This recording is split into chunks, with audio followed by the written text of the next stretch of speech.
what's up? Hey, Melvin. I'm just mining some gold. This is the way you mine gold in weird video games. And I'm doing some dishes and stuff. Because from yesterday, Thanksgiving here in America, a lot of dishes. How are you?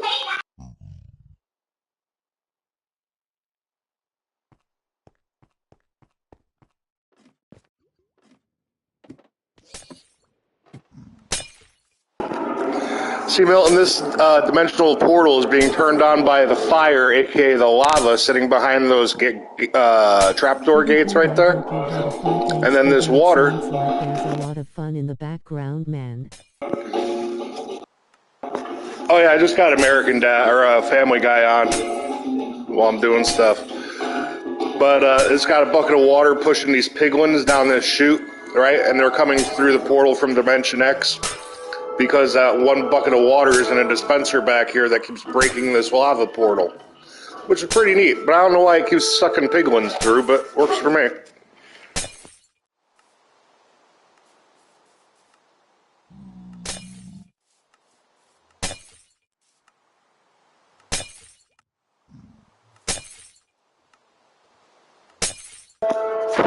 Down New Zealand, do you guys have a fat ass holiday like we have Thanksgiving?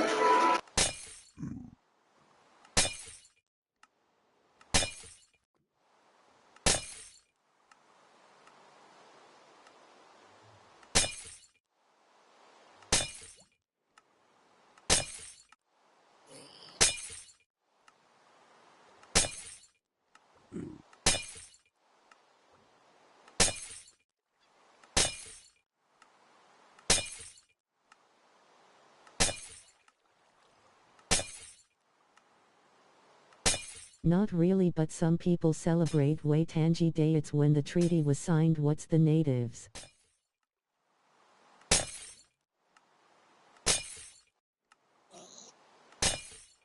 That's too hard to spell. Just celebrate Thanksgiving.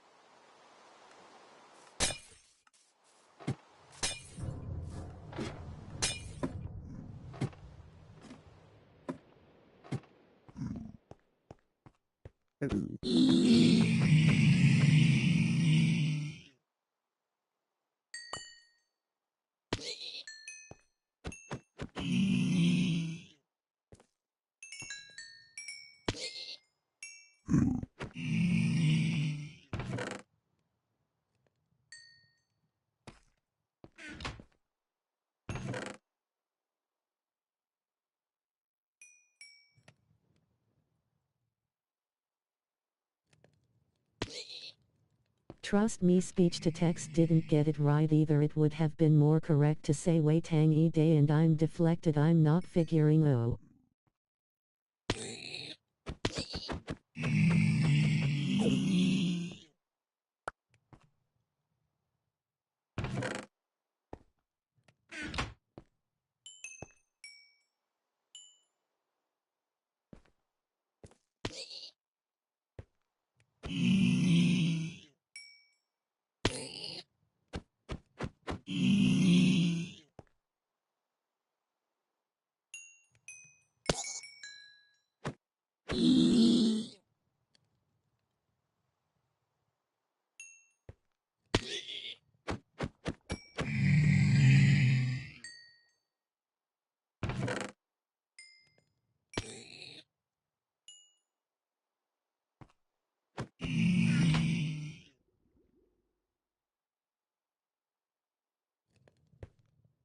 I'm hoping to play some Minecraft in a few hours myself. Still don't have an account to play it online.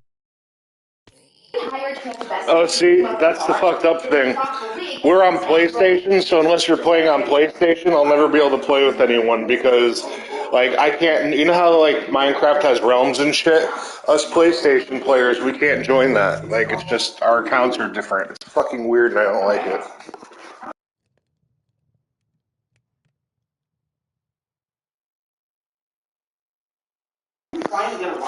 Did you get your PS5 yet? It worked.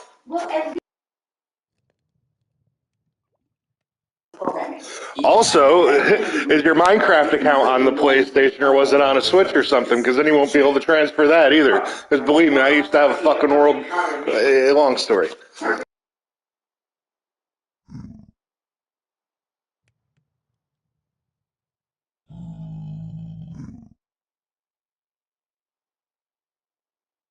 Well, provided I'm not screwed over again, my PS5 will be paid off in a couple of weeks.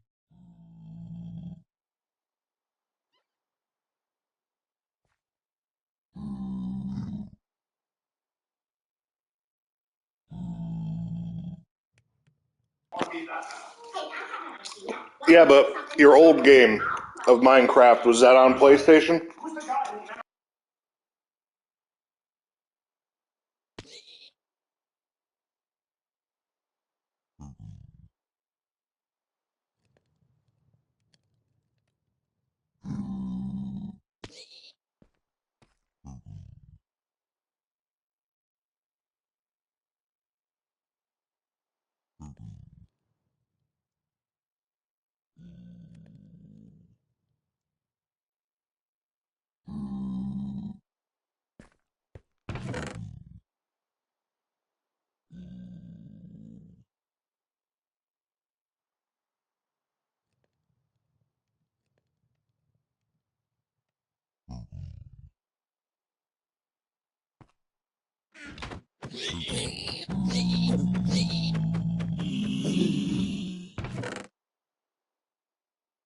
Yeah, it is on PS4. I just got to pay for the Microsoft account and then I can play with everybody else. Still complain other people's worlds.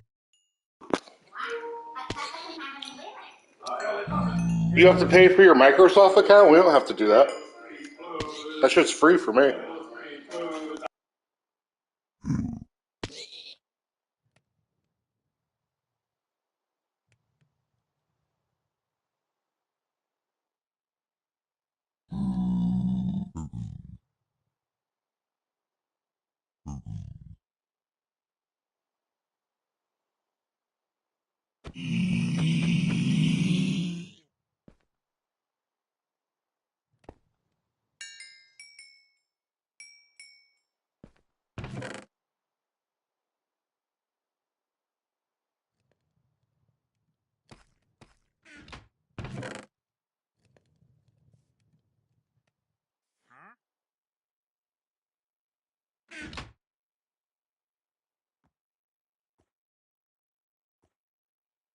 Oh, I forgot about PlayStation Plus. Might get that next Thursday instead of stupid amounts of frozen treats.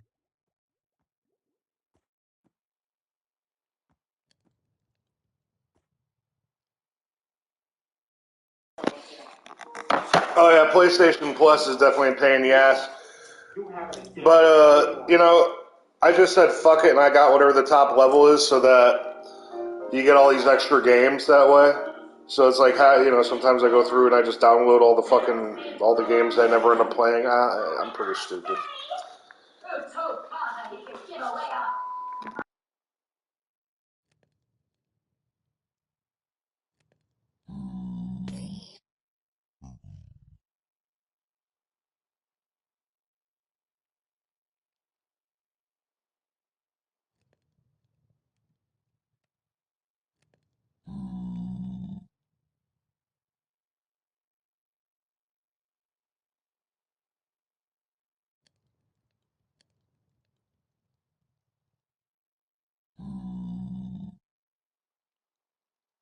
Me and you have to hang out on Gilded sometime. It would be fun on a bun.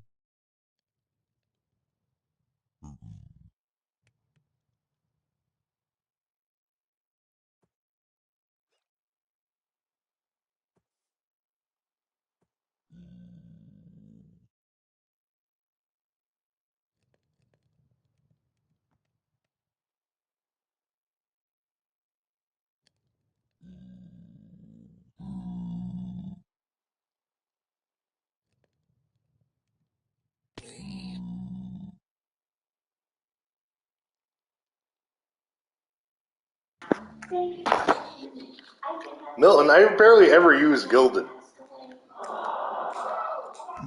This is as sad as it sounds. This is the best place to find me. Like,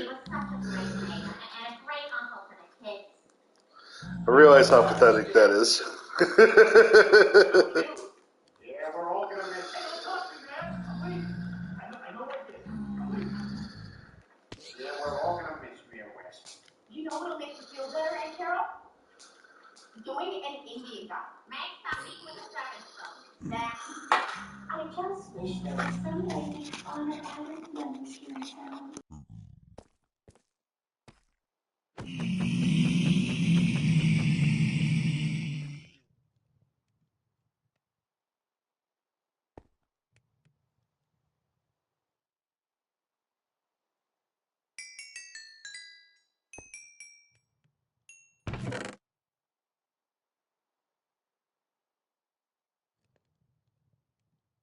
It could be worse. The only ways to get in touch with me is Skype or Discord. Neither are reliable.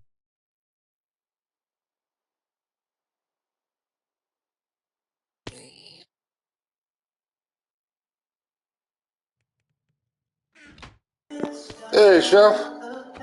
Okay, I need your words of Well, encouragement we're put right on the now. headset.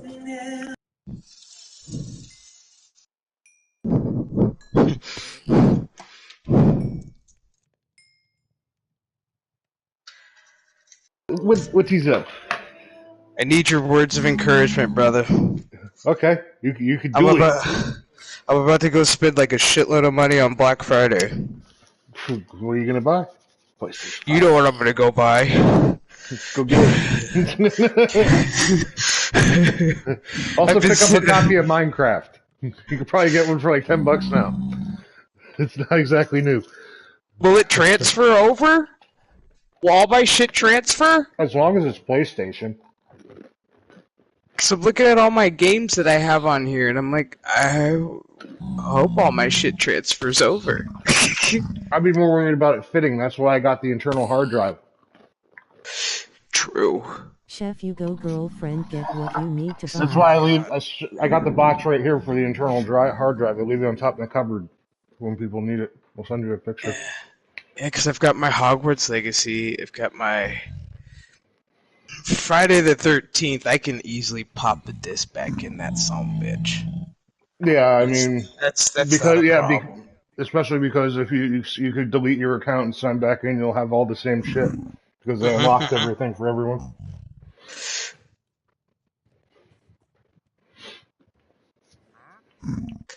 Yep, today's the day, my friend. Nice. I was like, my mom's little, when's the last time you've actually like done something for yourself, or you bought something for yourself and haven't felt guilty? I was like, years?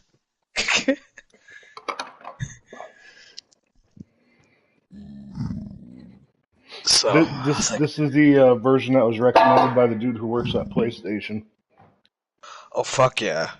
because it's something about the amount of time it takes for information to be transferred between the hard drive and the unit, and back and forth.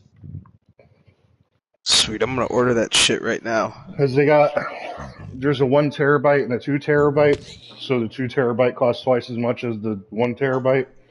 But I would suggest biting the bullet and going for the 2 terabyte because we use a lot of space. It's us. That's true, we do.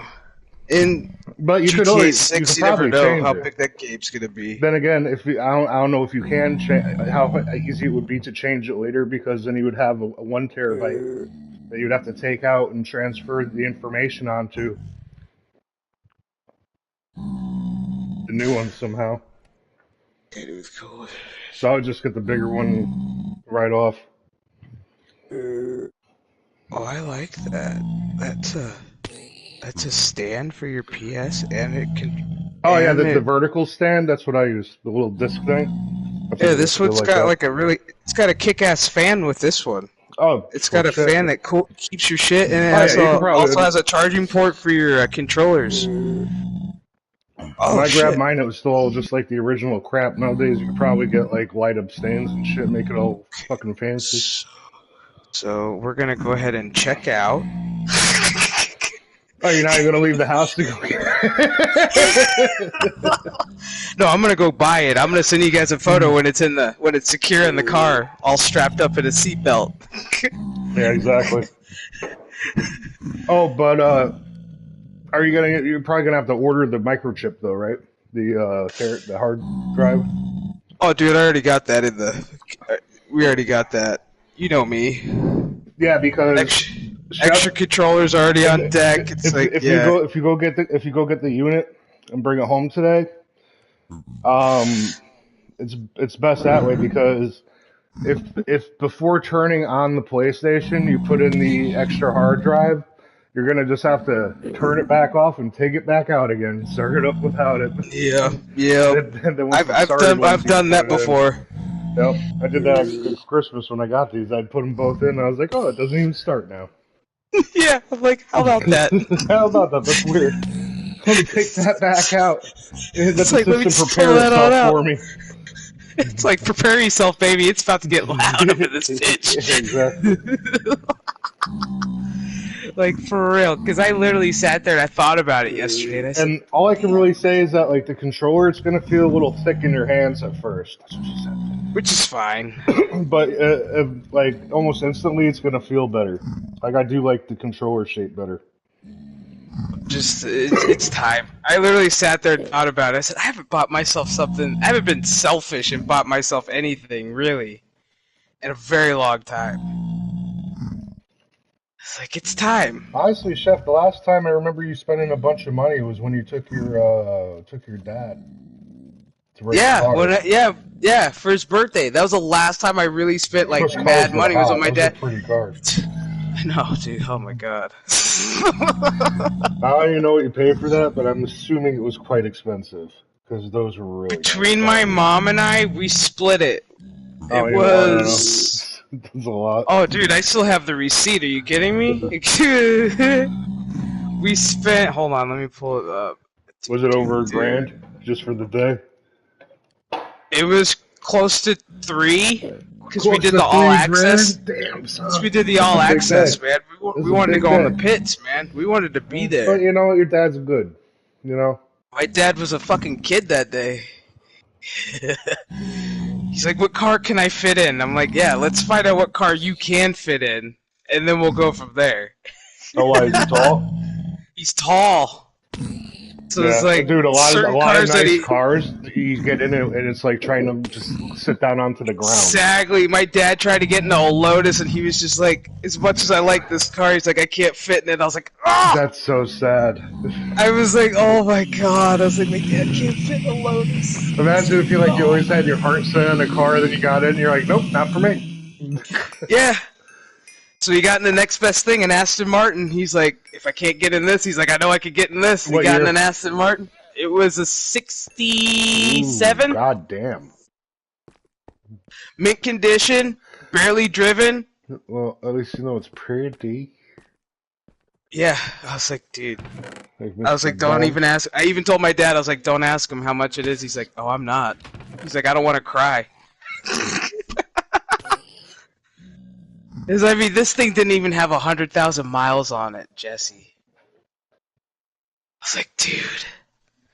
I was like, you could tell he just took it out, pulled it out of the driveway, and then put it back in the driveway.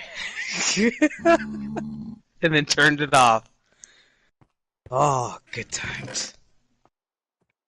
Yeah, so I'm just waiting for GameStop to open. I'm not going to Walmart or Target. Fuck them. Fuck them.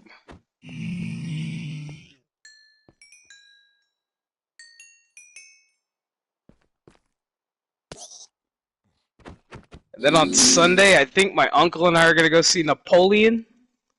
Oh, when does that come out? It's out. Oh, it's out already? Yes. I'm gonna have to take my son to that this weekend. Yeah. Because my uncle wants to go see it, and I was like, dude. Oh, both of us wanted to go see it. It's like I saw the trailer and I showed him, and he was like, damn.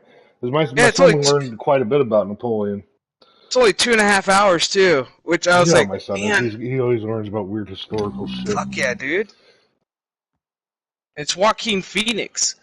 It's like, come on now. Dude, I know it's gonna be a way better movie than Joker. Fuck yeah. Like, honestly, this movie is I was going to be watching better Little than Joker Family 2. Guy, and Brian's like, "This is gonna be worse than the time I walked into Lady Gaga's dressing room." And he Holy walks in and shit. she's naked. And he goes, "Vagina big," and he closes the door. Bruh. Oh, so I saw that movie Thanksgiving. Just wait for it to drop on streaming. Yeah, we couldn't get it. It said unavailable. Yeah, just wait for it to drop on streaming. It Was was entertaining. it was good. It was a different Nice little concept horror of movie? like nice little horror movie on Thanksgiving. I was like, okay, this is. I was like, you know, they didn't really take it seriously. I was like, the kills were nice, the jokes were funny, the actors were cool. I was like, all right. I was like, it's enjoyable. Now the Scream franchise is in big trouble. You know why? You know why? They fired the main actress for her saying some Islamic tweets, and then they fired Who? and then Jenna Ortega fucking left. I was like, well, there you go. Jenna Ortega's fucking hot. I was like, there goes two of your main chicks. I was like, I can't wait to see in See, that one that Beetlejuice had 2. her in it, though, I never even seen that Scream movie. You know why? Because they made the Scream with the original cast where they killed off Dewey, and then, like, immediately, like, a couple months later, they put out another Scream movie. I'm like, give it a break, man. Let it breathe. Yeah, like when they killed Dewey, I was like, you guys fucked up in the You gotta biggest let way. that Like, shit why? breathe. It's like, can we all just acknowledge the fact that he's dead? So what'd they fire the first girl for? Oh, she made some Islamic tweets that they didn't like. What do you mean? About the whole Hassan shit. Whatever the fuck. I don't care. And then Jenna Was it a Ortega tweet was along like, the I'm lines out. of, I don't care about any of this. Stop making me try to choose sides. Pretty much. Everybody's just I was like, like, oh, I was like, that. so she spoke her mind, and they were like, no. Well, you know, at least these girls today in Hollywood might have a little more balls than they used to, because if they're willing to be like, you know, fuck you, I'm leaving. This movie, you know, because it's some woke bullshit, that's a good thing. Yep. And then Jenna Ortega left, and I was like, cool. I was like, so I'll see you in Beetlejuice 2 for sure, because that is almost put more done time into filming. that movie. Put more time into that movie. Because they're almost done filming, I think. And I was like, there you go. If you gotta do reshoots, take some time. Take your time Go on hang out this with film. Michael Keaton. No shit, like, take your time with this film. Like, I ain't rushing it. Don't rush the film. I really just wish that they made that Michael Keaton Batman a thing again and got rid of the Flash movie from the existence. You realize they could have done it. They could have done him as an older Bruce Wayne. Did you comics see have the been fucking done. movie show? I did. I enjoyed Michael Keaton. He was badass as He was Batman. he was on point. He was like a crazy old man. He puts on the suit and it's like, well, his chin looks exactly the same. Weird. Okay, rock and roll. Yeah, I'm sitting there going, okay, they fixed his cowl. I'm like, right on. I was like, let's ride, baby. Like, Yeah, because he fuck. whips that device out and then he looks down at it. You're like, shit, he turned his head. Yep, I was like, he's able to turn his head. I was like, there you go. Michael Keaton had a problem with them having a bat suit that turned its head. He's like, that's half the fucking movement of Batman. That's why he's so stiff and rigid. Yep. Damn. Like, they missed the mark on. I mean, I'm sorry. It's just a Flash. Ezra Miller, no one likes you. Nobody. I'm sorry. Why would I they? didn't even like. And people don't realize he was in Fantastic Beasts. Was he? Yeah, he was the main villain in Fantastic Beasts. Don't even remember. He's so forgettable. And people don't remember him. They're like, really? I'm like, yeah, he's unforgettable. Because most people were more focused on, like, Newt Scamander, or then when you got Johnny Depp up in there, they were more focused on Johnny him Depp. and not him. I And they remember weren't Johnny focused Depp. on Ezra Miller. I was like, yeah, the main guy you're supposed to focus on. And not Ezra Miller. Yeah. No. They didn't give a shit. I was like, yeah. I was like, people forget Ezra Miller was in there. People forget Amber Heard was in Aquaman. I'm like, it's Oh, they easy just to had a forget. trailer for a new Aquaman movie. I'm like, hard to care. Hard to care. I just look at it and go, I hope everybody's ready for a dead baby. This is what's happening, folks. We're gonna kill a baby. I hope you're ready. What do you mean? Because Aquaman's son dies. He gets murdered. Like, well, here we go. Wait, what? They didn't even introduce him yet, and they're gonna kill him? They're going to. I don't, dude. They're gonna do a first 10 minutes of Up and show his lovely time with his son, and they're gonna be like, kill him. Pretty much, dude. 10 minutes of Up. What is this hack shit, Chef? What is this hack shit? You know exactly what I mean. I know, dude. That's the saddest shit in the world. It's like we're gonna get 10 minutes of Up, and then we're like, "Fuck, man! All right, here we go." And skip. And Daddy's pissed. I get more character development out of Roger on American Dad. No shit, and he's a cartoon. Oh my god, dude! Like, I can't wait. I swear to God, like we can make better movies than this. You know, case in point, I let my uncle. I made my uncle watch Never Hike Alone in the Snow and then Never Hike Alone 2 yesterday while I was cooking. He literally was like, "Were these out in theaters?" I was like, "No." I was like, "These are fan made." He's like, "So you're telling me I enjoyed fan made films better than an actual feature film?" I said, "Yeah." I said, "Yeah." Is it that sad now?" He's like, "Now I want to watch more." So then we watched like The Shape and all that shit. But he saw Never Hike Alone too. Oh yeah, he fucking loved Never Hike Alone too. He watched it twice. He actually like texted me last night. He's like, "What's the link for that movie?" I was like, "Here." Because it's hard to get a good Jason movie, and that was. He likes Jason. He's more of a Freddy guy. Stick together. Yeah, he's more of a Freddy guy, but he leans more towards Jason. I was like, I get it. His son is still asleep. Cause I even told him, I was like, "We got to get you a PlayStation." He's like, "Why?" I was like, "So you can play Friday the 13th with us." Oh yeah, but it's almost gone. There's rumors that they're going to make a sequel to it. Who, Gun Media's going to handle it? They would have to, I suppose. Because they're the only ones that still have the rights for the game. They haven't given that up. And they're not giving up Texas Chainsaw, especially with these two new characters. Yeah, it's like Gun Media. It's like, yo, newsflash, you're fucking lame. I said, do you guys realize you guys just fucked with the whole lore of the film? Like, it's no longer a true story. Yeah, you just... Well, it never really was. It never really was, but... you just made up, like, these they claim to be all about the vibe of the fucking movie, and then it's like they make up new characters. Look, like the trailer for the new characters DLC in that game that are from the movies. 3. How many characters are in the game, including survivors? There's like 5, 4. 5 survivors. There's 5 2 extra family members that aren't in the movies. Yeah, because like Black Nancy's supposed to have a tie with the cook. 1/3 of the characters, 1/3 of the characters in this video game are actually have anything to do with the IP. See, yeah, and their tie-in now is that Black Nancy is supposedly Johnny's adopted mother. Don't care. Which is, I was sitting there and I'm like, your original writing. This makes no sense. I was like, this makes no sense. And then you're going to show a picture of Black Nancy and the cook, and you're like, wait, what? This makes no sense. How are you, like, okay, so what? The cook had a girl on the side. Okay. Let him do his own thing. Just give me the map. That's all I want. That map's pretty. It's beautiful. I like the sunflowers that they got going on there. They did a good job with that. I was like, I'll never see it because, quite frankly, I'm done with that. I'm a sucker for sunflowers. I was like, nice, pretty map, and I'm like, but again.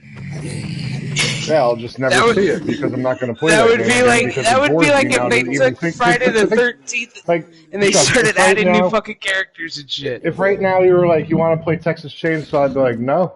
You know why? Because I got no fucking desire to play that game. And they did that to me.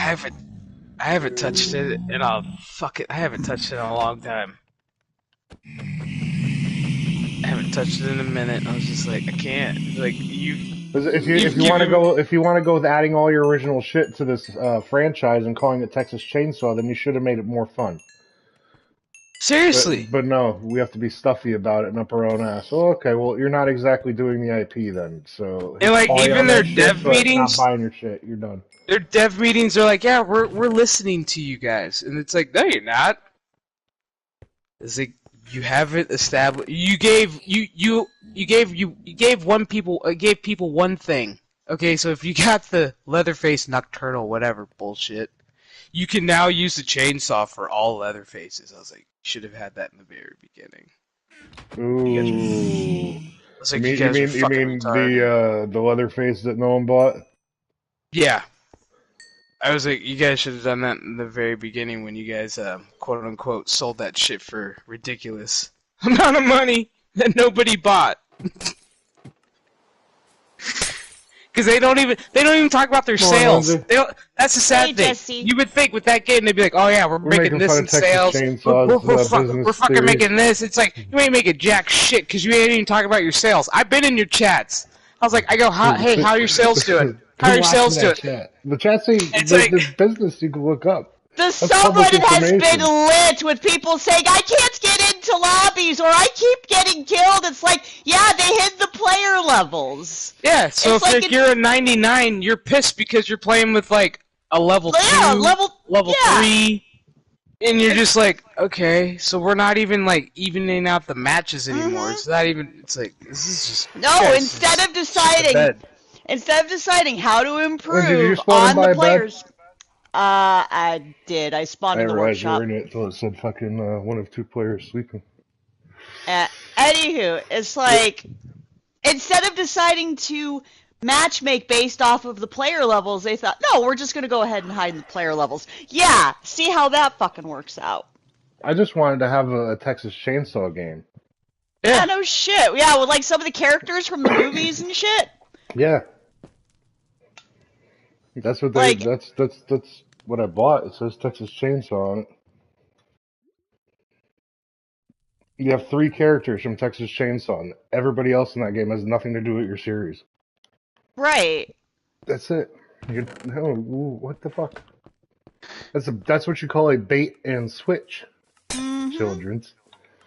And it's so funny too because they're all like, straight up old school bait and switch. it's funny because they're all like, oh, we want this to be a serious game, so we're not going to add Halloween cosmetics. Exactly. And it's like, up their own ass, okay. but meanwhile they're not being true to the series because they haven't had anyone from the series. No.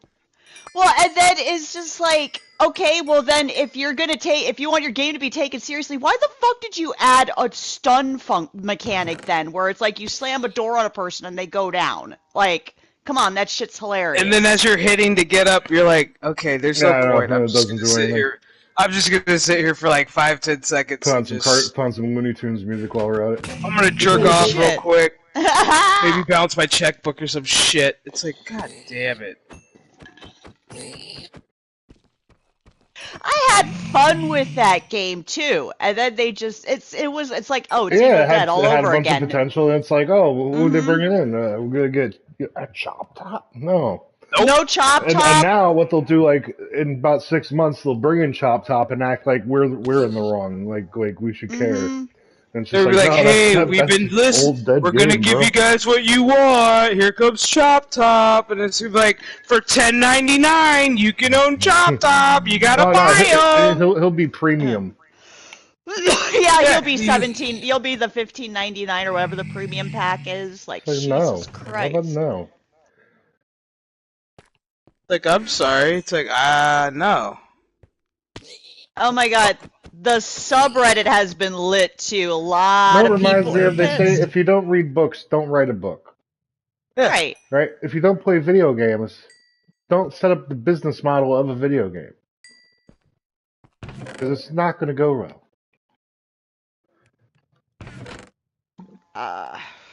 Meanwhile, I'm having fun on fucking Minecraft. The fuck right. Fucking right. I'm down in the basement mining piglins. So I have sweet gold to turn into railroad tracks. We have an XP farm, for fuck's sake. I mean, I know. I'm at level 39 right now. I want to see how high this goes.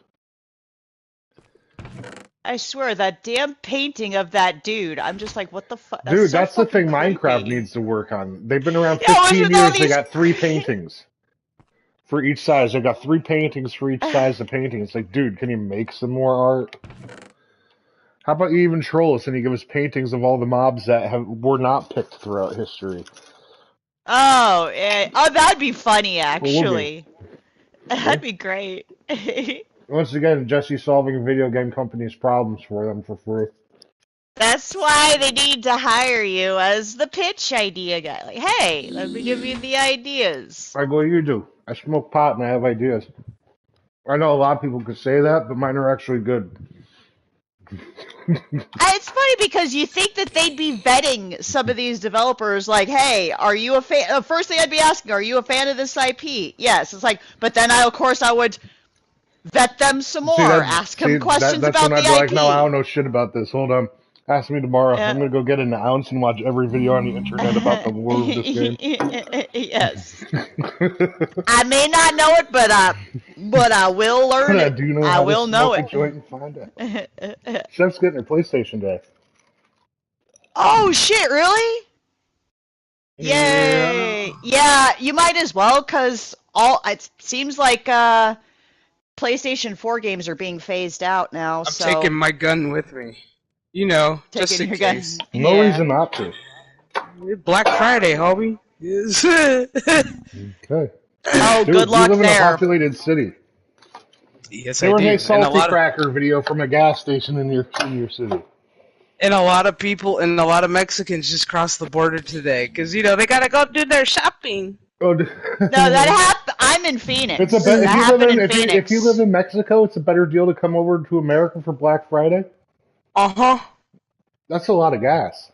Especially When they here in drive all the way back Arizona. home with that shit. Yep. So 2 times gas. The shit must be expensive as fuck in Mexico. Bro, you should see them go by the truckloads. It's fucking horrible.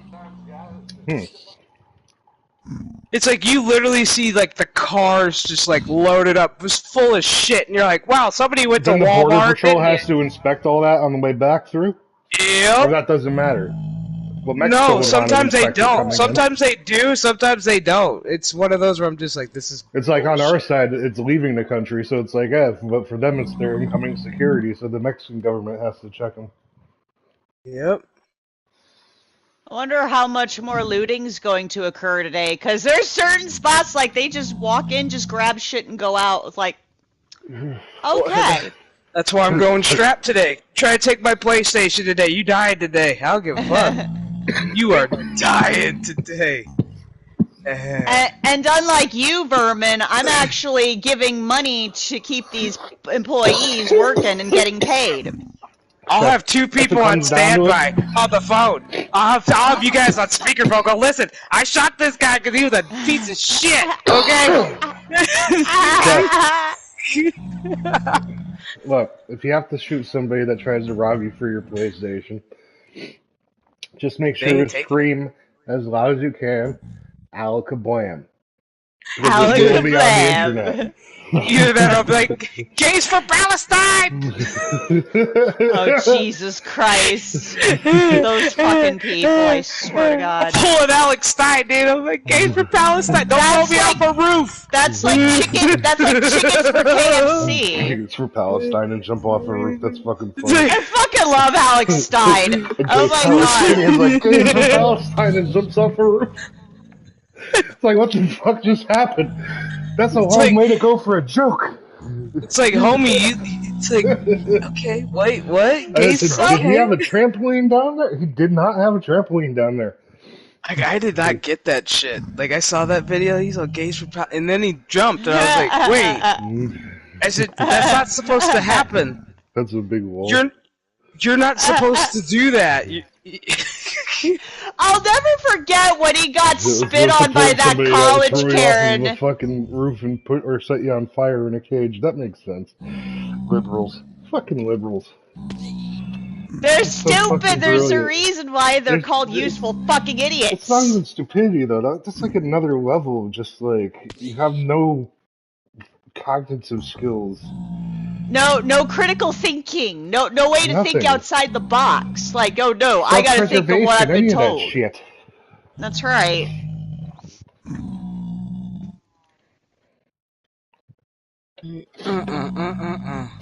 What the fuck are we doing?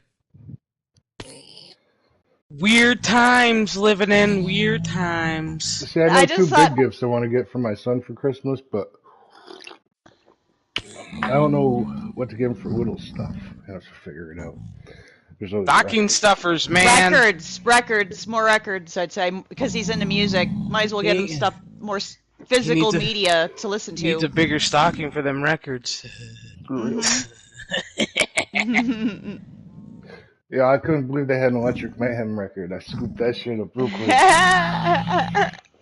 It's a nice looking disc Oh, it's too. very pretty. Like, damn, this looks great. Oh, Chef, I got one for you. Last night after dinner, I was putting the turkey into a Tupperware because I'm breaking down the turkey. And I picked the turkey up and it just splits in half. I'm like, wow, that really just fell apart like that. Pretty fucking good. Them turkey pictures you guys were sharing, I was like, damn. How many pounds is that motherfucker you had? That was that was like a goose. That was 14. That was like That was only giant. 14? Oh my god, it was That was so 14. golden. Just because how I had it set up, like how I propped her up and everything, I made it look bigger. Because all I did was I set it in I did a Cajun brine. I usually do a regular brine, which is just salt water. Now, with your family, does everyone You go do over the to one salt place, shit. or does everybody like break down into sections? No, we all sit in one place at this big ass table at my mom's house. Which is awesome. I love that table. But basically, as many people come to that as come to like that boil thing you guys do. Dude, fuck no. No. Fuck no. My Oh, cousin, that boil. dude, my cousin has a boil. We average at least ridiculous. between 200 to like 300 fucking people. Yeah, well, that did kind of look industrialized. I was like, when you think about it, how much food that actually was, that's a lot of food. Because you guys have like fucking 8 picnic tables or something full of shit. It's like 8 picnic tables, Put 4 together in regular a line, just tables, covered in fucking like seafood. I'm like, that's a lot 5 of fucking high food. tables. Oh, it was so. I was like, oh my god, look at all you gotta that. think, that's the type of shit where it's like, yeah, if it's left over, that's not gonna keep for very long. No, you can't no. keep seafood for long. It's like, and then you see everybody going home, they're like, I'm just gonna take some of this shit. It's like, please take it home, because like, all we're gonna do is freeze the crawfish. And it has to be fresh, too. I mean, because it's not... Oh yeah, like everything. Like, I love when the crawfish show up, because it's like, they're asleep. And That then is we like put them my in water to fave. wake them up, and then like you check on them, and they start making little noises like "hello," and then you gotta catch the ones that are trying to escape, and you're like, "No, no, no, no, no, no, you get back in there." Crawfish is so good. Like, oh my god, I'm gonna kill you so in about fucking like good. I don't even know how many minutes. I love a crawfish etouffee. But I love it when kids don't know what a crawfish is, and then they hold it for the first I time, always and they knew go, what a "That's crawfish it." was because Yeah. my dad's tackle box. It's like, Oh, yeah. your dad had a crawfish, like A rubber crawfish. one. Crawfish. Crawfish Oh yeah, lures. because you said. It's one of the classic lures, a brown crawfish. Oh. Oh, we got a few more iron pickaxes, eh? Actually, eating a crawfish I never did till a restaurant while I was a teenager. Oh, it's so good. Oh my lord. Twist the Probably. head. Just twist the head off, man. Yeah, and suck. Twist the head and suck, ladies. That's how you do it. I'm sorry. It may seem disgusting, but god damn it, that juice and meat is so good. Oh yeah. Damn, or a good I've had crawfish po' boy. Like. But no, this year I decided I was going to do a Cajun brine, so I like took literally the package that I usually do the crawfish boil in, use that, put my turkey in that, with some, what the fuck else I put in there? I think I put like a couple jalapenos in there just to spice it up a little bit. Ooh. Sit that overnight, and then I went over to my parents' house on Wednesday, took her out of the brine, and then patted her dry with paper towels. Paper towels, people! Don't use towels, dipshits. Yeah, because it would leak. Nicely dabbed it. Oh yeah. Salt, pepper, and then I used olive oil. gave her a nice olive oil bath, and then I seasoned that bitch up with all my Cajun seasoning, wrapped it tight overnight, and then because it created fired a up that gorgeous color. smoker. Oh, yeah. so golden. I was like, damn. But then I decided, I got really fucking creative, and I was like, I don't want it just to have it on the skin. So I made this Cajun butter, and I started injecting the shit out of the turkey with it, which, in my favor, really kicked it up. Because I opened up my turkey this morning. Oh god, it smelled so fucking good. So fucking good. Oh yeah. It's just, yeah. So I gave like my uncle a piece, and he's like, I've had a lot of smoked meats in my life, and I was like, this is true. And he's like, this one's like the fucking best. He's like, the smoke just went all the way through. I was like, oh. I was like, put me on one of them Pitmaster shows, bitch. I'm ready. Ready. Fucking ready.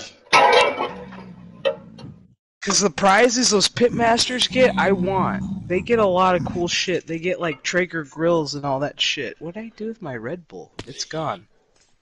Shit. My aunt said that my uncle was up all night smoking a brisket.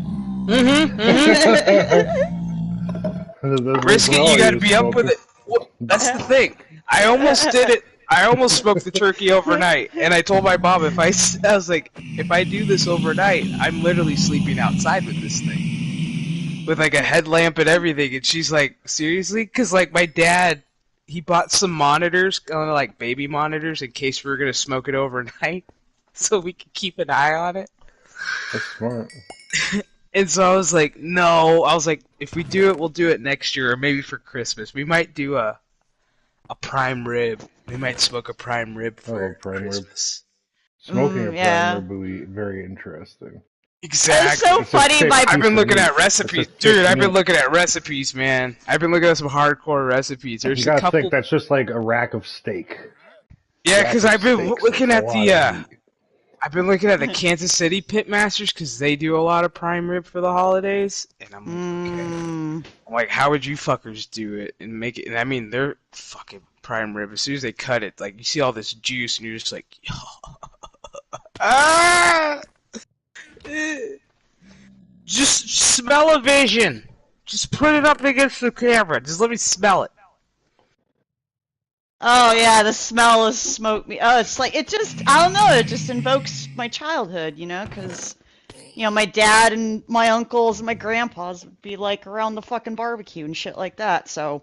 But yeah, because yes, that was me yesterday. I'm sitting there with my beer at the smoker with my chair, and I had like, my mom was cool enough to move the TV so I could watch the football game. Shout out to my mom.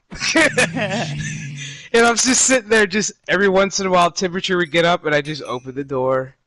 And my mom's like, "What are you doing?" I said, "Temperature went too high." I said, "I gotta let some air in so it'll keep it going." I was like, and then I had some extra smoke, and she goes outside, she's like, "Fucking smells amazing." My parents' next door neighbor, he all pops his head over the wall. He's all, "Hey neighbor, what's going on over there?" And I like showed him the turkey, and he was all, "My wife just put one in the oven." And so he wanted to smoke he turkey. looked all sad. He looked so sad. He was just like, I was like, "Do you want some, man?" I was like, "I'll send you a plate over." He's like, No.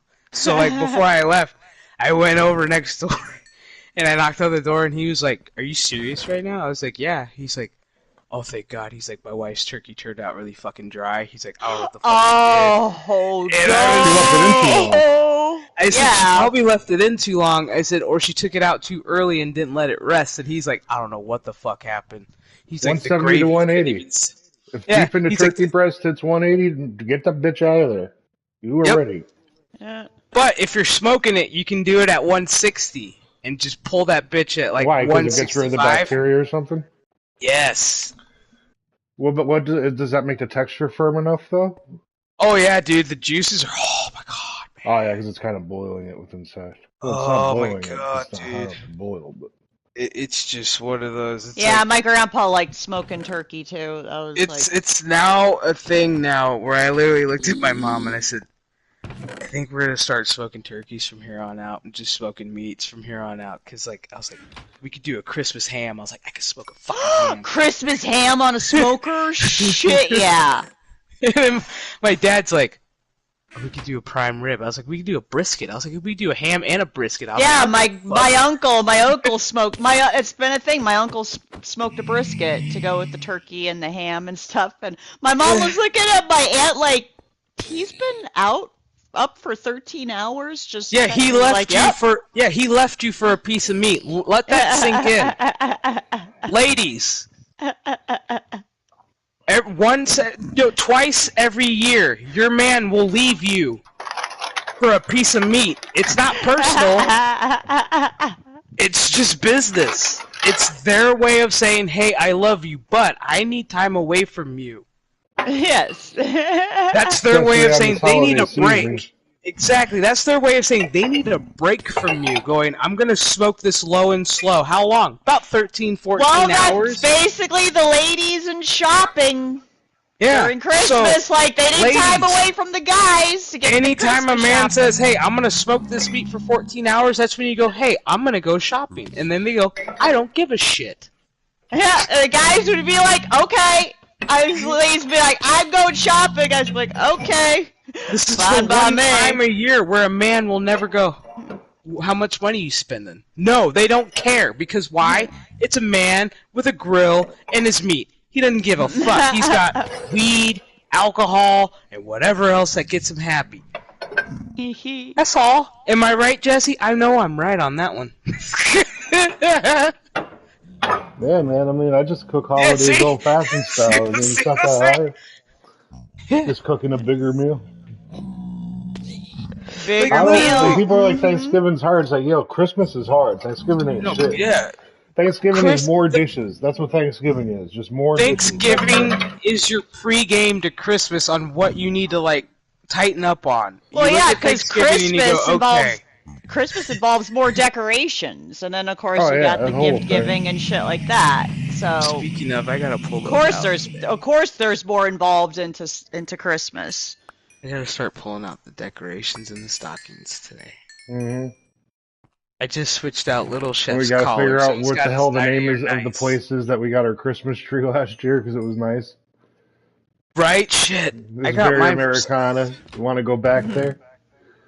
I know I got mine. They cut theirs from Flagstaff and brought them down, and I gotta remember. It must be so goddamn hard to fucking grow Christmas trees out in Arizona. Dude, that's why we go. I figured they would bring them in from other states. They do. Oregon. We get some from Oregon, Washington. Well, I mean, we've got. They must cost twice as much as they do here. Well, I thought we had spruce and Flagstaff because Flagstaff is really where all the trees are. Because we got the spruce from Flagstaff, but we also get Oregon and Washington. But majority of the hub is from Flagstaff if they have a good crop, which I don't know about this year. Yeah, Flagstaff is more pine and spruce trees and stuff like that. But yeah, if you get one from Oregon or Washington, you are gonna pay a little bit more. But the trees are worth it. They're so fucking beautiful, and they smell so good. On the smell, I love the smell of a Christmas tree. Because last year I got a tree, and surprisingly, I was so happy Little Chef didn't piss all over it. Because dogs, trees. Oh yeah. Because I got it, and I was like, oh fuck, I didn't even think, and I was like, oh my god, he's gonna piss all over this tree. He didn't. I just had to put the decorations up where he couldn't get them, but... Everybody slept under it. Oh, dude, he was underneath that shit. Mm-hmm. You know why? Because I had the lights on, nice little ambiance. It's very safe. Plus, it's nice and pretty. Yeah, I had the lights on. I was going to put my little train track underneath it, but I didn't want to fuck with him, so I was like, maybe this year I'll put my train track underneath. You might as well. I'm sure my dad will have his train set out. Gotta get my inflatables. Christmas. My parents got their old... Oh my god, they've had these snowman blow molds since they were kids, and they still work. I can't have them yet. I gotta wait for my mom to die, and then I get them. That's just how it works. Like, literally. I can't have them.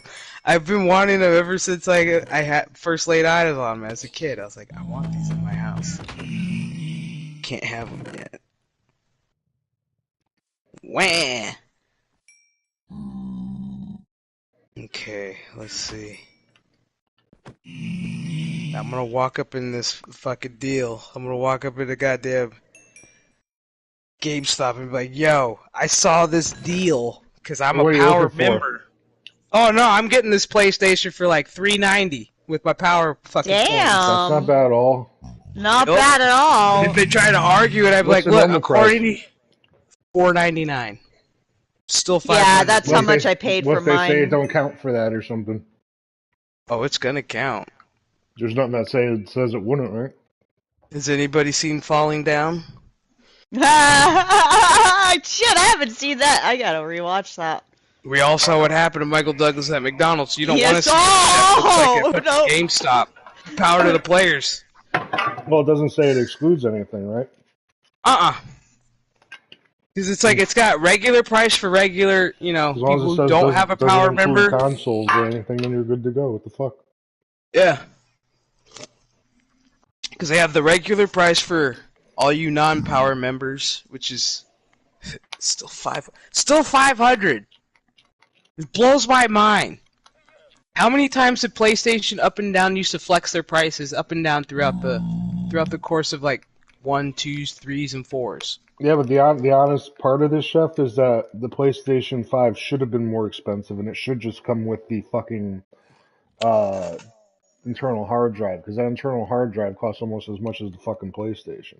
You would think by now Sony would have been like, hey, instead of putting a terabyte, why don't we kick it up and put like 3 or 4? Because our games are only because then it would be like $800, $900. Because our games are getting bigger and companies are just making things more expansive. Honestly, I think they should do that, but then there'll be less player base because no one has $1,000 for a fucking system. Exactly.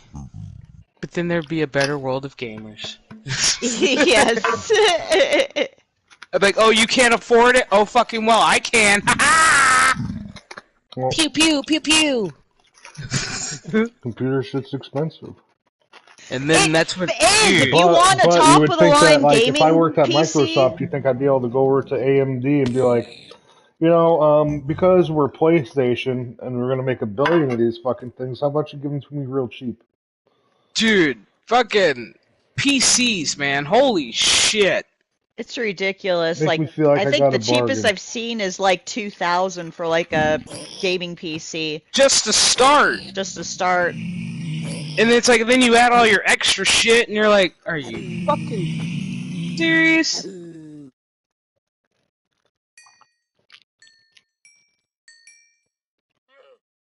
Damn, I'm almost at 40. I'm at 41 right now. I want to see how high the fucking level cap go.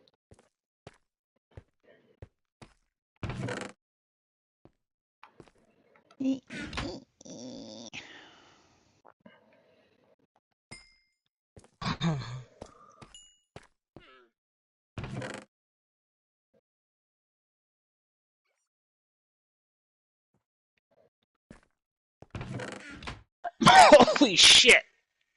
Shazbot.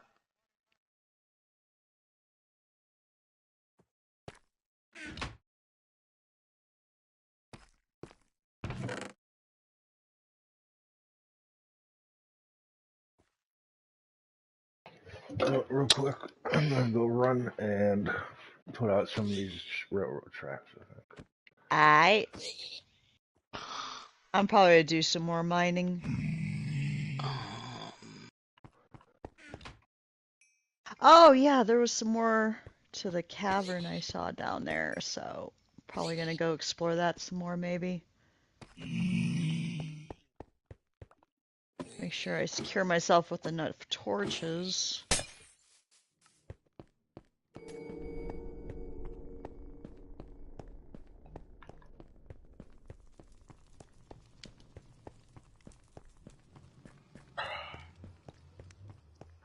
They seriously do need more paintings on this game, though. Yeah, they It do. would be nice if while you're putting it up, there's a little sub screen where it lets you select which painting you'd like to put there. That'd make life a lot easier. Yeah.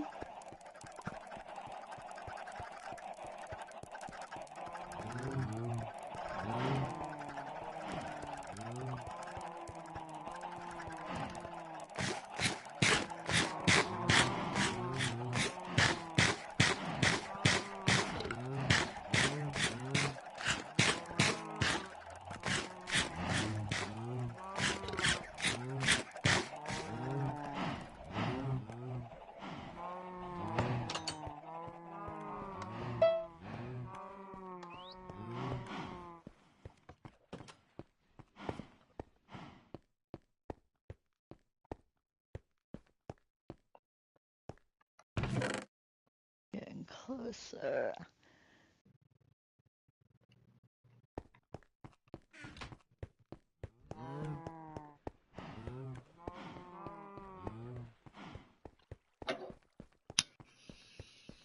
Oh, I should double check and make sure that wasn't that Call of Duty fucking PlayStation, because I ain't buying that piece of shit. Yep.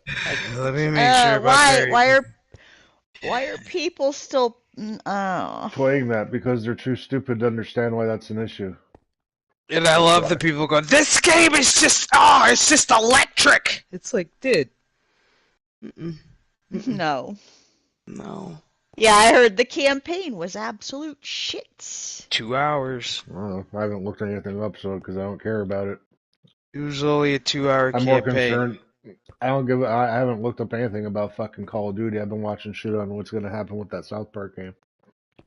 Oh, A game I'm yeah. actually going to play. Are they getting ready to drop another South Park? Snow Day. Yep. Fuck yeah. It looks great, Chef. Check out the trailer. Dude, I enjoyed the first couple South Park games they put out. Those Very things good. were fucking awesome. Very fun. They were Very fun awesome. games. They're free in the PS store right now too. Well, both of them. Get ready for one that's even better. Like I had a blast with that. And my shit. favorite comment from the comment section under the trailer, because there was a teaser trailer a couple months ago. Now there was an actual trailer like the other day. But my favorite comment was, "I love that after 10 years, I'm still the new kid." yeah, you are. Yeah. That's how they work. Yep.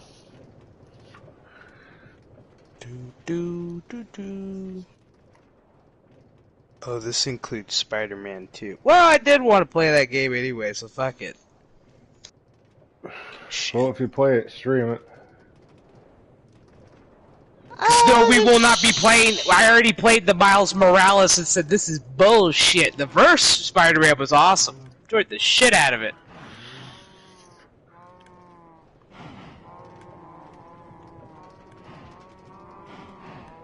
Oh shit.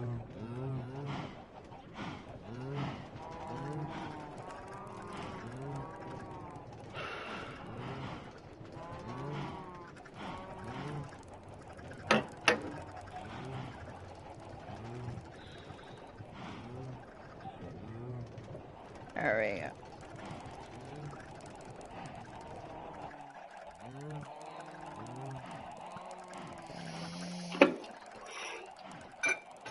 And my pickaxes.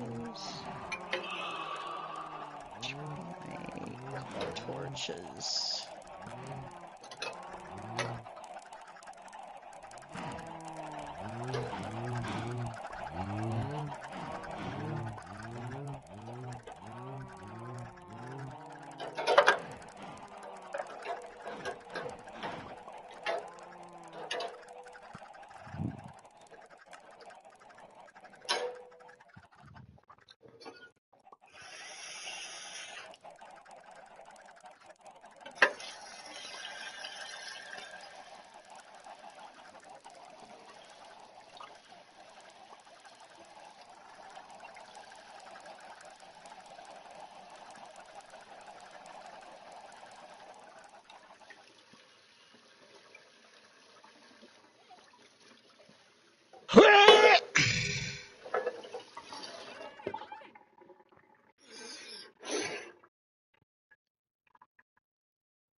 Damn.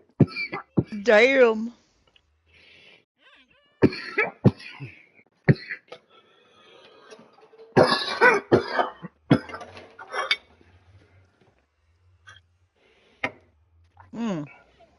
I need to do another rip.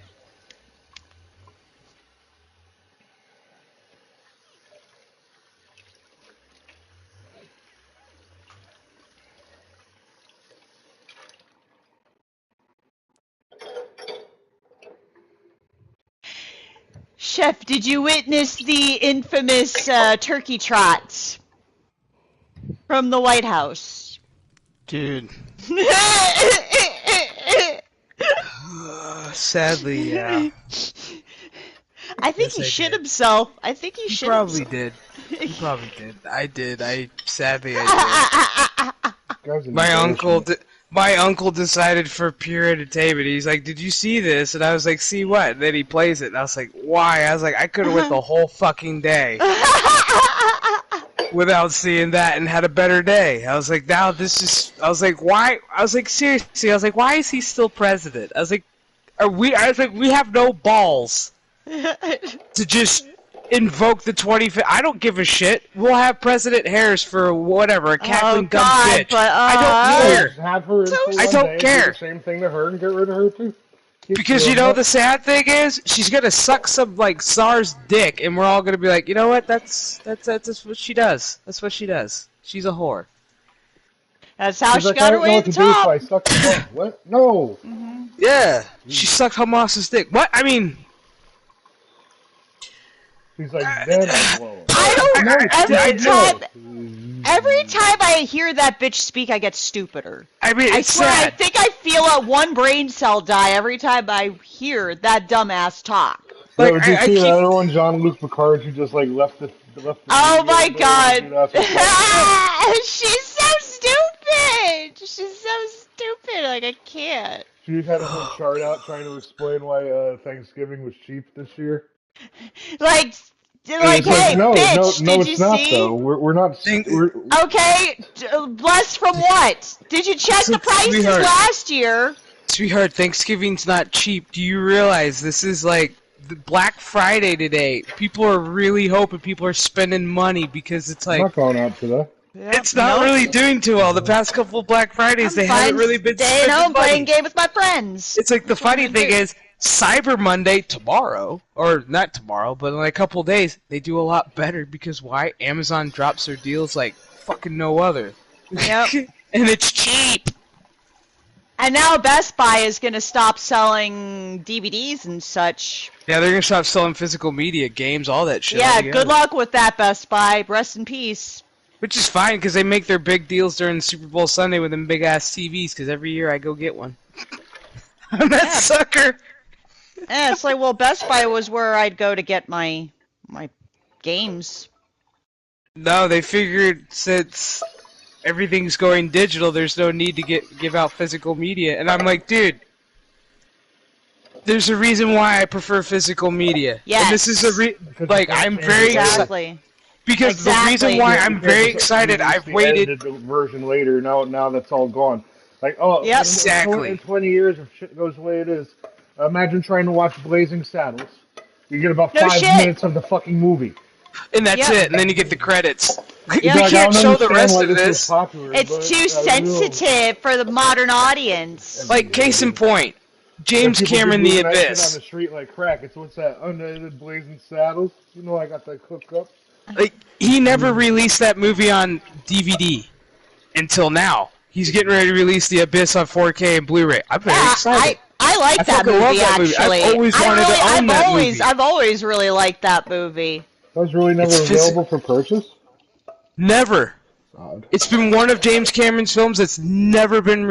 It's like, dude, Why? it's one of your most iconic fucking films, man. It's just I don't know why, but now it's covered out because I've just ordered Oppenheimer. Yeah, I just got Oppenheimer. 'Cause, I still need to see that. that fucking movie was so good. God damn it. But I got the Barbieheimer pack, so it gets I got Barbie and fucking Oppenheimer, and it comes like in an atomic. I really wish that It Barbie looks like were an a atomic parody. bomb, but it's like fucking pink. I could have bought Barbie as social commentary on the absolute state of our culture. Barbie was But- great. I don't give a fuck what people say, but I enjoyed the fuck out of it. The fact that the director said yes, it's a woke film, and you knew going in it was a woke film. You're like, okay, I know this is a woke film, but I'm actually enjoying this because yeah, you're doing everything that. Is Well, hey, if they could entertain, I guess people wouldn't care. But They Howdy. sold a lot of merch. But now you look at the absolute state of Marvel, and I'm just like, okay. If you owned Mattel stock before Barbie, you weren't really making money until that movie. Then you made a lot of money. Like, yeah. I'm impressed. Like, I was impressed. I was like, okay. No money. Yeah, I mean, I was impressed for, like, the movie. Yeah, I was like, the movie was great for what it was. I said, holy shit, you took every toy that I remember playing as a little chef, and you made it into reality. I'm sitting there going, I had that doll. I had that doll. I had that doll. I had that doll, but she was a bitch. I was like, I had her. I was like, but she was the whore running around fucking all the Kens and the G.I. Joes. I was like, this... I had the dolls, but I didn't have many of the sets. I didn't have any Barbies because. Well, duh. I used to take my brother's GI Joes and be like, "Hey, can like the GI Joes come over and like hang out with Barbie?" Yeah, that's the only time. Yeah. That's the time that my brother would be borrowing my Barbies if he was playing with his own, G.I. Joes or such. And my brothers would let me play with the G.I. Joes, and they go, well, what are the Joes doing over at Barbie's? I'm all, they're going to have a sleepover. And I didn't know what that meant at the time. I'm like 6 years old, 6 years old. You know, she's having a slumber party with the Joes.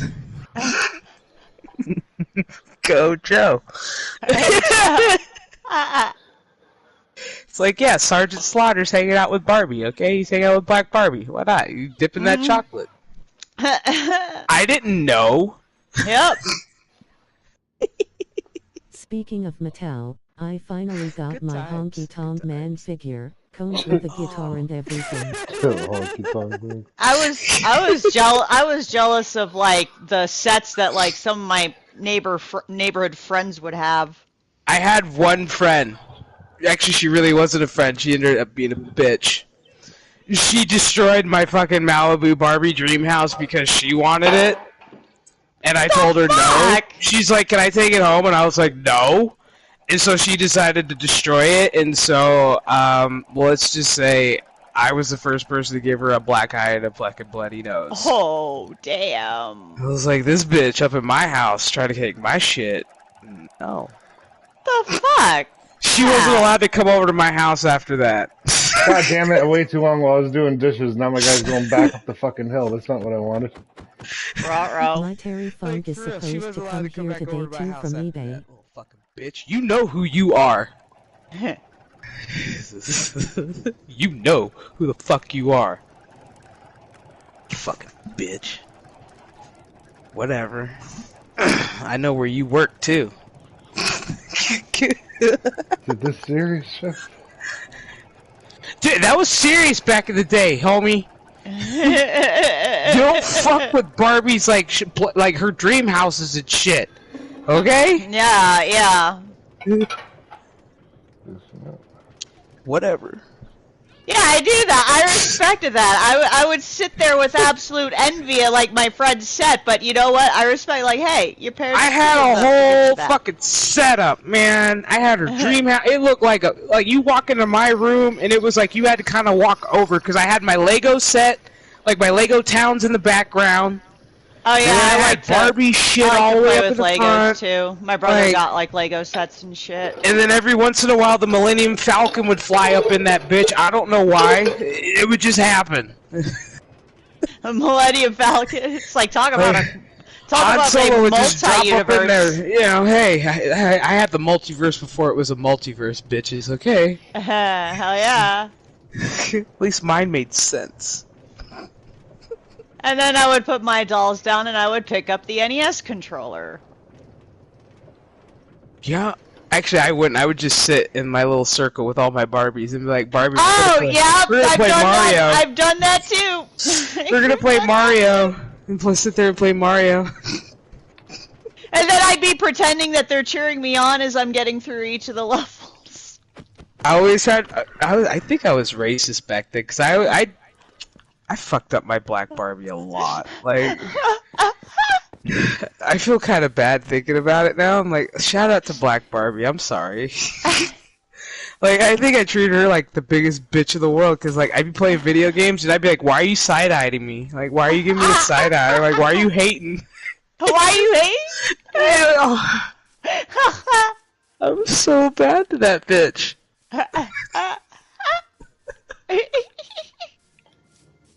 I'm so happy, like, and then, like, when I saw that movie Toy Soldiers, when the Barbie dolls came, I was sitting there going, holy shit.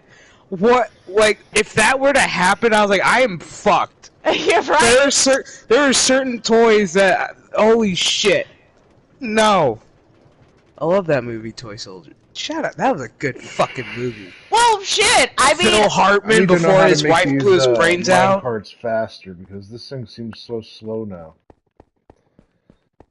oh my Put 'em on god. Okay. ice. So, like, one of my favorite toys as a kid was Cricket the Talking Doll. And then Child's Play comes out. And I see that movie, and I look at my Cricket doll, and I'm holding her tight, like, please don't hate me. Please don't try Mine was to kill Cabbage me. Patch. I looked at my Cabbage Patch doll. Actually, you know what? After I had a Cabbage E.T. Patch. It was after E.T. I I remember me decided and to my put brother all had my those toys in buddy the dolls. closet. You know those things? Oh Those yeah, big the buddy My Oh my doll god, Buddy. you had things? the Buddy dolls? Yeah, My Small Buddy. Soldiers was a good movie. Kinda turned me into Sid from Toy Story. Kid sister. Sister. Kid sister. Kids. Oh, yeah, Kid yeah, sister I remember and me. that. Yeah, we used to beat the shit out of those things. God damn it, Jesse. Like wrestling. Like wrestlers. He's like, I do a solar plex on that son of a Because you can't bitch. hurt it. Teddy Ruxpin. Watch me put the smackdown on this buddy. Like, I think my brother had a Teddy Ruxpin Mac. I had a Teddy Ruxpin. Yeah, I did too. Dude, shout out to Teddy Ruxpin. Those were Teddy fucking Ruxpin was the awesome. best. He I had had a cool mother. I voice. had a Mother Goose back in the day. Oh Like, that would play shit! the Did I have tapes. I wanted a Mother Goose, but I never got And a Mother like Goose. she would do the whole animatronic of like the voice, and dude, I think Yeah, I still I had- I think if I look at my parents' garage, I still might have it. I had Teddy Ruxpin. And My then Teddy I had... Ruxpin is still alive. He's in the garage. I saw I him wish I still kept just mine. the other day. I was like, "There's my Teddy." But it's like, I had that, and then I had Cricket the Talking Doll, and I had her brother Corky. And then I still have my Velveteen Rabbit with the book, with the very original book that my mom got me when I was born. Jesus Christ, we had awesome toys. Like, we Yep. had seriously awesome fucking toys when we were kids. Yep. And then I got a Now we have preschool transgender toys and all this non-binary shit. non-binary. I love We're it. gonna sell Satan on some of our toys. I'm so happy my nieces and nephews are like pre-teens. God, I got one nephew's getting ready to get his learner's permit. Ah! I'm not Hey, Lindsay, ready. can you hit a bed? Okay, hold on. I'm gonna have to. I'm not ready for my nephew to Find get my his way learner's back. permit. Oh, you're somewhere out in the I'm middle just- of nowhere. Yeah. Let's see. Oh, fuck off, zombie. I ain't ready.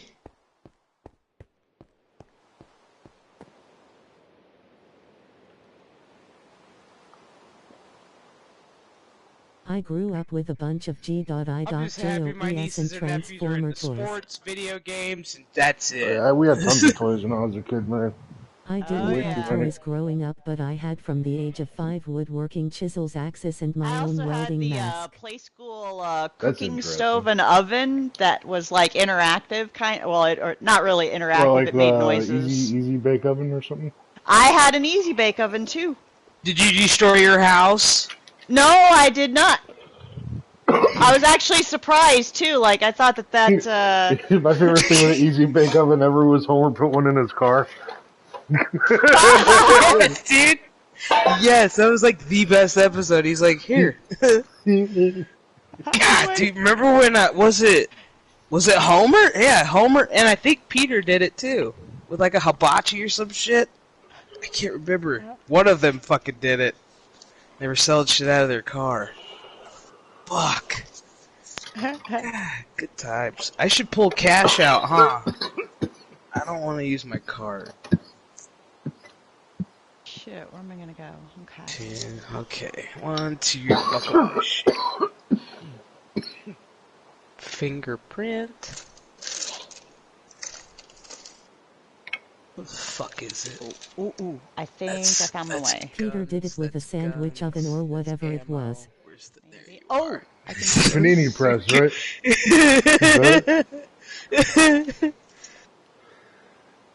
Alright, let's see. Panini Damn it. press? How much should I fucking take on hand, man? I'm trying to figure Personally, out how much cash. I would use your debit card in case, of God forbid, you need to return it. It would be easier. Yeah, a panini press. True, true, true. Cause yeah, I'm thinking, what, roughly, I'm gonna buy another controller today, so I have two. That's a automatic. That's just common gamer knowledge, folks. Yeah, pretty much. You always buy another controller when you're buying a new system. Yep. Rule number 1, don't fuck yourself before you get fucked, okay? Because then you're going to be running back out to Walmart or, like, your GameStop going, I forgot to buy another controller. I'm such a dumb fuck. Remember back in the day when you needed those RF switches and shit? God damn. And Yeah, nobody's dude. parents knew that because it was all new. Yep. And then you go out and they're like, no, there aren't any. Like, okay. Fuck you. Well, now the TV setups have changed for, like, the consoles over the years. I remember, like, the one, it was, like, the red, the yellow, and the white Yep. prongs that you plugged into the wall. It's like, now it's like, it's all HDMI. You guys got to play with toys growing up, and I made my own yet when I was getting the rabbits. I had a puppet and I got to play Sneers with. It's like, you see this coax cable right here? You need to see these colors. You see these red colors? See, you light up the red, white, and yellow. No, where's the white go? Well, if you don't have that, then you look for this green, and you just slide it in there, and then you start fucking around, and then you go from blue to... You just fuck with them until it all works. Yep, until you get sound, and then it's like, if you don't have picture, keep fucking with them. You'll get your visual eventually.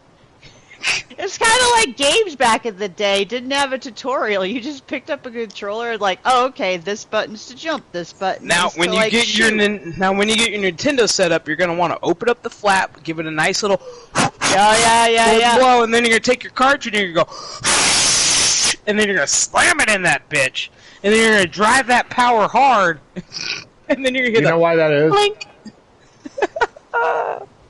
Man. Because the pins never that lined up shit. right because of the front load system. They refused to make it a top-down load system, which they should have. Which made every gamer piss, going, fuck! I know, they should have just made it. Which explains why the Sega Master System barely had any issues. We barely had any issues with the Sega Master System. That's why I'm Because so Sega sad. got it right. They're like, we're not doing this. We're not doing this. Yeah, because the SMS was the top loader. And then Sony said, hey, why don't we make it into a disc? And Disc, then they're like, yes. Yo, There was shut top the loaders fuck back then. up. And then we're like, hey, why don't we add these things called memory cards? But we're only going to give you a With the certain original amount NES, of there memory. was no top loader. Fuck no. No. It was in the front. Little flap. Yeah, all front. Yep. You push down. Slide it. You slide it in, push down, and then you go, okay, and then you press the little button and you wait for the blink. Yep. And then if you didn't get it, you're like, fuck. Okay. Or your screen would be all glitched out. Or your screen is all glitched and you're like, Starts God damn it, blinking. hold on. Jiggle it a little bit, and then you talk to your machine Blow going, hey, it what's to going the- on? What's Put going a on today? Q-tip in there. And then you ask anybody, has anybody fucked with this? Anybody play any games? No? Okay, why is it acting weird? Because it was acting fine when I used I know about that. then what do I you know, had it one, seemed like, but then the Model 2 Nintendo came learned out their and then the lesson with SNES and the, N64. What pissed me off is somebody had it on the wrong channel, so your game would be on, and you're like, I can't see anything. And then you change the channel eventually, and you're like, fuck, there it is. There it Oh is. yeah, I've had that happen. And people Oh, yeah, you figure it that out, it's like, happened. yeah, it was on the wrong fucking, it was on channel 4 and not channel 3. Yep. My bad. What the fuck? Sitting there getting all pissed off, starting to cry, because I'm like, I just want to play fucking Super Mario World, and it won't let me play it. And it was just as simple as changing a channel on the fucking TV. And then you're just sitting there like, why did I not know this? It's like, fuck. It's like playing video games before school, and then you gotta hide the red dot, hoping your parents don't see it. I love the But days nobody that like messes with it or turns it off because you're like right where you need to be in your progression because there was no autosave back then. nope. You The like memory cards were the shit. I remember yes, when the they memory were. cards came out. Holy shit, what a lifesaver. What a game changer. No God That damn. was shit. seriously, literally a game changer. Because as Yes, soon it as we figured was. out, oh my god, you're telling me I could save my progress and then go back when I'm... Fucking thank you. Yeah, I remember playing Resident Evil for the first time. Like, what do these typewriters do? Oh, it saves my game. I don't have to worry about going all the way back as I'm Like, especially going after further. a boss battle, it's like, you're like, did I save it? Yeah. Did it save? I don't want to do this again. I Yes. spent half the day trying to beat this one guy. Yep, those were games back then. Oh man, I remember the days I'd stay home from school sick. I'd just be in like, my brother's room playing the PlayStation, playing Resident Evil 2 on my My days brothers I had was to go in my homesick. room because that's where my Nintendo was. It's like if you wanted to play Nintendo, you had to come in my room and ask me.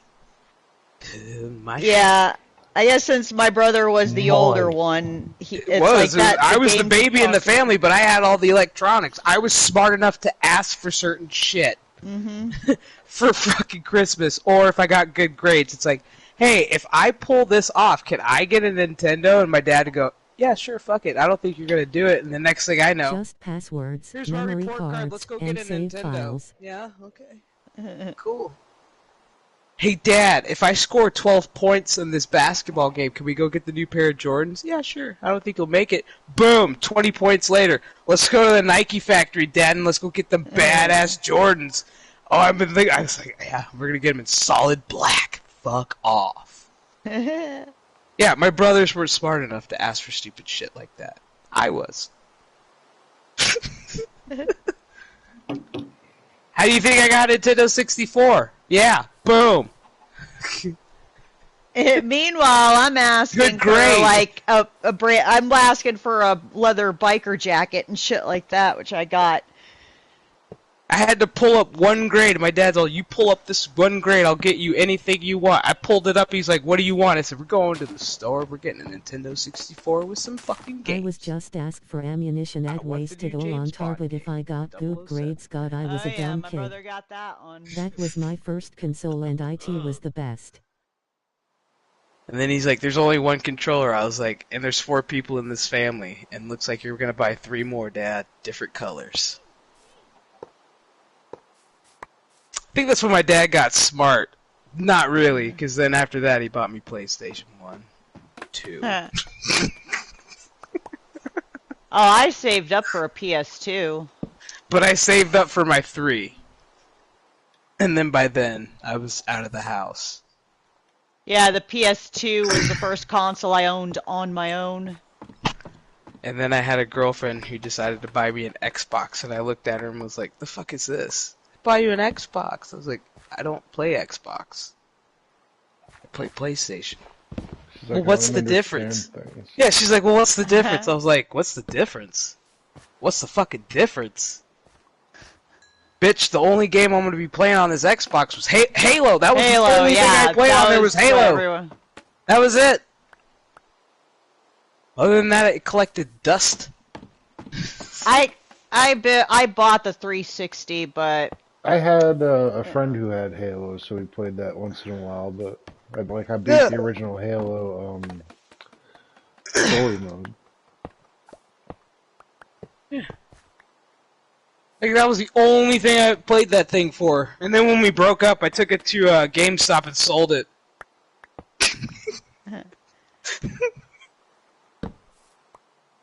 Like, there's no need for me to have this shit. I was worried that I was gonna miss out on Resident Evil 5 and 6, or no, I was worried I was gonna miss out on 5. But they released that for the 360. I was like, Man, I should have asked for a PlayStation a couple years ago. because I didn't Now really I'm pay stuck with attention an to, like, Xbox. platform exclusives. I was just into certain IPs. Yeah, I'm glad I'm not stuck with Xbox. Mark don't suck. No, yeah, I decided, you know what? I'm gonna go back to the PlayStation.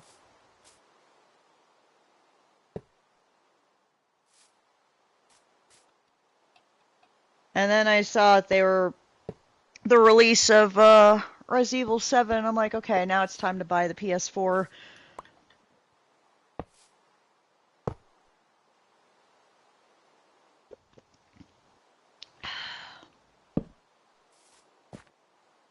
And then you have Nintendo, which I don't know what the hell they're doing. They're sticking more with the Switch. The Switch is a good. It's I'm wondering when they're probably going to make the Switch 2. I don't know, man. Well, because you had the DS and then the 3DS, so it's 'Cause I like what know- would come after the Switch? Because I know PlayStation's really trying to like promote their PlayStation again portable. They made a new PSP. Yeah, they did make it. Yep. But I'm like, dude, if you're gonna have a PSP, give me all my classic games back.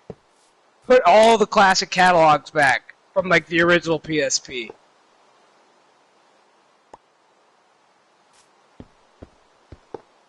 I haven't heard any good thing about it.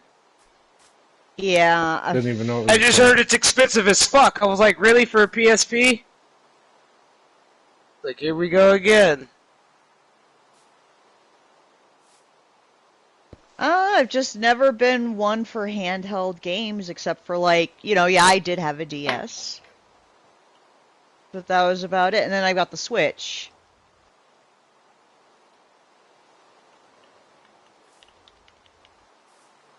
But, man, like, Nintendo really outdid themselves with the GameCube. That was a great console.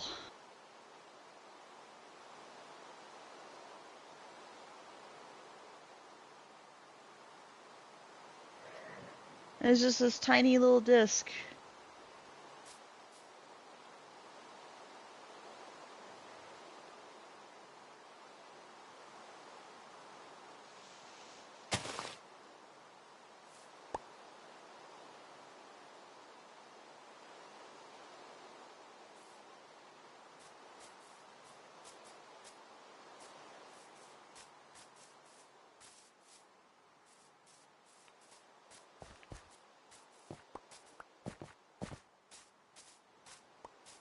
Lizzie, what are you up to? Just mining.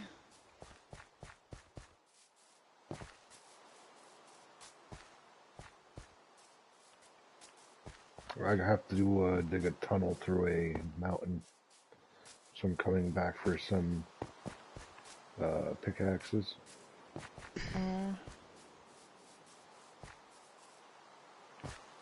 Oh, there's water down there. I might be able to drop. There. Okay, this is good. Like I'll be able to safely land. Just down here.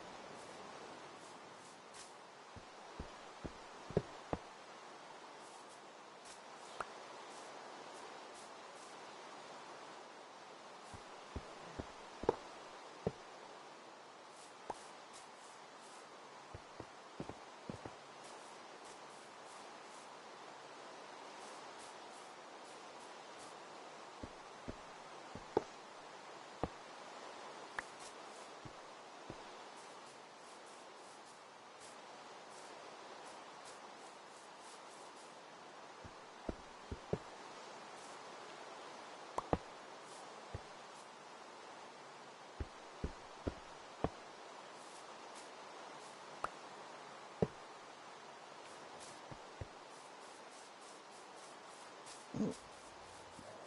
Go over here.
Damn. Had a hard time You know what's collecting weird? that orb. Hmm. To make powered railroad tracks, you need gold, and you need redstone, you need sticks. But when you lay down a piece of powered railroad track, it obviously has iron to it, which is not part of the recipe. I don't know. It's Isn't that weird? yes, but I mean it's Minecraft. Like the logic of this game, remember, really makes no sense. Yeah. I mean, Kiddo is right. He's also a sleepyhead. I wonder when he's gonna wake up. Well, I mean, He did the eat. guy's 8. Yeah, that's what you were saying. He is 13. Mm-hmm. I mean, shit. I remember sleeping in as a kid till pretty late. And I wake up like, oh my god, did I sleep that late?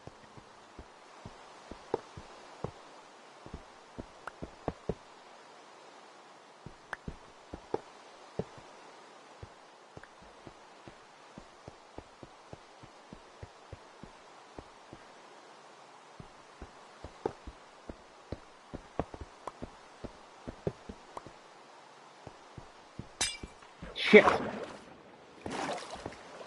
Uh-oh, what'd you do? Broke a piece of glass. It's okay, I have some on me. Man, too bad you didn't have Silk Touch with you or something. Oh, I do.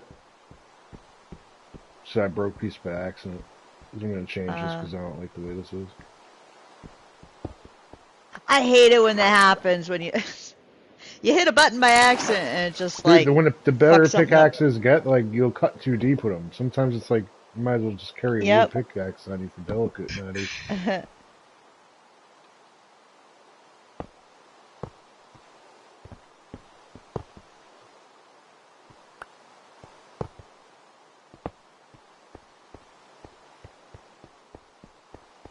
And I don't get how, like, they'll give you XP for coal, but yet not for any other type of resource.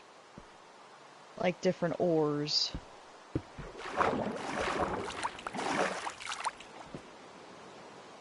Yeah, that's weird. Yeah, Whatever. right? Hey, we have an XP farm, so like it really matters. For real, I'm level 41 right now. Yeah, I'm still at 40.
Dark area.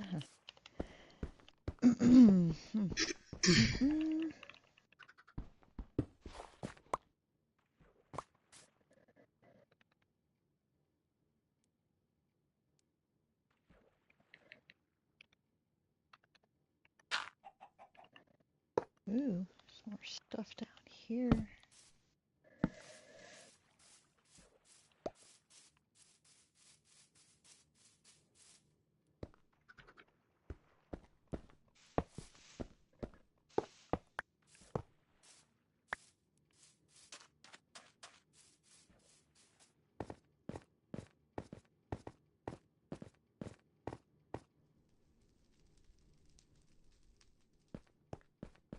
You got a cobblestone? I don't have any. Oh, I have. I put all mine on the roof, But I have around some. the circle. Yeah, I have some cobblestone on me.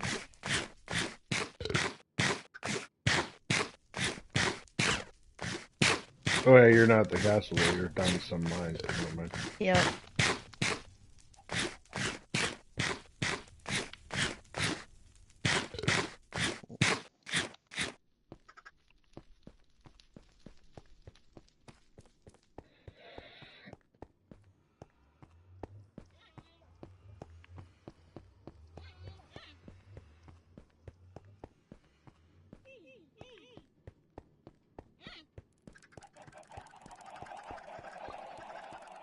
We found a gold block, but like it really matters because we're getting plenty of gold from the piglins.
Jeez, I'm finding quite a bit of iron.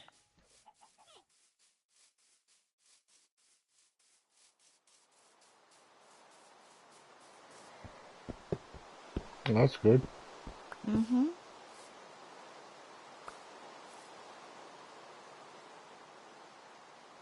A lot of iron, a lot of coal.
I'm gonna need more torches for that.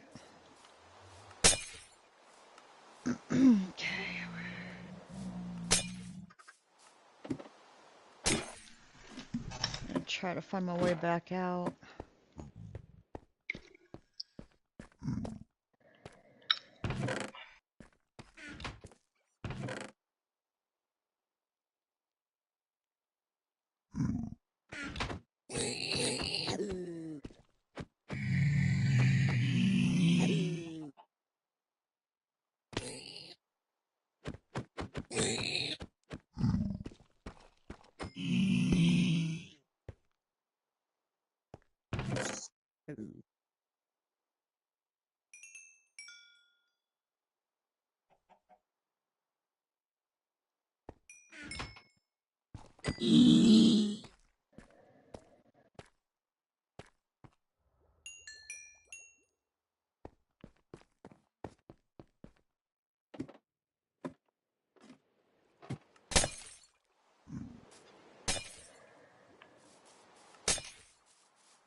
Alright.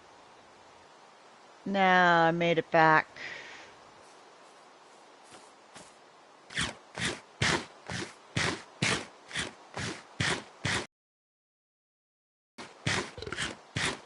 I'm heading over by the glass factory.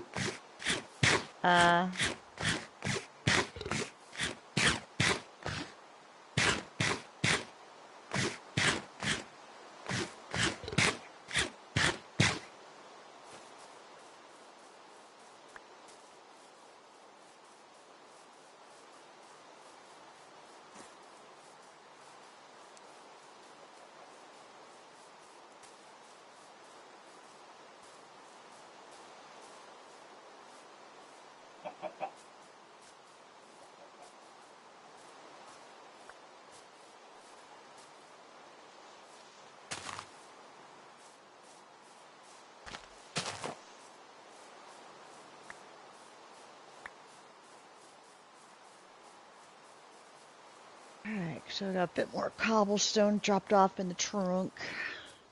Cool. I grabbed quite a bit of copper. And some iron.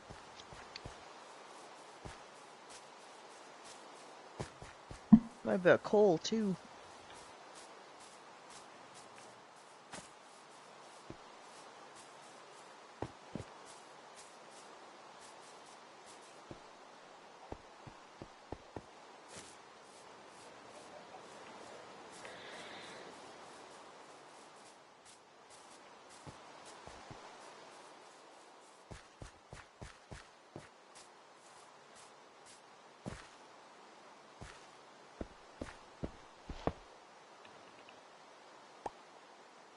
Oh, you can make polished andesite? Interesting. Mm-hmm.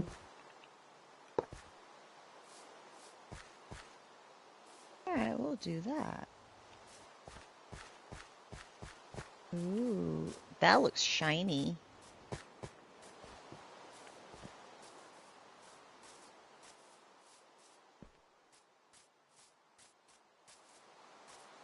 Oh, that looks nice.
Cool. What?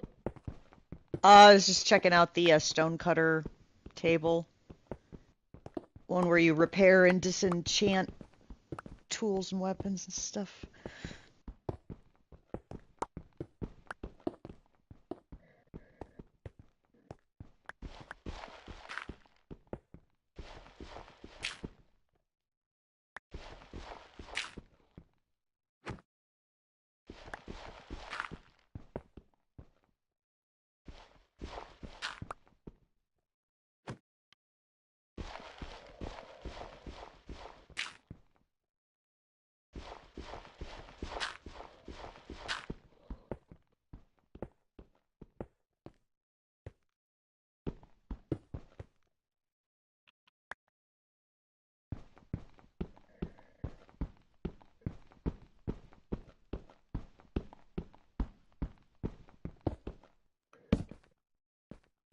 Calibrated skulk sensor.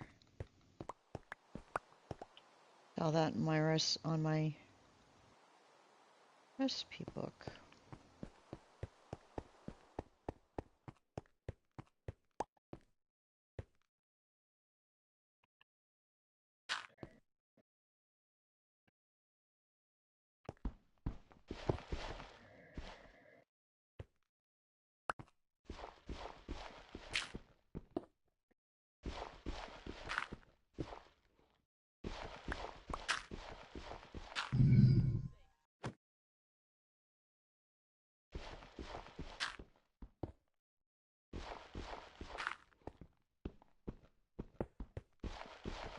Like it's almost dawn. What? So it looks like it's almost dawn according to the wall clock.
Fuck, why'd I have to find a cave? That sounds like me every time.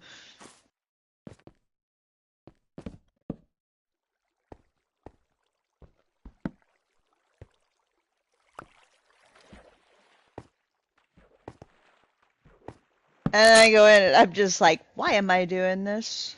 Alright, where is... Damn, that's a fall. Okay, fuck that, I'm not going there. Go right back to what I was doing.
Everybody got all quiet and shit. I'm smelting.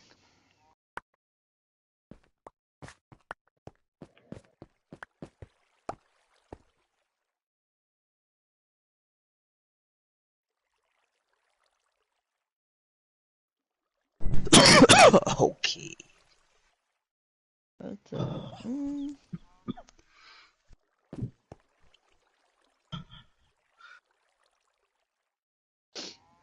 I picked up a lot of copper.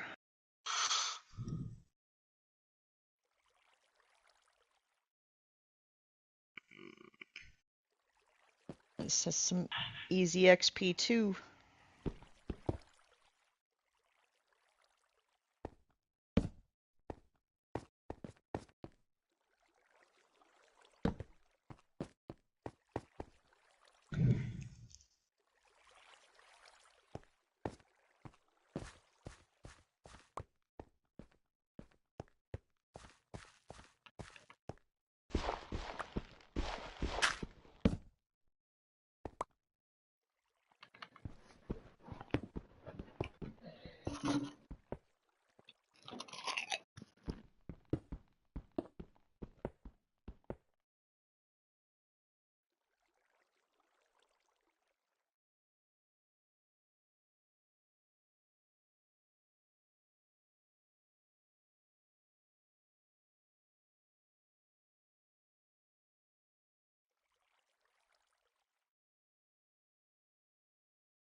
I just woke up my son like, oh, it's 1 o'clock. He's like, 1 o'clock? I'm like, yeah, 1 o'clock. I thought you were gonna be like, what, like in the afternoon? I'd be like, nah, motherfucker, in the morning. At night, again. Again, you slept all fucking day. Well, into the night. God damn. Love I it. ate 1 him up so he o'clock. gets hungry and starts eating a lot of this food. Start off, dude. I had me a slice of Dutch apple pie this morning because I didn't have my pie last night because I ate too much. See, I was smart. I ain't go overboard the pies. I just got one chocolate cream pie, but we didn't even get to it last night.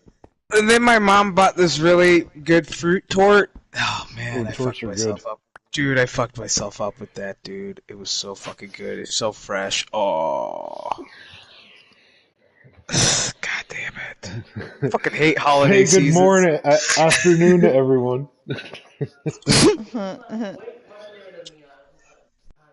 At times, Good. yes, at times. So good morning, I starshine. need you up so you can start eating some of this food. He's like, I need you to start clowning on this fridge. Yeah, exactly. I need you to go hard on this fucking leftover Need you to go situation. ham on this fridge, son.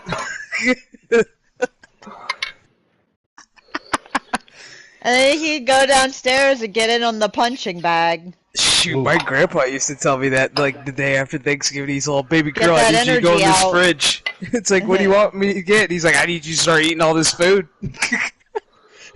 Oh, well, it's like when I was a kid, my parents didn't have to ask us twice. It's like, okay, we'll just... It was my great aunt, because if you didn't finish, like, your plate after Thanksgiving, she would literally find out which kid did it, and then There's save also it. So stuff then like if you that went in for a another plate, Tupperware. she would literally warm up what you had and then throw it on your plate and go, you didn't finish this. You need to fit. Dude, Why not she just wrap up the one plate with a stick post-it notes on it with your name? Oh, she used to do that too. There's another one with just that stuff on it. The tale of a peanut butter and jelly behind sandwich that. from Disneyland, man. Johnny Rockets. I didn't eat it. All that shit, yeah. That sandwich sat with me for almost 2 days. There's these. Until the day my parents were like, we're going to have Chinese. I was like, well, I'm eating this sandwich because I want some Chinese. Literally, my great aunt was like, I love her to death, man. I want her to make it to 100. She's going to make it to 100. more cheese in God it, is too. my witness. We're having a party. We're having a 100th birthday party. Yeah.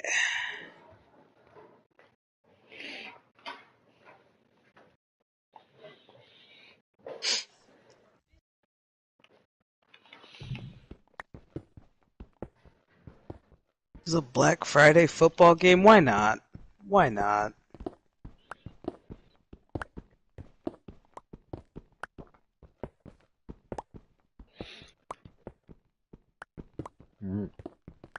Very good. Fucking prosciutto ranch and cheese. I'm sold.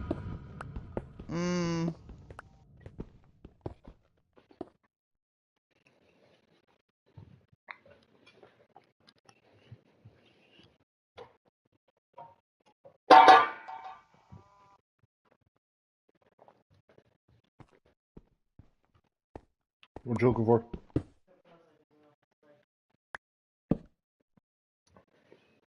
Wow. There's more in the hall, too.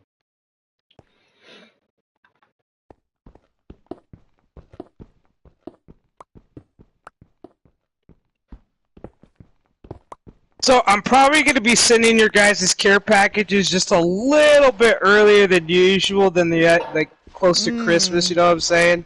I thoroughly Why? Because of the rhythm Greatly of the business or something?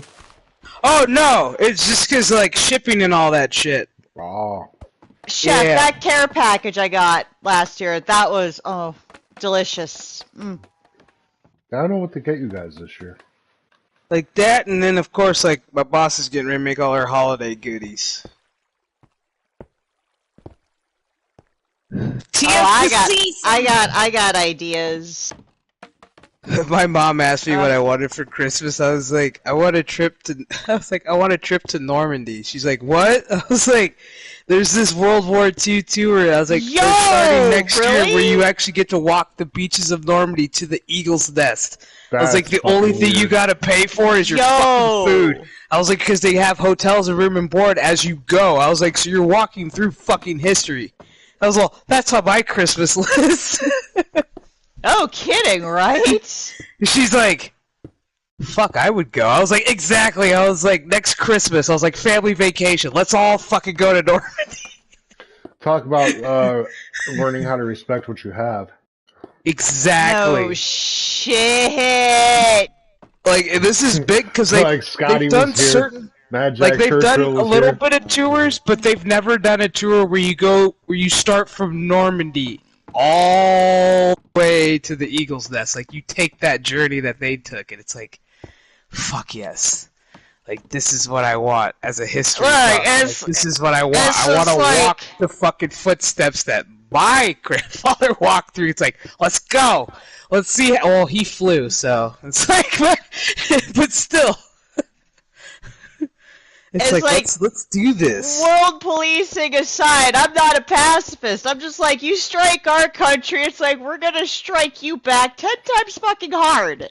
It's just one of those things where it's like, it's never been done before. These guys obviously thought about it, going, look, people will keep saying World War II, certain events in World War II, quote unquote, never happened.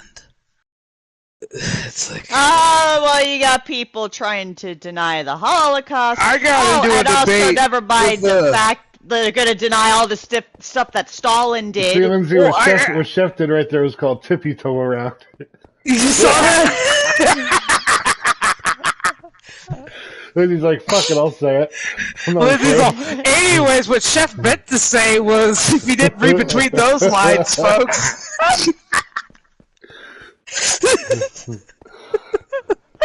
By the way, that whole thing with Adam Carolla is fucking hilarious. For real. Or was that Norm Macdonald? That was Norm Macdonald. I think it was Norm. Well, that was the Norm one. I've been watching a lot of Salty lately, so well, the sad thing is, it's like, this shit. When you get into debates with people over, like, Dachau and Auschwitz, and then you go, okay, they go, there were no gas chambers. I was like, if you look at Auschwitz very carefully, I was like, you do see smokestacks. Yes. It's in rubble, but there are smokestacks. Dachau did not have smokestacks. They were a little bit more, The cow was just for killing. We're just gonna work you till you drop, and then we're just gonna fucking put you in a I've pit. heard the stories of Holocaust survivors, so... Yeah. I mean... But to deniers, Lizzie, those stories are fabricated. Of course it was. It's a weird thing to make up. And the sad thing, is like a lot of deniers. They go, well, they just got those tattoos and numbers. They did those themselves. It's like, are you fucking kidding me? Also, odd behavior. It's like spooky. Yeah. So it's one of those where, like, if you ever run into one of those, it's like you have fun with them. Because all you're giving them is facts, and they go, no. That's not what happened. But don't believe your lying eyes. But then if you start showing them articles, and they go, oh, that's fabricated. And what about all this hair? What about this human hair? For real. Hair, teeth, shoes. That's a lot of shoes. Yeah, have you? Oh my god! Like in the Holocaust Museum, there's like one room just full of shoes. It's like one of the most people say it's one of the most haunting like sights you'll ever see. Is like a room full of shoes, and it's like the different sizes of shoes, men, women, of course, kids. But it's like, dude, you can't make this shit up. I'm sorry, these things happen. I hate to be that person that read history books and asked my teachers lots of questions. All it takes is an overreaction. All it takes is an overreaction. And then it said that the next thing, there's an overreaction. And it's like, nope, nobody fucking learns, do you? Like, I hate saying it. I hate being... I was that kid in school whose hand was always up, to the point where my friends were like, dude, you're getting fucking annoying. I go, I may be annoying, but this might be on a fucking test. Yes. And it's like 10-1. Those questions that I asked were on tests, and then I got my buddies going, I see what you're doing. It's like, dude, come on. Yes, this is the whole point. Yeah, we learned it in school. Ask questions if you don't understand. My teachers always said there's no such thing as a stupid question. The teacher into putting that question on the exam. Exactly. Because I did. I put certain shit on there that I was like, these guys wouldn't know shit. This is going to be on the exam. And the teacher's like, you know what? And then my teacher would go, you know what? I'm putting this shit on the exam. It's like, yep, because you asked a very valid question. I'm like, yeah, I did. Now that removes one of the questions from the exam that you know is going to be right. Yep. I piss off a lot of friends in like fucking junior high school. This is like, as soon as we got to World War II, I got my buddies going, fuck, man, we are fucked. I'm like, yay! We're gonna talk about my subject.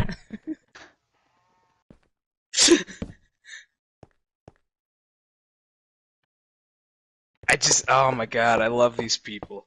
Just like last week, the best thing I ever had was the best debate on somebody on JFK's assassination. I was like, oh, this is great. You guys are, these deniers are just, oh, I love you guys. What were they trying to say? Oh, that his shooting was fabricated. I'm like, yo. They were trying to say You're it never telling me happened. the It's on video. I was like, you're telling me the What? You're telling me the We watched him get shot in the head. It happened. Telling me the Were they I saw also the flat autopsy earthers? photos. I was like, you're telling me the infamous film that this man shot on the grassy knoll that day as he's smoking a cigarette, who got the iconic shot, you're telling me he faked that shit? He's like, there's no X right where they have that spot where you got hit. I was like, okay, apparently you've never been to Dallas, my man.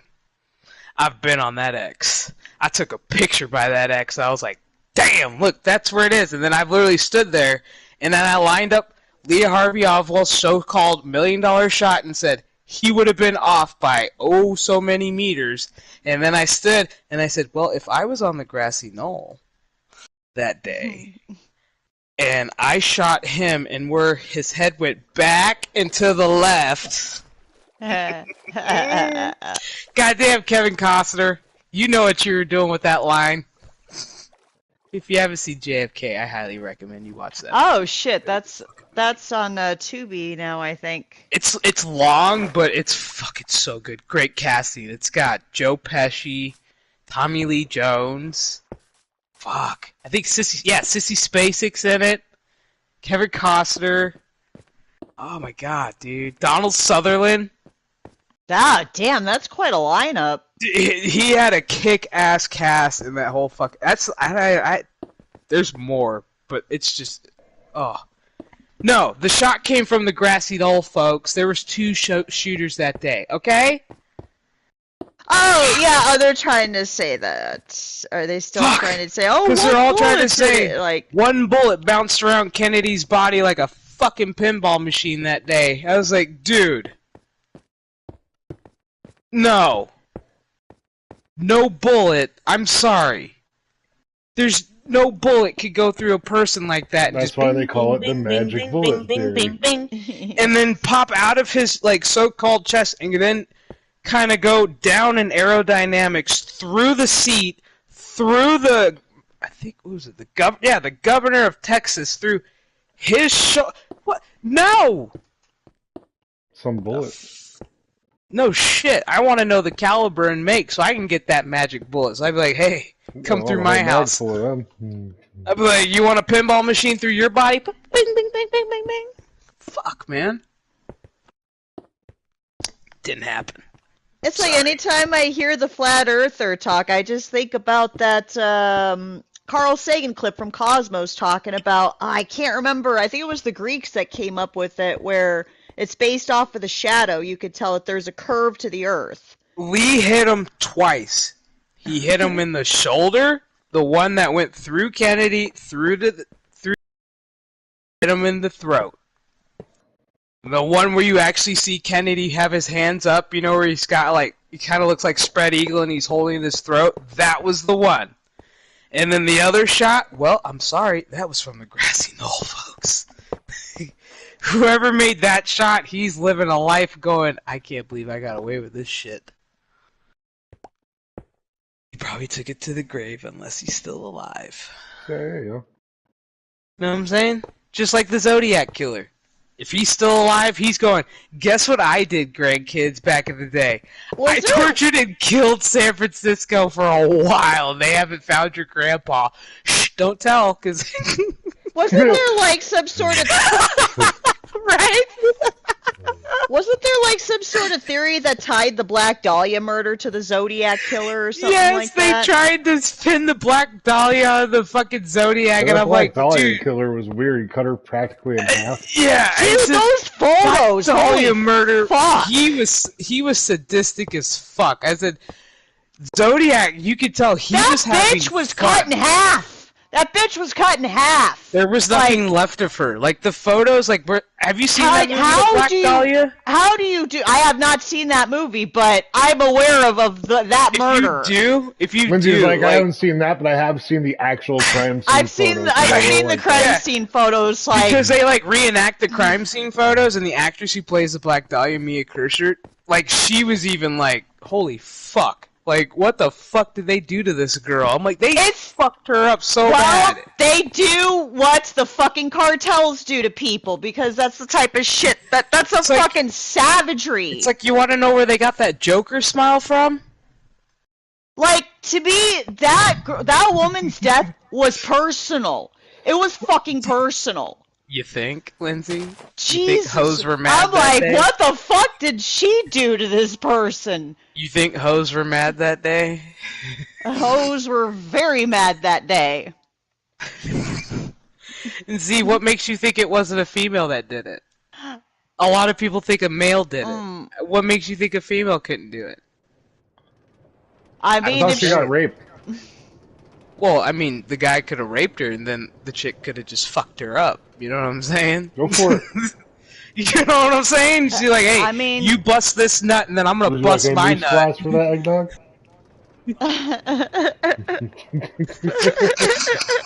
What? That's a valid question.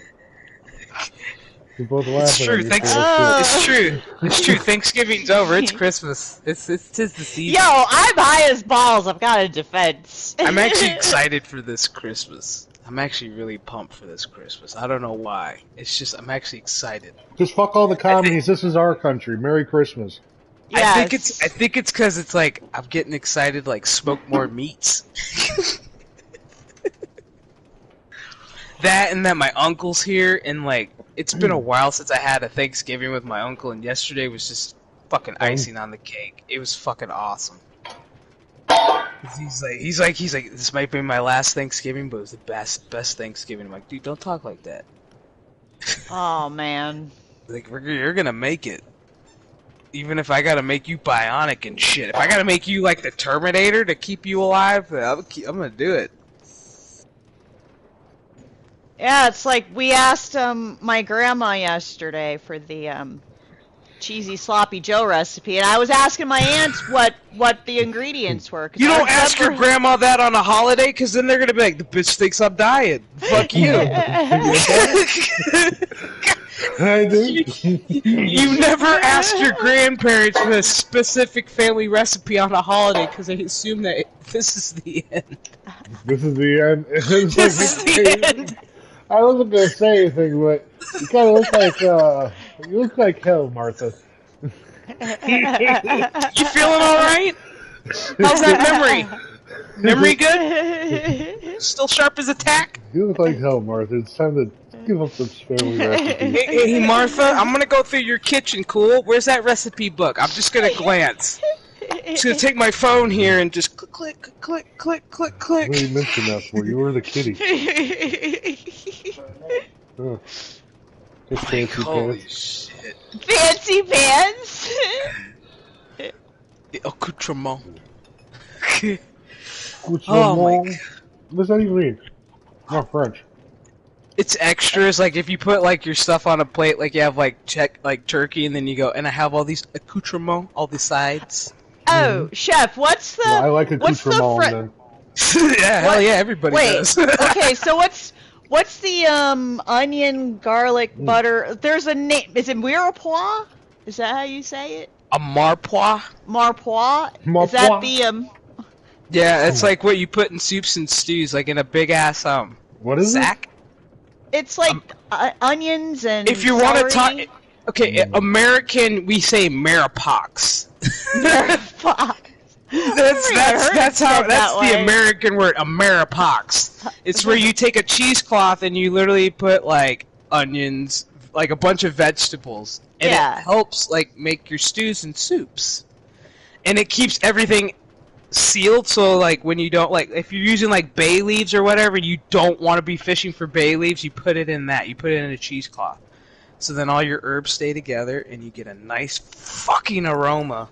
What's the fancy pants name for one of my favorite inventions, the Cracker Witch? The Cracker Witch? What? You don't know what Are the you fuck a talking about, Cracker like- Witch is? What, like Lunchables?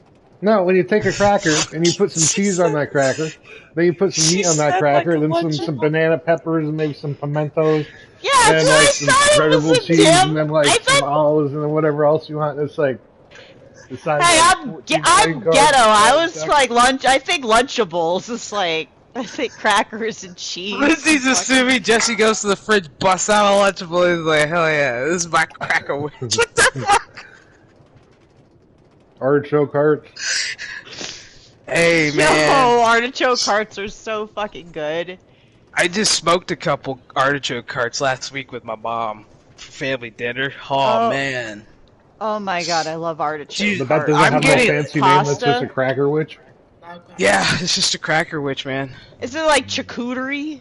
Charcuterie board? If you're doing charcuterie, that has to have a meat. Oh yeah. You gotta definitely have at least meat.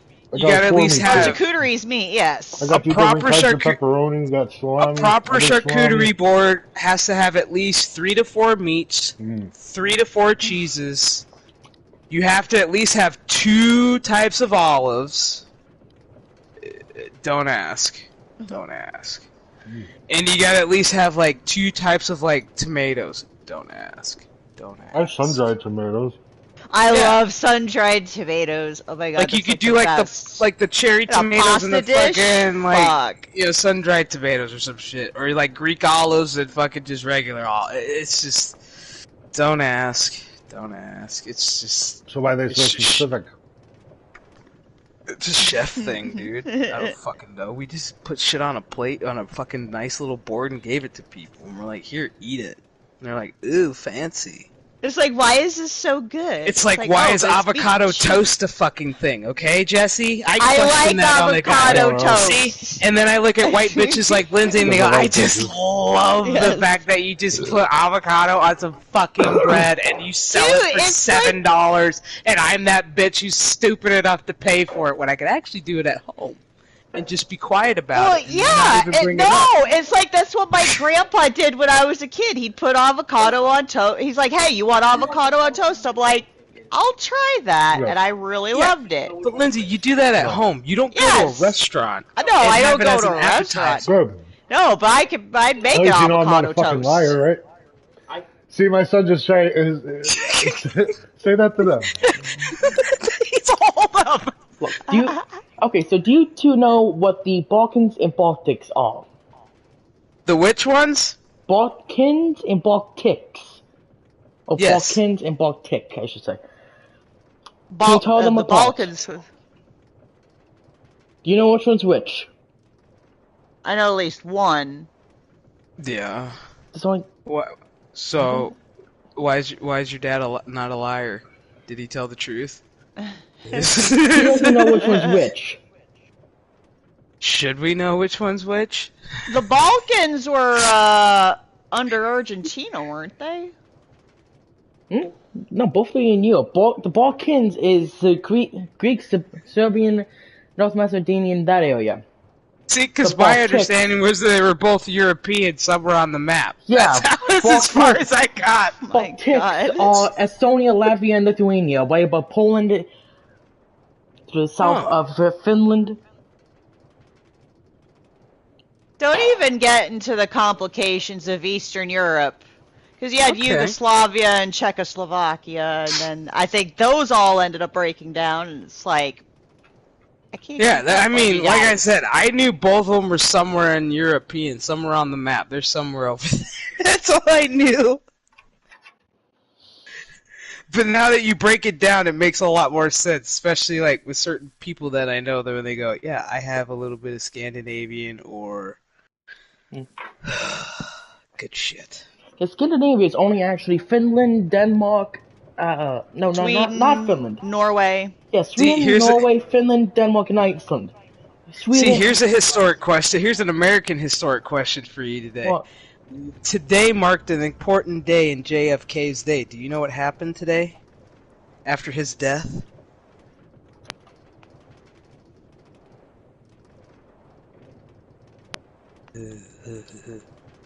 This is where I go, the education system has failed. This is where we killed Jack Ruby killed Lee Harvey Oswald today.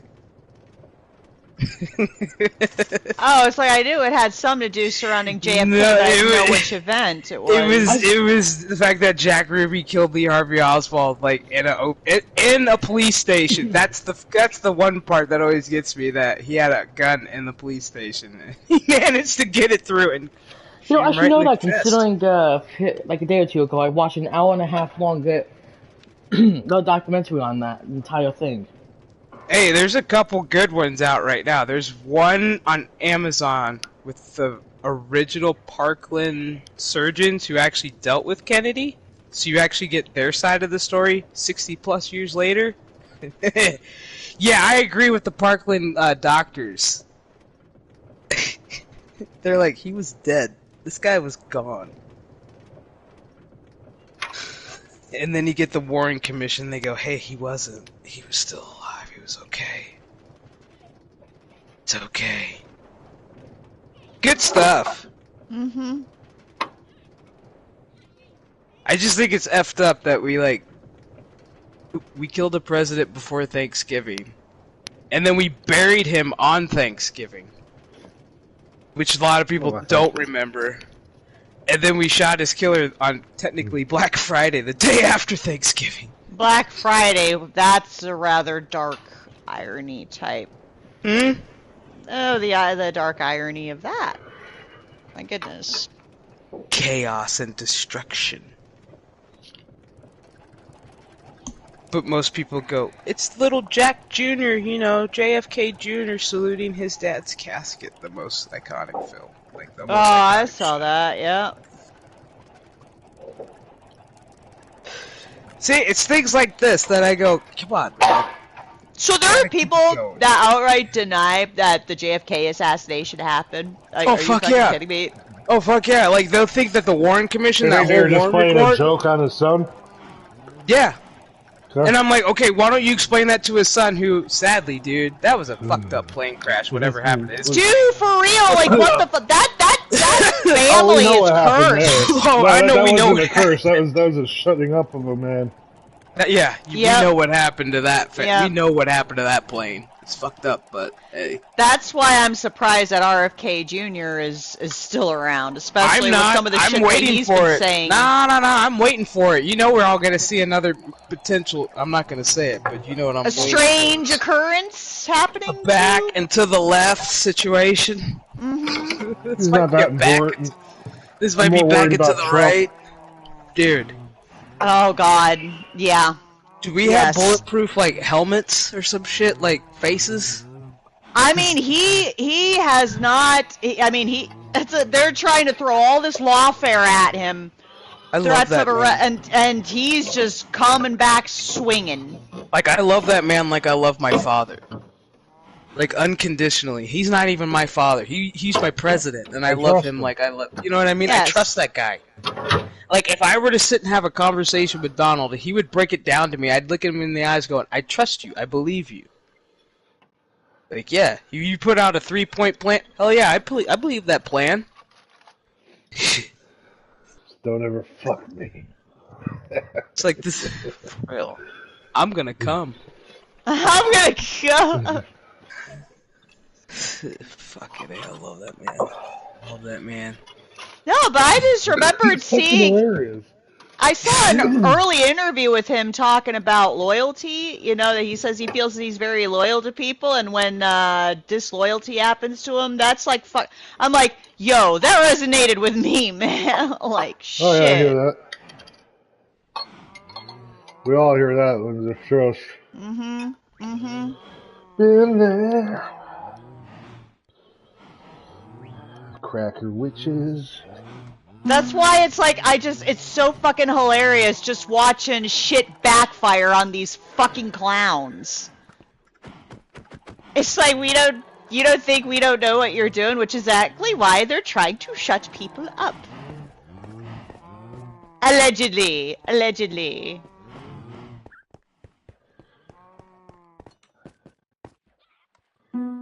Allegedly. I don't even think my likes register on YouTube anymore. Every time I watch a video, it's at 0 likes or it's at some weird number. that I know is It's not like, right. yeah, we're now being treated like the black sheep. Like, oh no, these people are staying too much.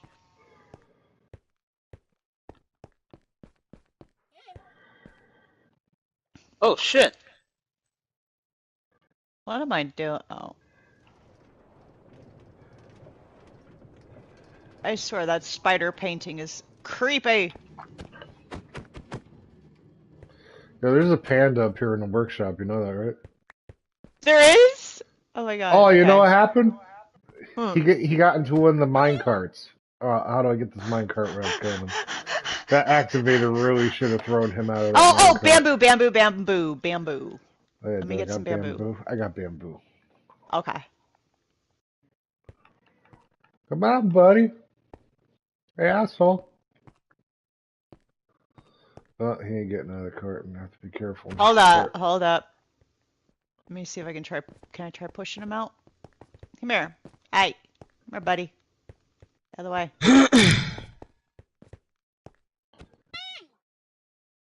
Here, give me the bamboo. I'm about to kill this bear. Mm.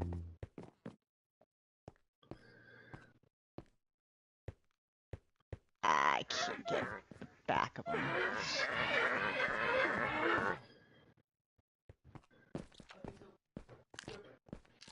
Hold up. Let me try something. Is the ball can. Oh! I can't hit the cart without hitting him. So what are your thoughts on the GTA 6 trailer coming out next month? What are you expecting to see? Why is I don't know, a it trailer. It better be awesome. I better see Yeah. some sights and some fucking sounds. I better have a The good map better be soundtrack. goddamn huge. Dude, for real. It's like you've taken this how long? It's better be beautiful, it better be huge. Just now, just. I'd like to go marlin fishing. Huh? Also, do you know what Estonia is? No. No. I don't give a shit about any of these countries. I'm American. Yeah, I'm gonna kill this bear because I can't get him out. This is the first and only time I've. This is It's not only, my fault. only 2 times I've seen the U.S. not crash and burn immediately. Also, that activator rail is supposed to spit him out of there, which it did not do. I mean, it is what it is. Yeah, but Stupid ass bear had to get in there. if I can't get him out, how am I supposed to get the villagers out? Oh, you fucking dude, move. Fuck it.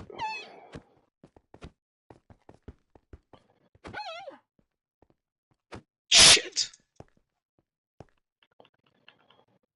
You think hitting him would have made him get the hint? It's like, okay, you want to die, bear.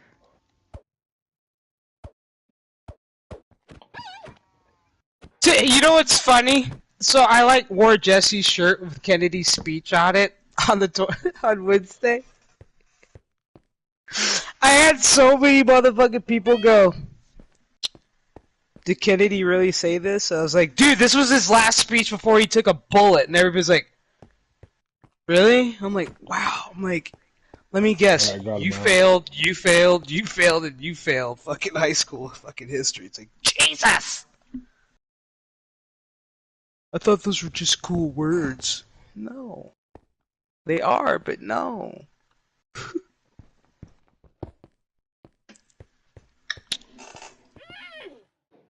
Wow, he died. Why did he die? Oh, well, fuck him. Well, you got your card back. Yeah, I tried the bambucha. It's like, fuck, really? Okay.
The grass is spreading on top now that I brought back a grass block that I got from using the Oh, Feather Touch. well, that's good. Yeah.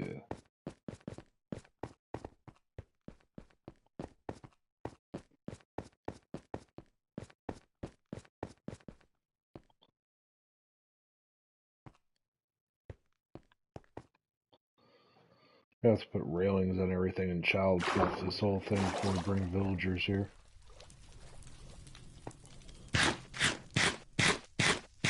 Yeah.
I should make some more torches.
So, kiddo, what do you really want for Christmas?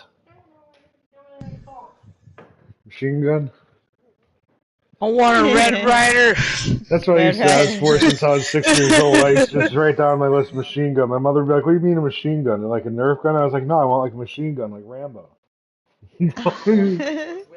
I was like, I want I like I 80s want a movies, box of ma. Cubans. I want a box of These Cuban movies, please. cigars. There's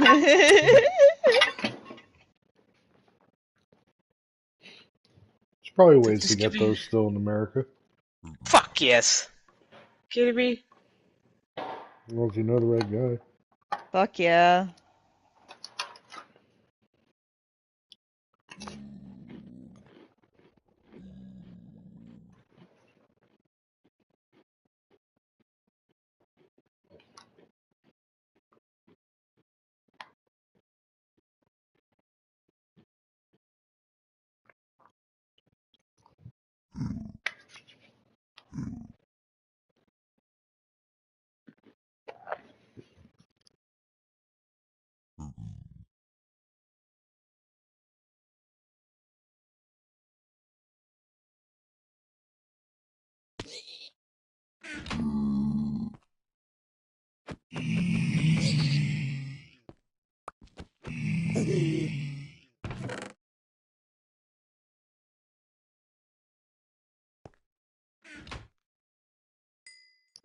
I still have no idea why this machine sucks piglins through.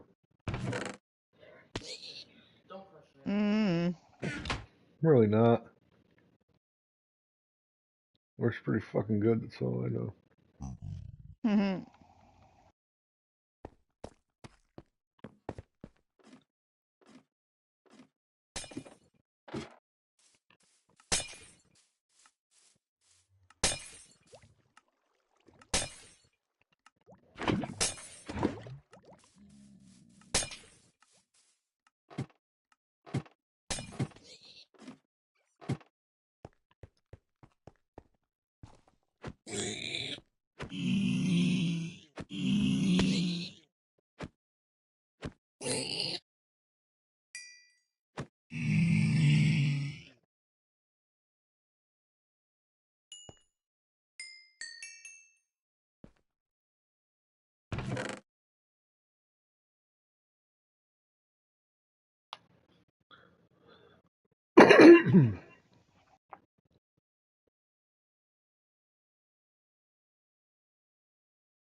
Fuck. God damn it. But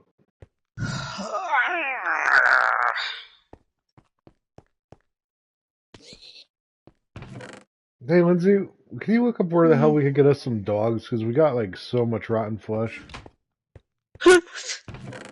We got so much rotten shit, it's not even funny. We We're do. starting to look like Leatherface's house. Well, we practically are because we've got like tons of feathers and We do have a lot of feathers. yes.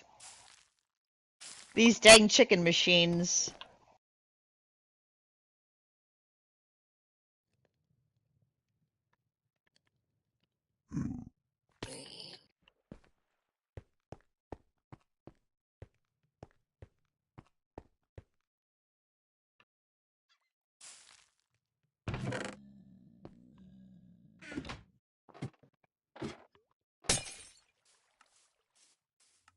Ah, shit.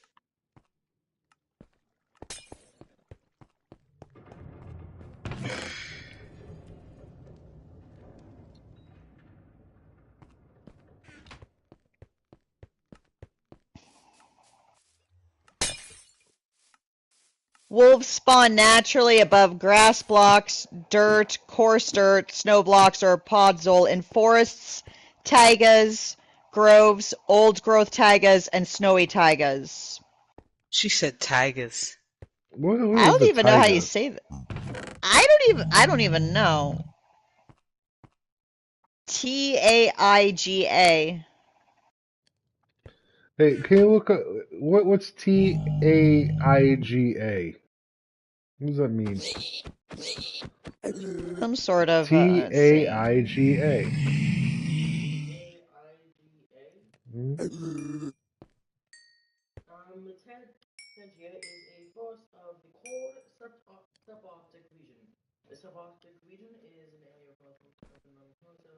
So any subarctic forest? Yes, it's a forest in the cold subarctic region of America.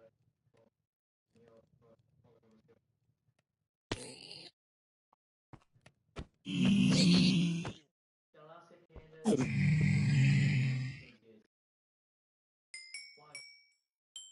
Because that's one of the biomes on this game. There's a lot of tigers. There's a lot of tigers.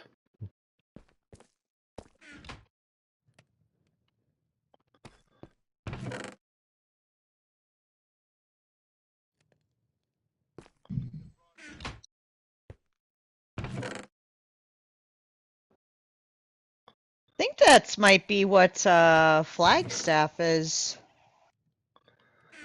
Nah, because you're not subarctic. Oh. I was just thinking of like the trees.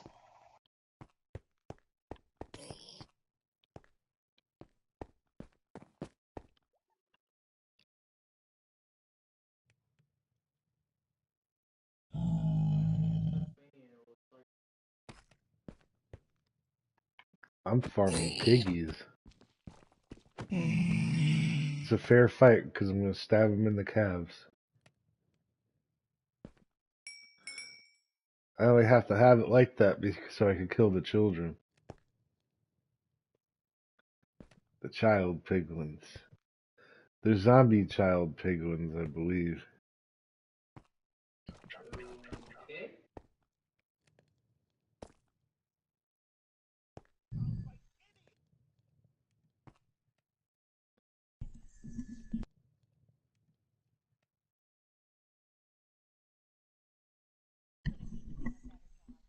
Okay.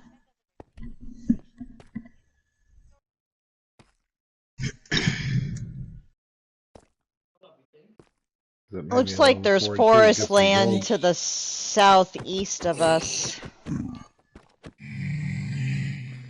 Alright, so if the sunflowers point east.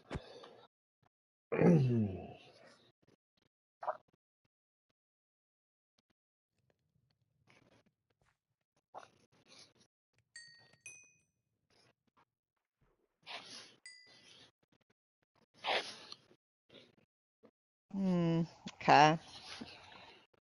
Because that's probably like the closest in terms of like biomes that where they'll be.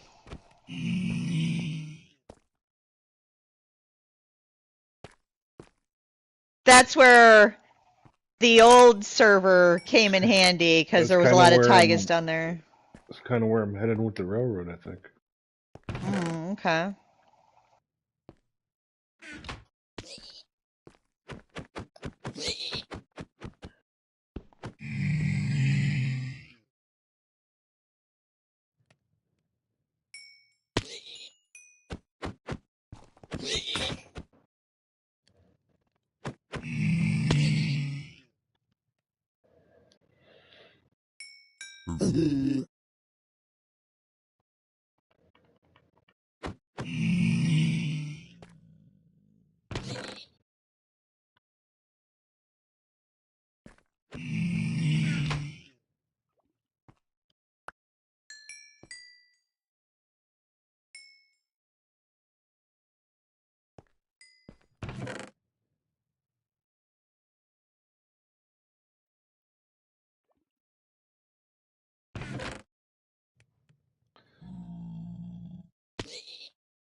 Why don't you find something interesting?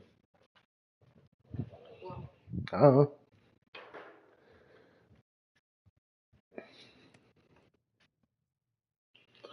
you're good at picking rando shit.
Cold snap lately, huh? It's a cold snap lately, huh? How much snow have you gotten, or is it It only just snowed kind of once. Yeah. It snowed nice? once overnight, and then it was gone. Oh, Nice. good.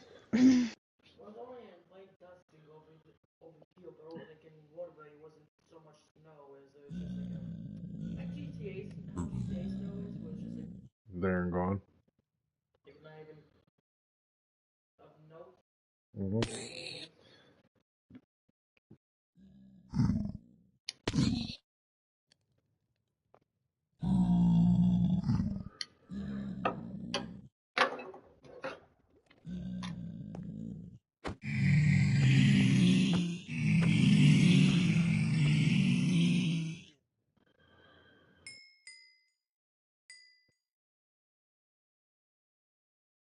Look at all those pretty XP balls.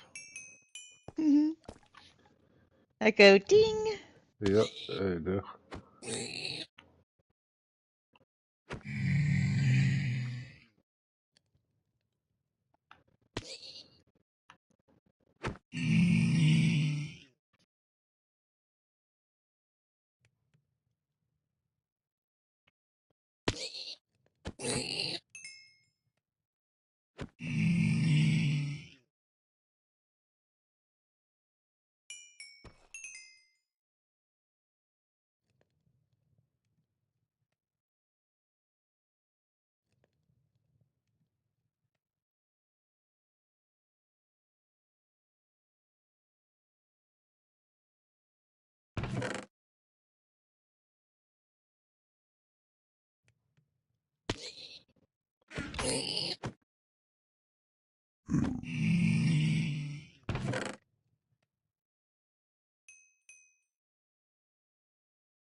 Yeah, I couldn't believe that story about the all-female diversity squad crashing the submarine hunter plane. Like super expensive airplane crash. Jesus Cracked the whole fucking thing in Christ. half. That thing's done so. Good job. Good job. Girl power. Yeah. No comment. Hey, no comment. No comment.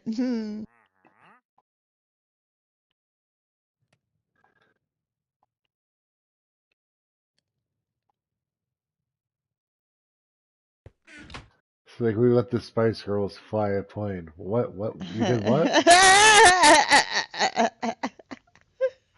We thought it would be cool. For why did you Jesus do Christ. this? I Like they don't were hot know. back in the day. Because for they were hot, sir, so you couldn't say no. Mm-mm.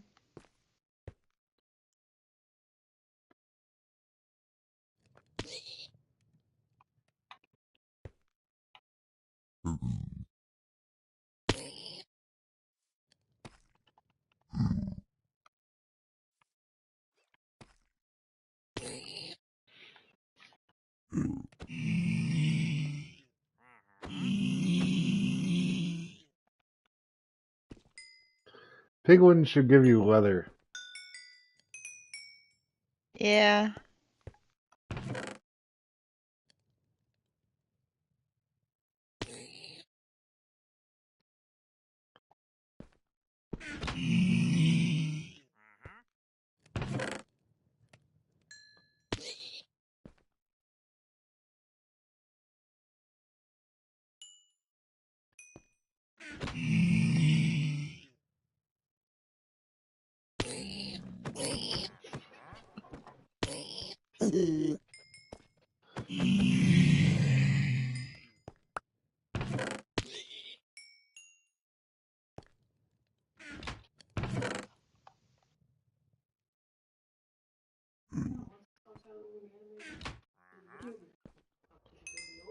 Huh?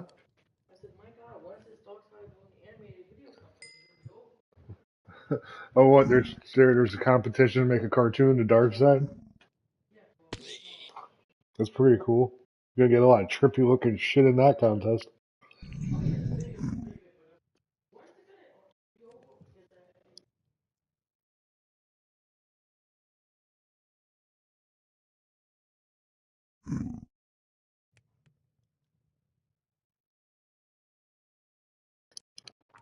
Well, I don't know, but it takes a long time to animate something, so at least they gave them enough time.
Danzig.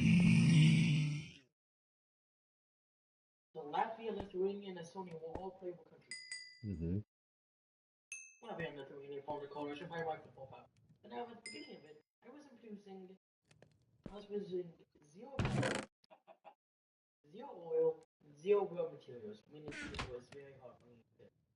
produce things. Because I was on a very high amount.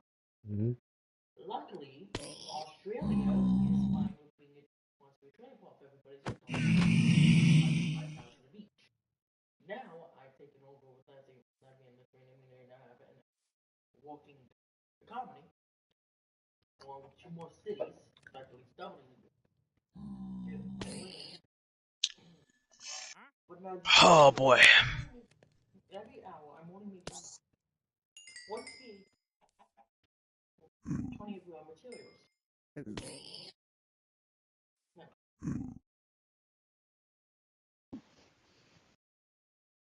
1 in-game hour is 1 hour is 4 in-game hours. I'm still only making 112 raw materials per hour. That is an issue. Meanwhile, the cat's like Blanky. Yeah, that's an issue because mobilization of medium tanks, heavy tanks, destroyers, any air vessels, any secret. So, bombs, special artillery, nuclear weapons, nuclear bombs, stuff that's more powerful. Just a flying bomb requires 470 raw materials. Tank plants, aircraft factories, naval bases, secret labs, industries, propaganda offices, and that's all require raw materials to build, which is an issue.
I'm gonna take down this oak tree Zilla thing I had planned. Did you remember that? Oh yeah, you said something about getting wood, but I didn't remember if it was specific wood you want. I'm taking down this thing, man. So we have all the wood I'm gonna need for a minute. Mm. I'm putting signs near some of these doors. What doors? Like where the bone meal and the cactus are. Oh yeah, if you want to label each room like Batman, go for it, man. Okay. Just do me a favor, use a bamboo sign in each just to keep it, yeah, well, they look what was that better. word? Standardized? Uniformed? Yeah, uniform, standardized, although they all fit. Okay, good. Yeah, I like the look of the bamboo better. I think The font stands out more. Mm-hmm.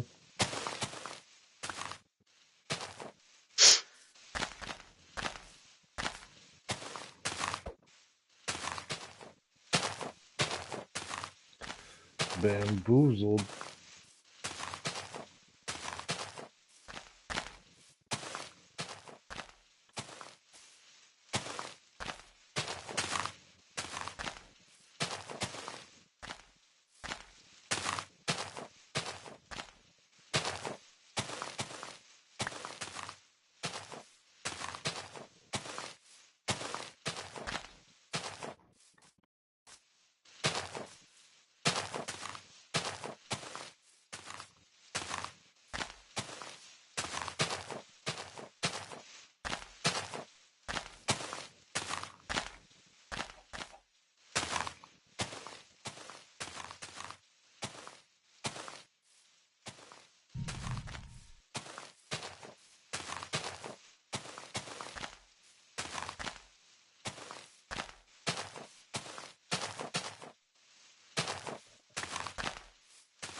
That looks better.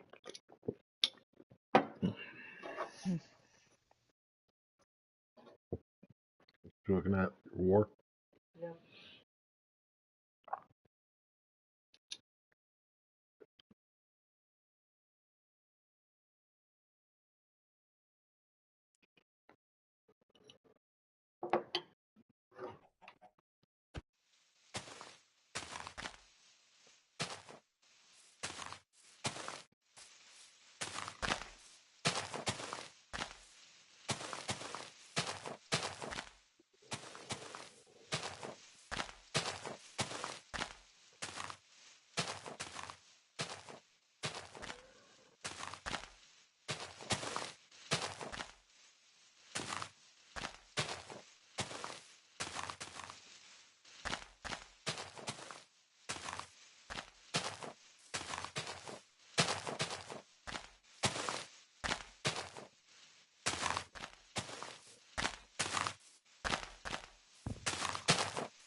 What's up?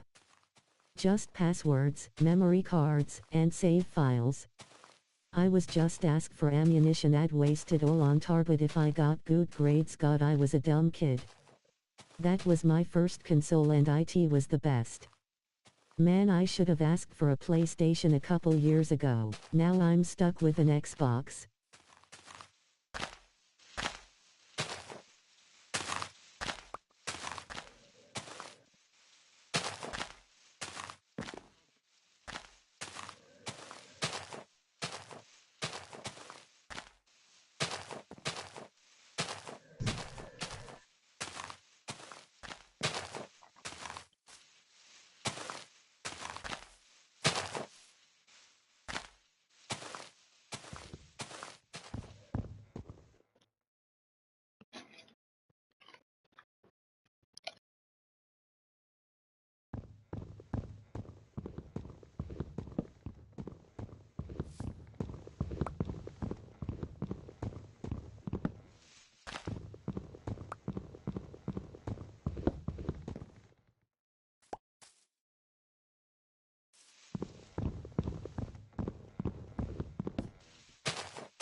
Oh, holy shit, Little Chef's awake. Damn, homie. Little dog was sleeping all day.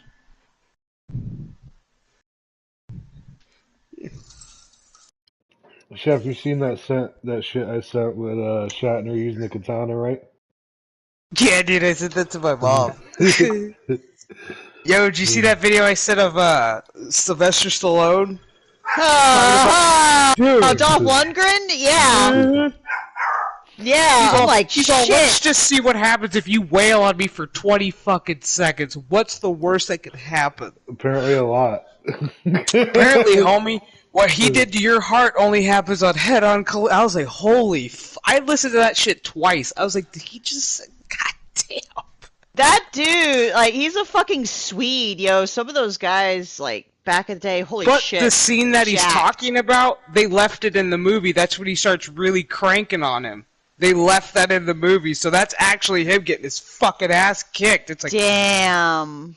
That's why I love that movie so much, because it's like, yeah, now you know, it's like that one scene where he just starts beating him and he just can't get that swing in. Rocky just can't get it. That's that scene where he's like, just wail on me for 20 seconds. Let's see what happens.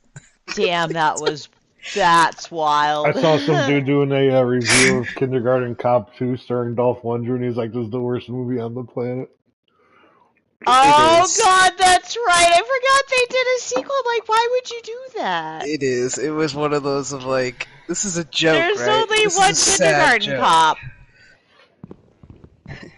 Boys have penises. Penis girls have vaginas. I would say they did it for the money, but what money?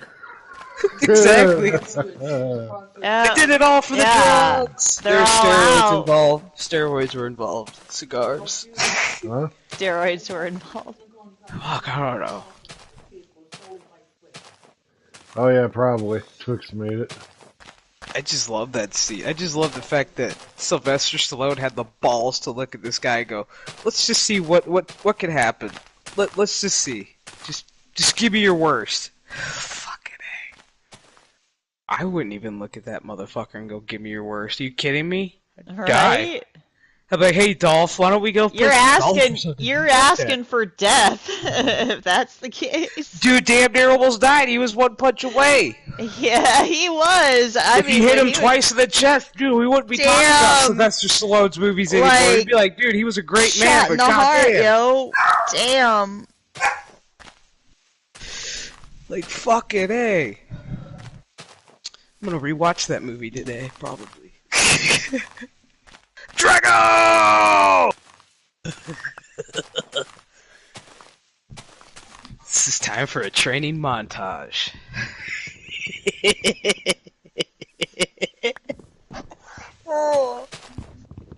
Say what you will about those movies, the training montages were the best. Like, how gay can we really get and still be straight? I know, let's run on the beach and then bro hug each other. God, I miss those movies.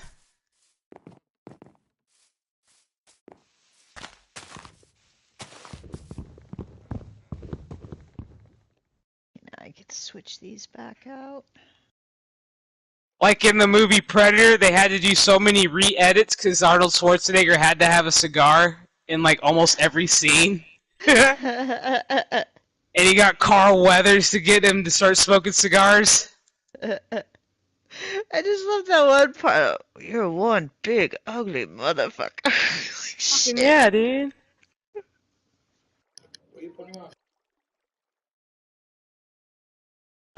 We could have had a good game.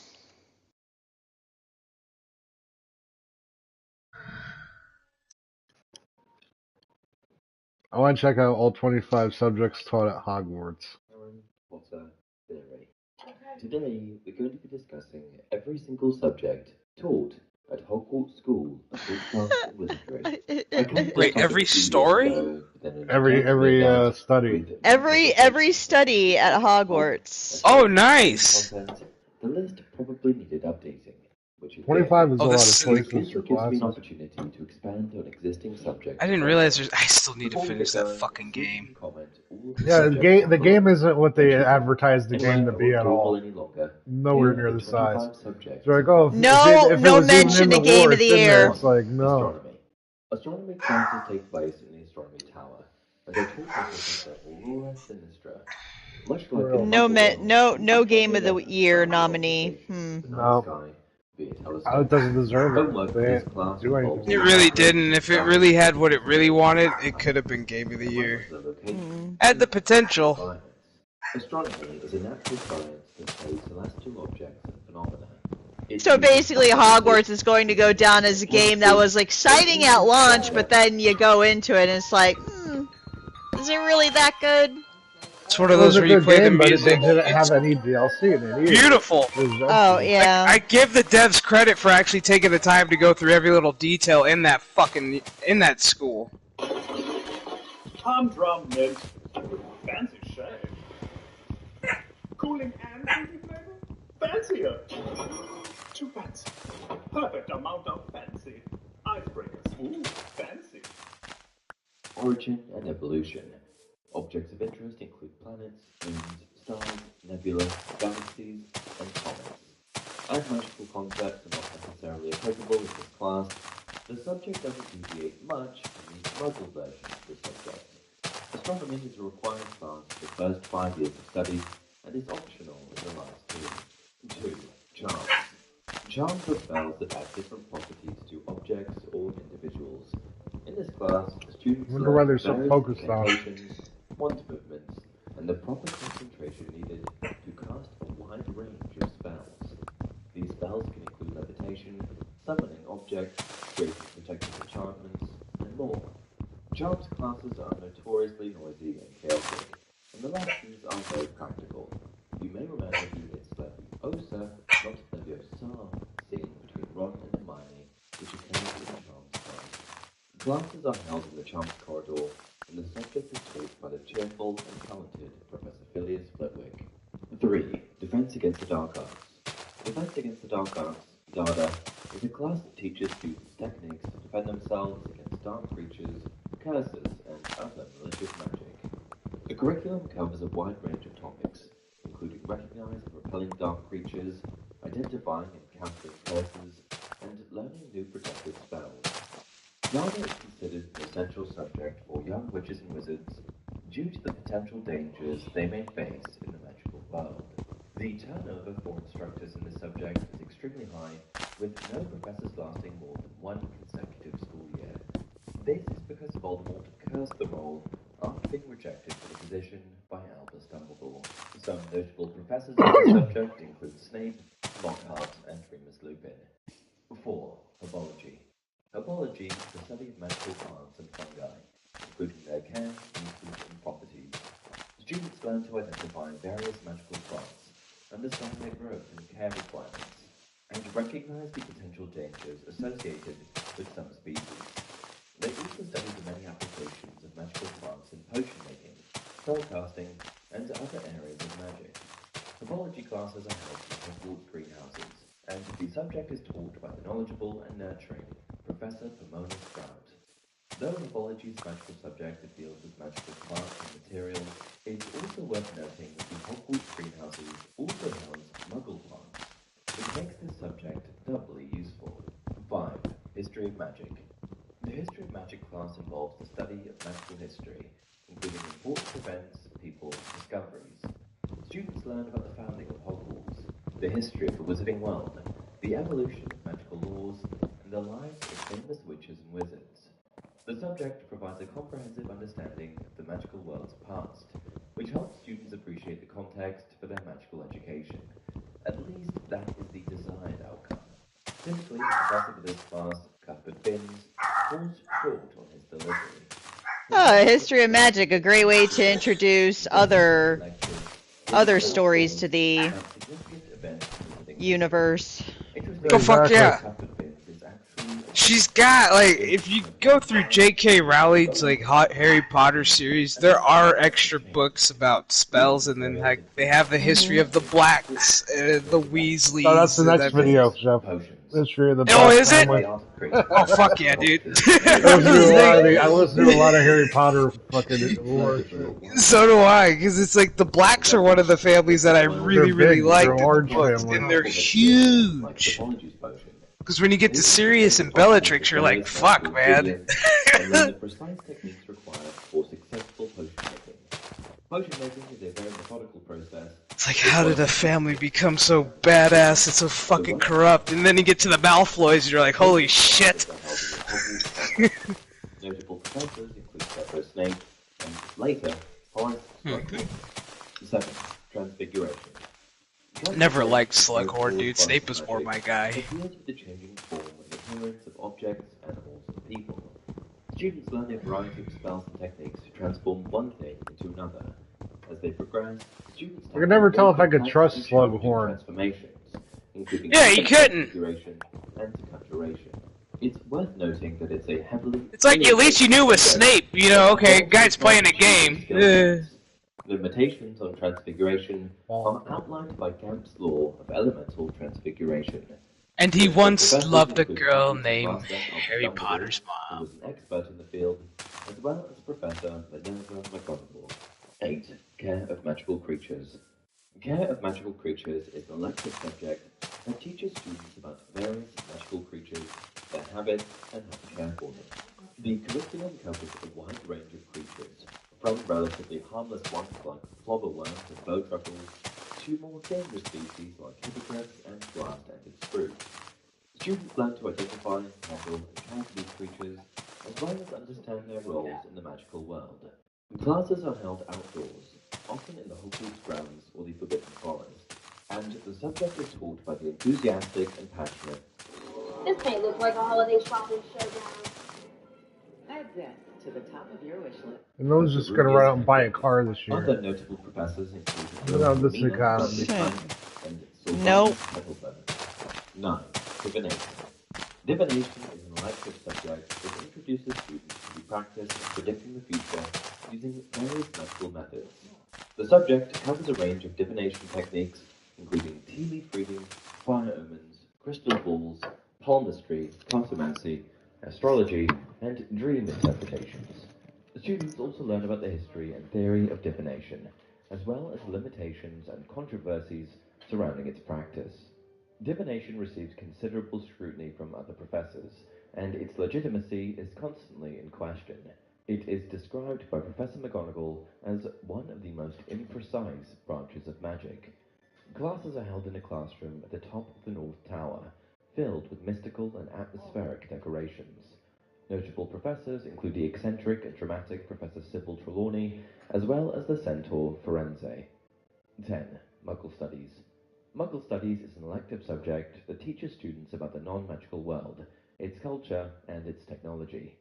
Students learn to understand and appreciate the differences between the magical and non-magical worlds, as well as the importance of maintaining the International Statute of Wizarding Secrecy. The class was taught by Professor Charity Burbage, and a very different version of it was later taught by Electo Caro. This overarching subject can be subcategorized into 11. Muggle Art. Muggle Art is an extracurricular subject at Hogwarts that teaches students about the various forms of non-magical art, such as painting, drawing, sculpture, and photography. The curriculum covers a wide range of topics, including art history, artistic techniques, and the exploration of different mediums and styles. Students learn to appreciate the creativity and skill involved in Muggle art, as well as how it differs from magical art, which often includes enchantments and moving elements. 12. Muggle Music. Muggle music is another extracurricular subject at Hogwarts that focuses on the study and practice of non-magical music. Students learn about various genres, styles, and eras of Muggle music, as well as the instruments and techniques used to create it. The curriculum covers topics such as music theory, composition, and performance, allowing students to develop their musical abilities and appreciation for Muggle music. 13. Study of Ancient Runes. The study of ancient runes is an elective subject that focuses on the study of ancient magical scripts and languages. Students learn to read, translate, and interpret various runic texts, as well as understand the magical properties Well, it and seems uses that of would be like runes a lot more in important than spellcasting and astrology, enchantments. The subject provides a deeper understanding right? of the magical world's history Well, yeah. and the development of magical knowledge. Study of ancient runes classes are held in the classroom in the Ancient Runes Corridor, and the subject is taught by Professor Bathsheba Babbling. 14. Arithmancy. Arithmancy is an elective subject at Hogwarts that teaches students about the magical properties of numbers and the use of numerology, Neuromancy. spellcasting, and Interesting. divination. The curriculum covers topics such as number symbolism, mathematical equations, and the relationship between numbers and natural phenomena. It's Hermione's favorite subject, and there's an advanced doctor in this class. The class is taught by Christina Vector and is held in classroom 7A on the Hogwarts Castle's 7th floor. 15. Alchemy. Alchemy is an advanced and sort of composite subject which mixes transfiguration, potions, and Muggle chemistry. It teaches students about the disciplines of ancient magic. My kind the of study shit. of the 4 basic elements: fire, earth, water, air, and how to manipulate them Where's for all the this purpose in the of game? transmuting substances. Right? God, Right? it's in the movies, but it ain't in the fucking game. And the techniques They totally required to perform said. successful transmutations. It's like I need to But replay it here's and a really pay sequel. attention. I want to Apparently, make potions. Stating that only some students are allowed to study Oh, you can, out of a set of like 4 or 5. other classes. 16. Dark Arts. Not to be confused. Ah, dark arts. Dark Arts was a That's on my alley. subject which was mandatory for all students from the 1997 to 1998 school year. It replaced the defensive Dark Arts that year. The subject focuses on the study and practice of dark magic, including the use of curses, hexes, fixes, as well as the control and manipulation of dark creatures. The students are taught to embrace the power of dark magic, often using it to inflict harm and control others. Because Caro is the professor. 17. Flying. Flying teaches students the basics of broomstick flying and control. The curriculum covers topics such as proper landing techniques, balance, steering. Okay, would mind controller hypnosis fall under dark arts? I'd say that was charmed. Students learn to master their flying skills, which are essential for various magical Yeah, like a charm of some sort. Yeah, like charm spell. flying classes are held outdoors. It's weird because in the world of Final Fantasy, charm is considered a white magic, as a white mage spell. Quidditch matches. It's worth noting that this class does not teach unsupported flight. But I guess if you're manipulating what are perceived as enemies.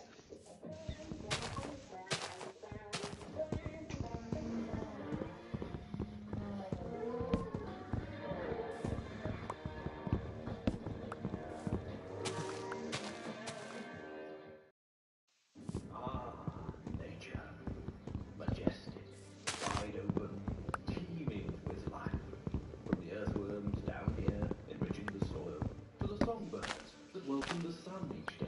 Good morning, little fawn. Good day to you, salamander. This magnificent, thriving ecosystem can only be found in a wildlife reserve or national park. And obviously curses fall under dark arts. It's a farm. Yeah, where the butcher's nutritious organic food gets its start. So all that comes from right here. Yep, and this is just one of over 1,600 organic family farms in Like you have like your basic curses, then you go like into your unforgivable curses. Right! It's like, yeah, just curse someone's favorite object. Which is like the unforgivable curses is like where you have like Neville Longbottom, his family. So fucked up what happened to Neville's What's family. fucked up is that it says that in the book they were put into a madhouse, and in the movie they died. Yeah. It makes more sense with them being dead. Because in the madhouse is more Neville like Longbottom's parents. yeah, the In madhouse the book, is it more says they're like in the madhouse. In the movie, it says they were yeah. It's like once you find out, oh, you guys are dead. Okay, that makes a lot more sense than what we were pulling in the book. Yeah, because it's just like death. Wait. Because it made more sense that they're like, hey, Neville's parents like died that night trying to help, you know, Harry's parents and shit. Ancient Studies. Ancient Studies is an elective subject at Hogwarts that focuses on the history, culture, and magical practices. Damn, this bowl of keeps ancient smoking. civilizations. The curriculum covers topics such as ancient Egyptian, Greek, and Roman magic, as well as the study of historical artifacts, magical customs, and early forms of spellcasting. Students gain a deeper understanding of the roots of modern magical knowledge and the development of magical societies. 19. Art. Art is an extracurricular subject at Hogwarts that allows students to explore their creativity through various forms of visual expression, including painting, drawing, and sculpture. A distinction should be made between art and Muggle art, as the ordinary art class bears magical undertones. Remember magical portraits? They use magical paint. In this class, students learn to develop their artistic abilities and appreciate the role of art in magical culture. 20. Field Studies. Field Studies is an extracurricular subject at Hogwarts that encourages students to explore the magical world through hands-on experiences and outdoor activities. The curriculum covers topics such as magical creatures, magical plants, and various magical locations. Students learn to apply their magical knowledge in real-world situations and gain a better understanding of the magical world through direct observation. And then I'm thinking of like all the potential lore that could be in Minecraft. I know. I just ignore that completely.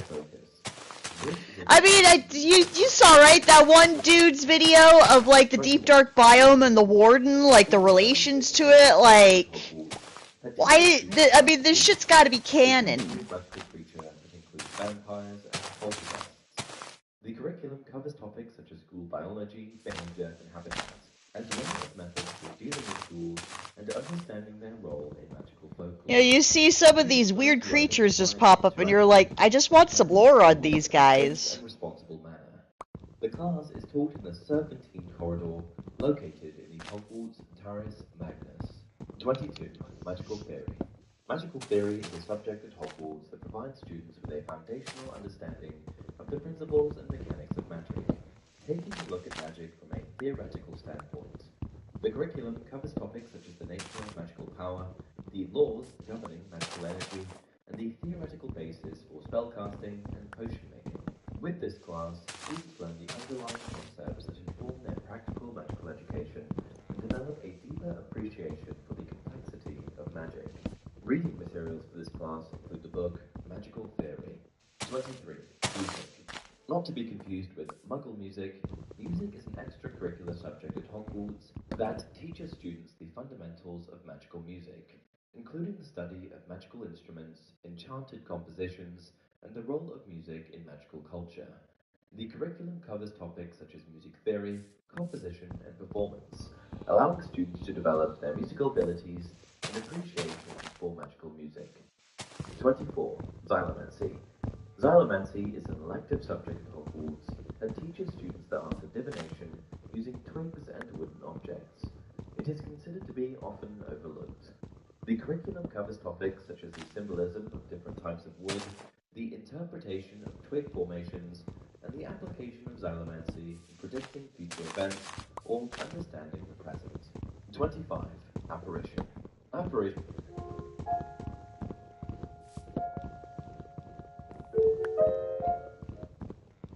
Hey Dave, what are you up to there? I'm getting ready to go leaf peeping with my family. Leaf peeping? Yeah, check out the fall foliage. Oh yeah, we're gonna be doing a hot air balloon ride. I got a great idea. Bobby, go get the sales flyer.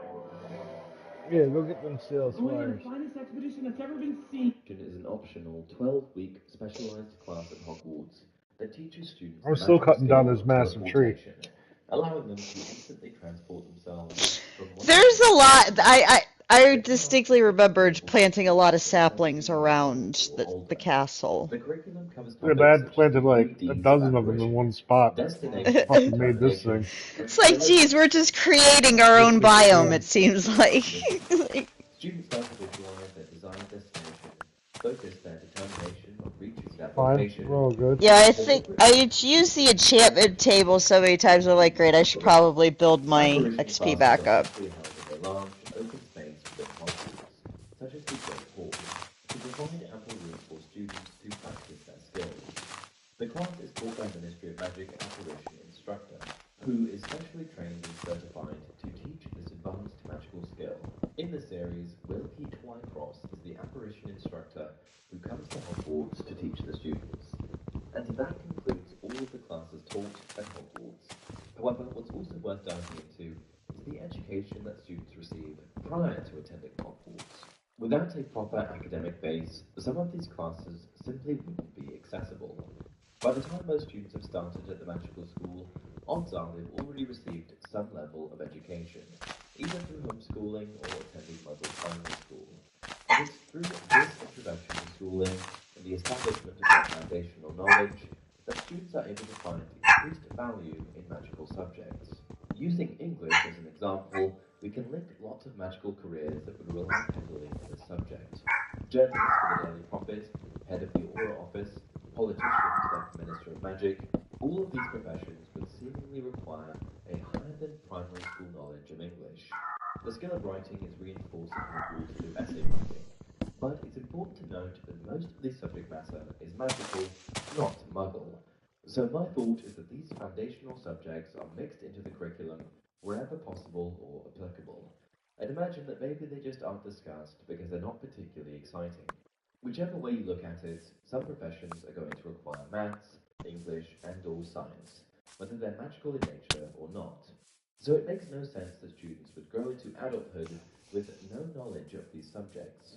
Canon never actually dictates how a magical child would receive advanced instruction in maths or science at Hogwarts. And while I don't feel that there's necessarily a huge emphasis on these topics in the curriculum, I think that there is perhaps more happening behind the scenes than we are aware of. Additionally, I would expect that those who desire to learn more about these subjects would have the opportunity to do so, through apprenticeships or perhaps in some instances through tailored instruction. Hopefully that clears up the entire education of a Hogwarts graduate and gives you some improved insights into the Hogwarts curriculum. If you think I missed something, please let me know down below. Until next time, remember, it does not You missed everything. Everything. Everything. Start over. From the beginning with gusto.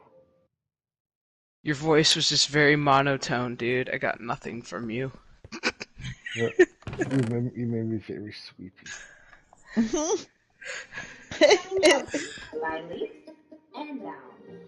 I want to be one of those motherfuckers that actually does that shit. It's like, look. Hey everyone, welcome to another installment of Harry I get Potter it, you're British, Video. dude. You got the British voice. Fuck, man. We all get it.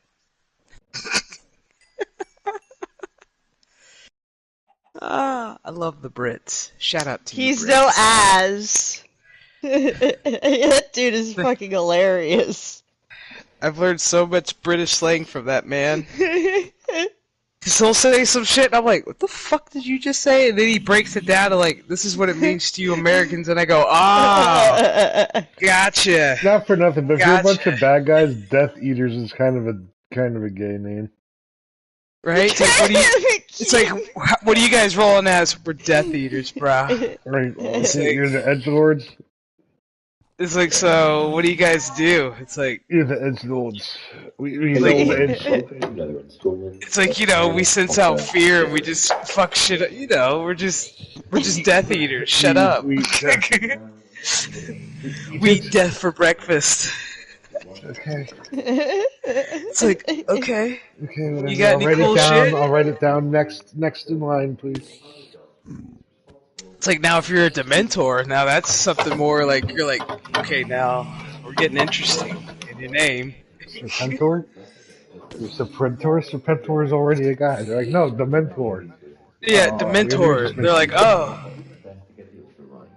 Let's get into it. Roxy is a dark wizard who Roxidian. It's only referred to as the Bitchute. He was a very talented dark wizard who was fully immersed in the dark arts, able to produce all sorts of evil concoctions and cast all sorts of sinister spells. But one thing that he always had trouble with was what we now know to be the Patronus charm. According to Harry Potter lore, Roxidian, who was massively magically talented, was simply not able to produce the Patronus charm properly because he was not pure of heart. Where a normal witch or wizard could expect to be introduced to their spirit animals when casting the spell for the first time, Roxidian was met with maggots. Not only that, but they were maggots that devoured him, engulfing his body. This is a testament to just how evil Roxidian was. He wasn't just not pure of heart, Roxidian's heart was black. He was pure evil. Herpa the Foul. Herpa the Foul was an ancient dark wizard that hailed from Greece. It's entirely unknown when Herpa walked the earth, but we do know that it was a long, long time ago, as he is commonly referred to as one of the earliest known dark wizards. During his existence, Herpa devoted his life to producing and creating some of the worst kinds of magic imaginable, producing the first ever basilisk. Some speculate that Herpa is the distant ancestor of Salazar Slytherin, since he too could speak Parseltongue. Herpa was eventually immortalized in a chocolate frog card. Acristis. Acristis isn't particularly well known, but he marked his place in wizarding history as a practitioner of the worst kinds of dark arts imaginable. The types of magic that he performed and experimented with made Voldemort's Horcrux creation look fairly commonplace. Acristis was alive during the 15th century, and he is the original inhabitant of the island fortress of Azkaban. While traveling one day, Acristis stumbled upon the island, but at the time had no infrastructure to speak of. When he first arrived, it was just a regular island, but he soon turned it into his own little dark arts experiment. After placing concealment charms on the island, Acristis began his dark arts experiments by luring Muggle sailors to the island, then torturing and eventually murdering them. Before ever stepping foot on the island, Acristis was mad, but after spending some time there, he became totally insane as he'd completely lost touch with reality. He became so wrapped up and enthralled in his experimentation with dark magic that he had lost his mind, and the poor sailors that he brought to the island witnessed it firsthand. In his madness, Finn speculated that Acristis either unwittingly or perhaps intentionally created what we now know to be Dementors, which are the most evil creatures in the wizarding. Sometimes I just want to run a car. Go. You know? I do know. And I think I can help you with that. Really? You're going in an electric vehicle to baby. Oh, shit!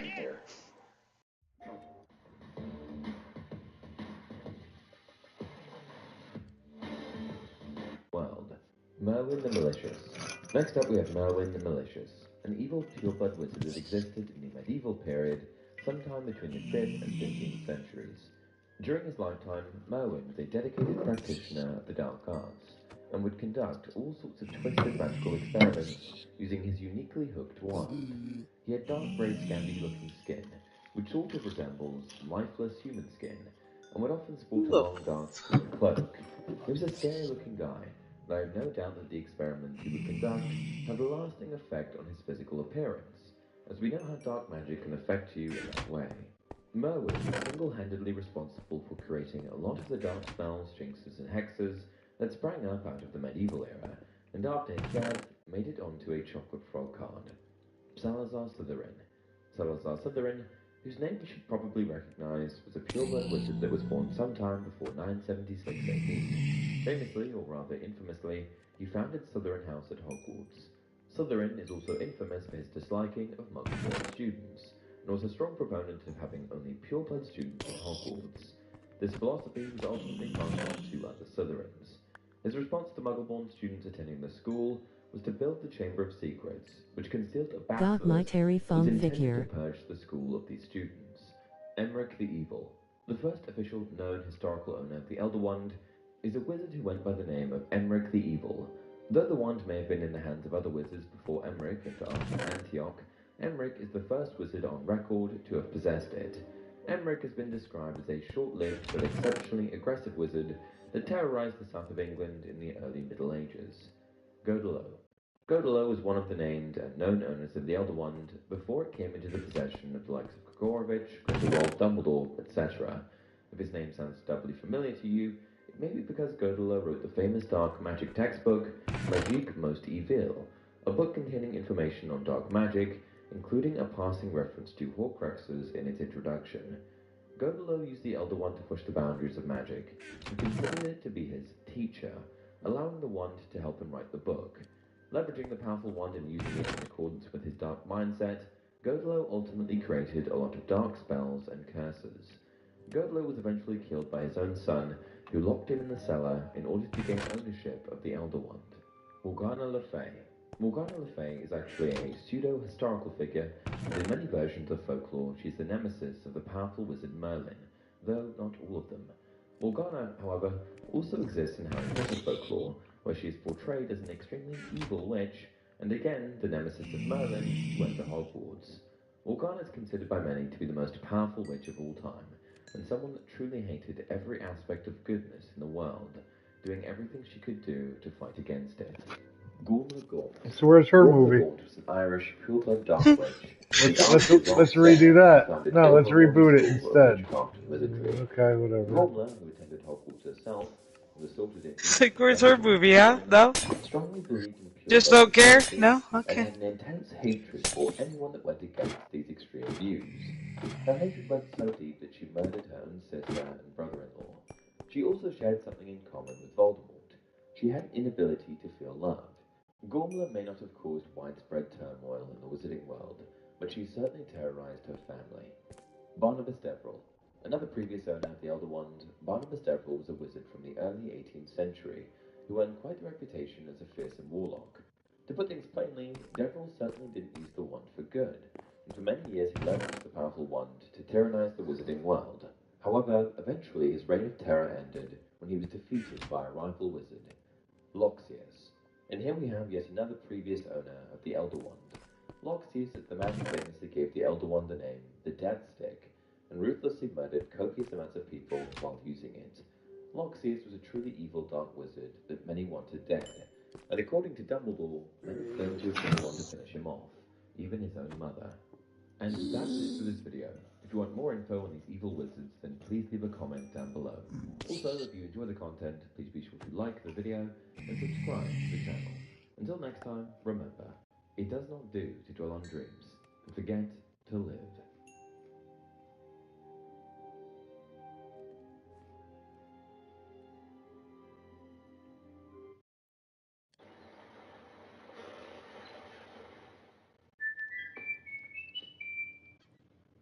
With Black Friday appliance savings at the Home Depot, you get all the jingle bells and whistles, like a 2-in-1 machine that Roads.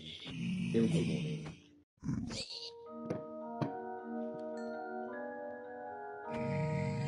Hey everyone, welcome to another installment of Harry Potter Theory. In today's video, we're going to be travelling beyond the confines of the UK and taking a look at the global wizarding community. In the Harry Potter books and films, we're more or less confined to a couple of places within the UK, and that was our primary introduction to the wizarding world. However, when the Fantastic Beasts films came out, the Wizarding World as we know it began expanding, showing us new countries and magical places. In fact, much of the Fantastic Beasts films so far have taken place in America and France, with the next installment bringing us all over the place. With our ever-growing knowledge of other wizarding countries, I find it particularly interesting how the wizarding culture differs from place to place. And in today's video, I'm going to be honing in on one particular aspect of that culture, the school system. Because you see, Hogwarts, though granted the potentially biased honor of the world's greatest magic school, isn't the only option for witches and wizards around the globe. Today, I want to open your eyes to the rest of them, at least the ones we know about, anyway.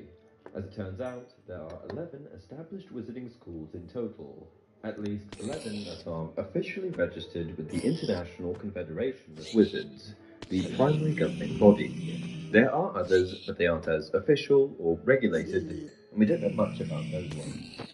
Now, I know what you might be thinking. 11 schools for the whole world? That's it? Well, Pottermore has a fair explanation I for wasn't this. thinking that. I was thinking that's kind of a Affairs lot. relating to magical schooling are handled by the Educational Office of the International Confederation of Wizards, who can direct people to their nearest school. However, the majority of magical communities choose to homeschool young witches and wizards, which is why there are so few schools in comparison to the number of countries. Alternatively, some witches and wizards might take correspondence courses, which may prove a cheaper option in countries that are too small to have their own school. Okay, so there are 11 official wizarding schools, a few unofficial schools, and a significant population of homeschooled students. Now there's just one thing left to answer. What are these 11 schools? Which countries are they in? How do they differ from Hogwarts? Let's get into it. Castello Brushu. I'm going to kick things off with Castello Brushu, mainly as it's this school that we should expect to see in the upcoming Fantastic Beasts film, The Secrets of Dumbledore. Castello Brushu is a Brazilian... That was bullshit, because you didn't get that, okay? in northern Brazil, and it's home to students from all over South America. The school itself is just as old as Hogwarts, at least according to Pottermore, and was founded 500 years before colonization. The physical structure of the school forms an imposing square of golden rock that resembles a temple, but to Muggle eyes, the school is simply a pile of ruins, protected by enchantments, much like Hogwarts. According to Pottermore, protecting the school grounds are Capora, small and furry, mischievous spirit beings that watch over the students and creatures within the forest surrounding the school. Like Hogwarts, the South American student body at Castello Brushu wear a uniform. However, their uniform can be easily identified by the bright green robes outlined with patterns, including yellow lines, red rings, and blue triangles. It has also been expressed that the students of the school are particularly versed in the subjects of herbology and magizoology. We don't know for sure if the school is going to be in the Fantastic Beasts franchise, but we do know that Armando Dippet, the Hogwarts headmaster preceding Dumbledore, meets with the headmistress of Castello Brushu. Dumbledore's gay. Sometime in the 20th century, Just let everybody know that. Spoiler warning, I'm so sorry, y'all. Is the wisdom school of Russia, and one of 11 schools registered I wonder how that came up. Oh, I know, in an extremely forced fashion.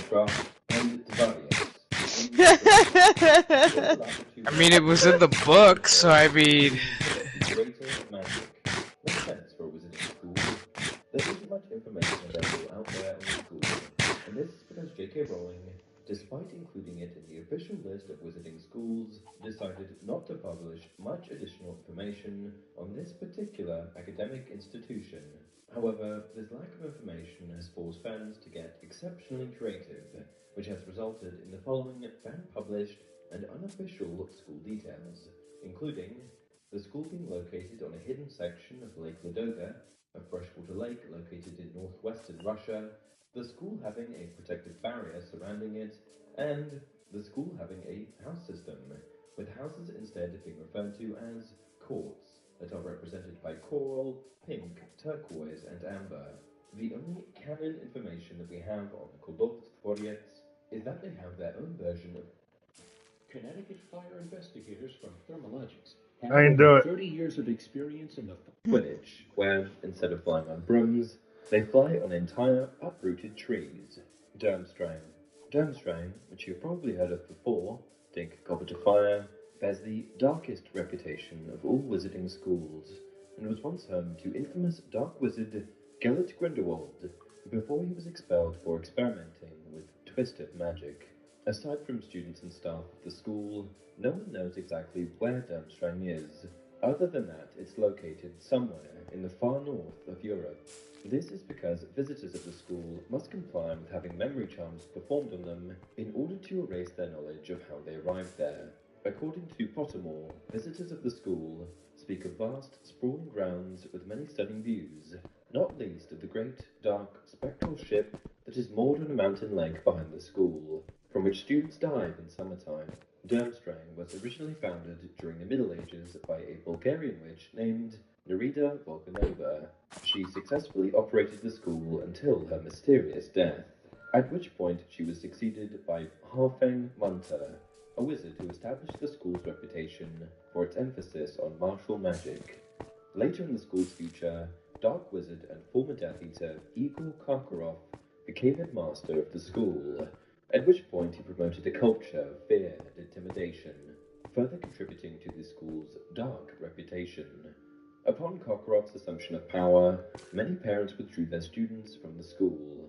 The students of Durmstrang wore fur cloaks, fur hats, and blood-red robes. Ilvermorny. In 2016, J.K. Rowling published a lengthy origin story for Ilvermorny School, North America's School of Witchcraft and Wizardry. If you want to know the whole thing, check out my video in the pinned comment. As for now, I'm just going to be providing a brief summary. Ilvermorny was founded in the early 17th century by Isolde Sayre, an Irish pureblood witch, the only child and daughter of William and Rhianach Sayre, and the wife of James Stewart. Together with her husband, they founded Ilvermorny School and established its four houses: Thunderbird, Wampus, Horned Serpent, and Pukwudgie. Ilvermorny can be described as follows. The Great North American School of Magic was founded in the 17th century.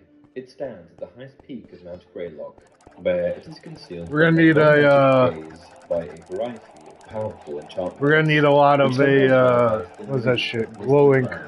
These schools started as Isolde and James Oh, yeah, in a small cottage. I think there's It one became cavern where there might be a slow, spawn point, eventually a natural one for them. educational institution. Per Pottermore, Ilvermorny's reputation continued to increase over the years, and it eventually became a boarding school, taking in students from across North America. More teachers were hired to meet the demand, and the house was expanded to a castle. By the 19th century, it had gained an international reputation, and by the 1920s, it was considered one of the greatest wizarding schools in the world. The current head teacher of Ilvermorny is Agilbert Fontaine, the direct descendant of one of the 12 original Macusa Auras. Isolde and James both lived to be over 100. They had seen the cottage of Ilvermorny become a granite castle, and they died in the knowledge that their school was now so famous that magical families all over North America were clamoring to educate their children there. They had hired staff, they had built dormitories, they had concealed their school from no magi's by clever enchantments.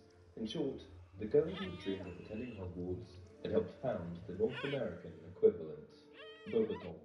Beauxbatons Academy of Magic was founded sometime in the 13th century by an unknown witch or wizard. The school can be found somewhere in the Pyrenees Mountains of southern France, and is home to witches and wizards of many different nationalities. The school itself is said to be stunning in nature, complete with majestic gardens and a magical fountain which is said to possess healing and beautifying properties. Some speculate that part of the school's impressive physical appearance can be attributed to donations from one of its former pupils, Nicolas Flamel, also known as the Great Heavenly Philosopher's Stone. The school's coat of arms isn't fun to look at either, with two golden rings crossed over one another, firing 3 stars. You should already know a little about Voldemort, as it's referenced in the Harry Potter books quite a bit, particularly in Goblet of Fire, when they compete against Hogwarts and Durmstrang in the Triwizard Tournament. You also have the magic grasp of the students, as Fleur Delacour ends up being a recurring character. The school uniform for football is comprised of pale blue robes of refined silk, along with a pale blue hat, and the caretaker mistress for Bogota is none other than Madame Maxime, also known as Hector's love interest, a half-giant witch who seeks to maintain a pointed and And then I said, hold on, I get this hit discount and Bitchute as a Gold Plus Rewards member. Sign me up for that. Sign me up. Sign me up. I had no idea you were so funny. Sandra, you are hysterical. There she is. You're forgetting something. I'm invincible. Your powers only make me stronger. That's not good news. This was the start of a new That's not good dialogue. relationship with the student body. Mahutu Koro. Mahutu Koro is the Japanese school of magic, located on the topmost point of the volcanic island of Manima Iwo-jima. It's unknown when exactly the school was founded, but many speculate that it is one of the oldest wizarding schools, only described as ancient. This ancient Japanese school has the smallest student body of the 11 great wizarding schools, and takes students from the age of 7, although they do not board until they are 11. While many students, visiting children are flown back and forth to their homes every day on the backs of a flock of giant storm petrels. The ornate and exquisite palace of Mahutu Koro is made of mutton fat jade, and stands on the topmost point of the uninhabited, or so muggles think, volcanic island of Minami Iwo-jima. In my opinion, Mahutu Koro has the most interesting dress code of all the schools, as the colours, size of the robes they wear are dynamic in nature. This is described on Pottermore. Students are presented with enchanted robes when they arrive, which grow in size as they do, and which gradually change colour as the learning of their wearer increases, beginning a faint pink colour and becoming, if top grades are achieved in every magical subject, gold. If the robes turn white, this is an indication that the student has betrayed the Japanese Wizard's Code and adopted illegal Interesting. practices, which in Europe we call dark magic, or broken the international Where's statute all of this? secrecy. To turn white is a terrible disgrace, Could have been a which bunch of results movies in about this instant shit. expulsion from the school. Oh, dude, that's what I was But no, let's hoping with. redo the same story again.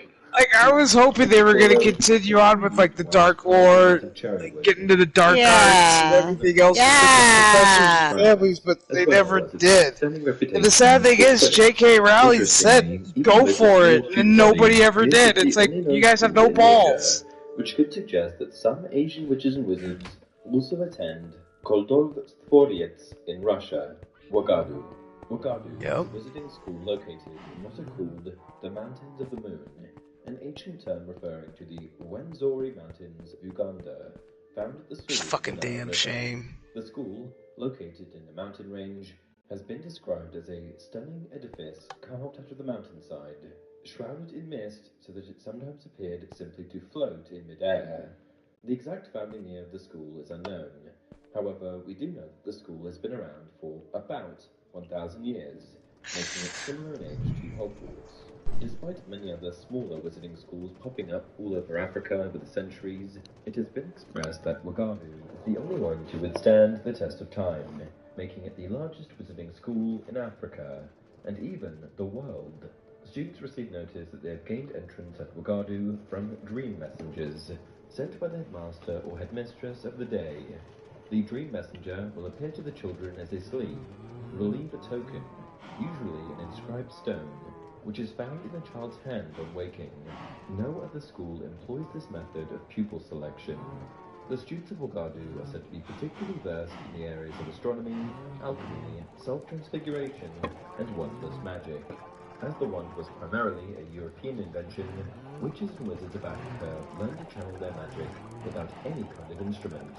Furthermore, it has been expressed that the students of Wagadu are able to become animagi at an exceedingly young age, which is especially impressive if we consider that becoming an animagus is very rare in the UK. Not much is known about the school's uniforms, or whether any kind of house system is used. Hogwarts. Hogwarts, have you heard of it? Was founded at some point during the 10th century. It was built hidden somewhere in the Scottish Highlands. The exact location is never actually revealed, and this was because the 10th century was a time of hardship for witches and wizards. During this time, every day, witches and wizards were being persecuted by muggles, who were intensely hostile when it came to witnessing sources of magic. In order to further protect the staff, students, and school itself, additional precautions were made in the form of charms, helping to further conceal the school from muggle trespassers. If a muggle were to just happen to stumble upon the school grounds, they would only see ruins and signs warning them to stay away. Hogwarts was founded when four 10th century witches and wizards got together and decided that they had, in the Sorting Hat's own words, the self-same yearning to make the world's best magic school. These founders were Godric Gryffindor, Rowena Ravenclaw, Salazar Slytherin, and Helga Hufflepuff. Thus, Hogwarts was born. The name Hogwarts actually came from founder Rowena Ravenclaw, who had a dream where a warty hog led her to a cliff by a lake. It's also been speculated that this is how they chose a location for the school as well. After its establishment, like with any institution, a crest was formed for Hogwarts, emblazoned upon the school crest the words Draco Dormian Nancom Digilandus, which roughly translates to Never tickle a sleeping dragon. After the founders founded the school, they decided that they would each create and head their own house, which would represent a personality trait and skill that they wanted to nurture. And it just so happened that despite being close friends, each founder happened to value very different things, which created quite an interesting and diverse array of students at the school. Gryffindor students embodied bravery and chivalry, Ravenclaw, intelligence and wit, Hufflepuff, loyalty and fair play, and Slytherin, the values of being sly and cunning. And that's it for the named wizarding schools. I know that I said that there were 11 official wizarding schools, and there are, but these are the only ones that we have any information on. According to Pottermore, there is an Australian wizarding school, which we have no information on. So much and money two sitting on the Harry Potter table right there, you schools know? at undisclosed locations. Maybe we'll get this information in the future. And with that, I'm going to end the video. Did you learn much about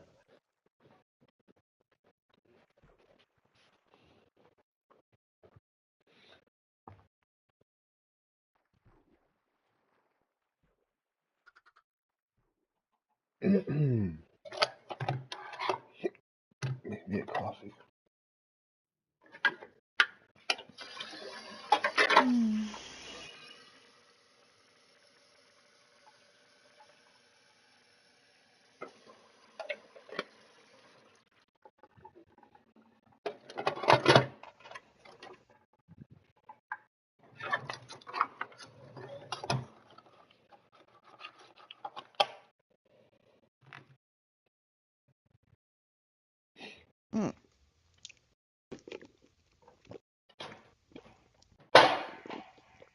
Ooh, that cold.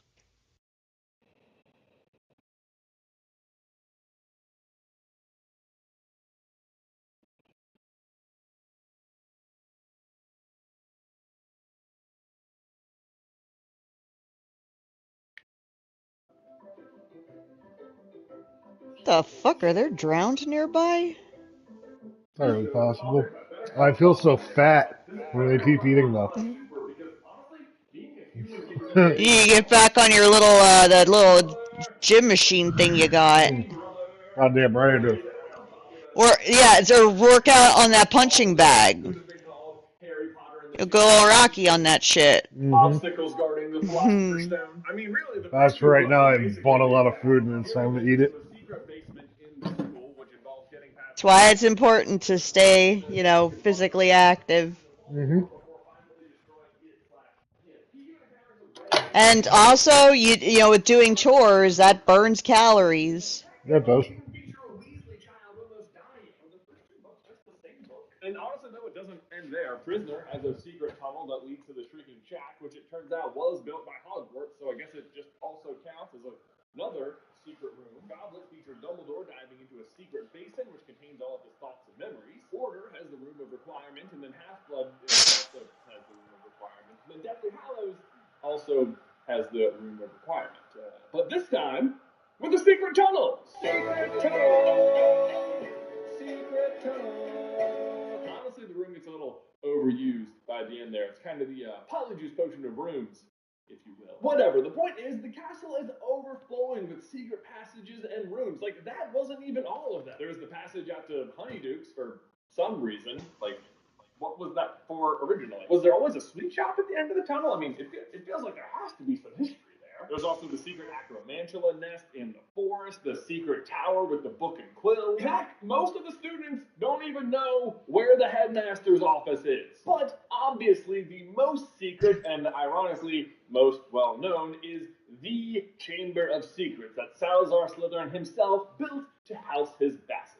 The question I have, though, is if Salazar built his own secret chamber, did all of the other founders also build secret chambers? I think they must have. And actually, I think we have visited all of those rooms. Today, we find out what they are.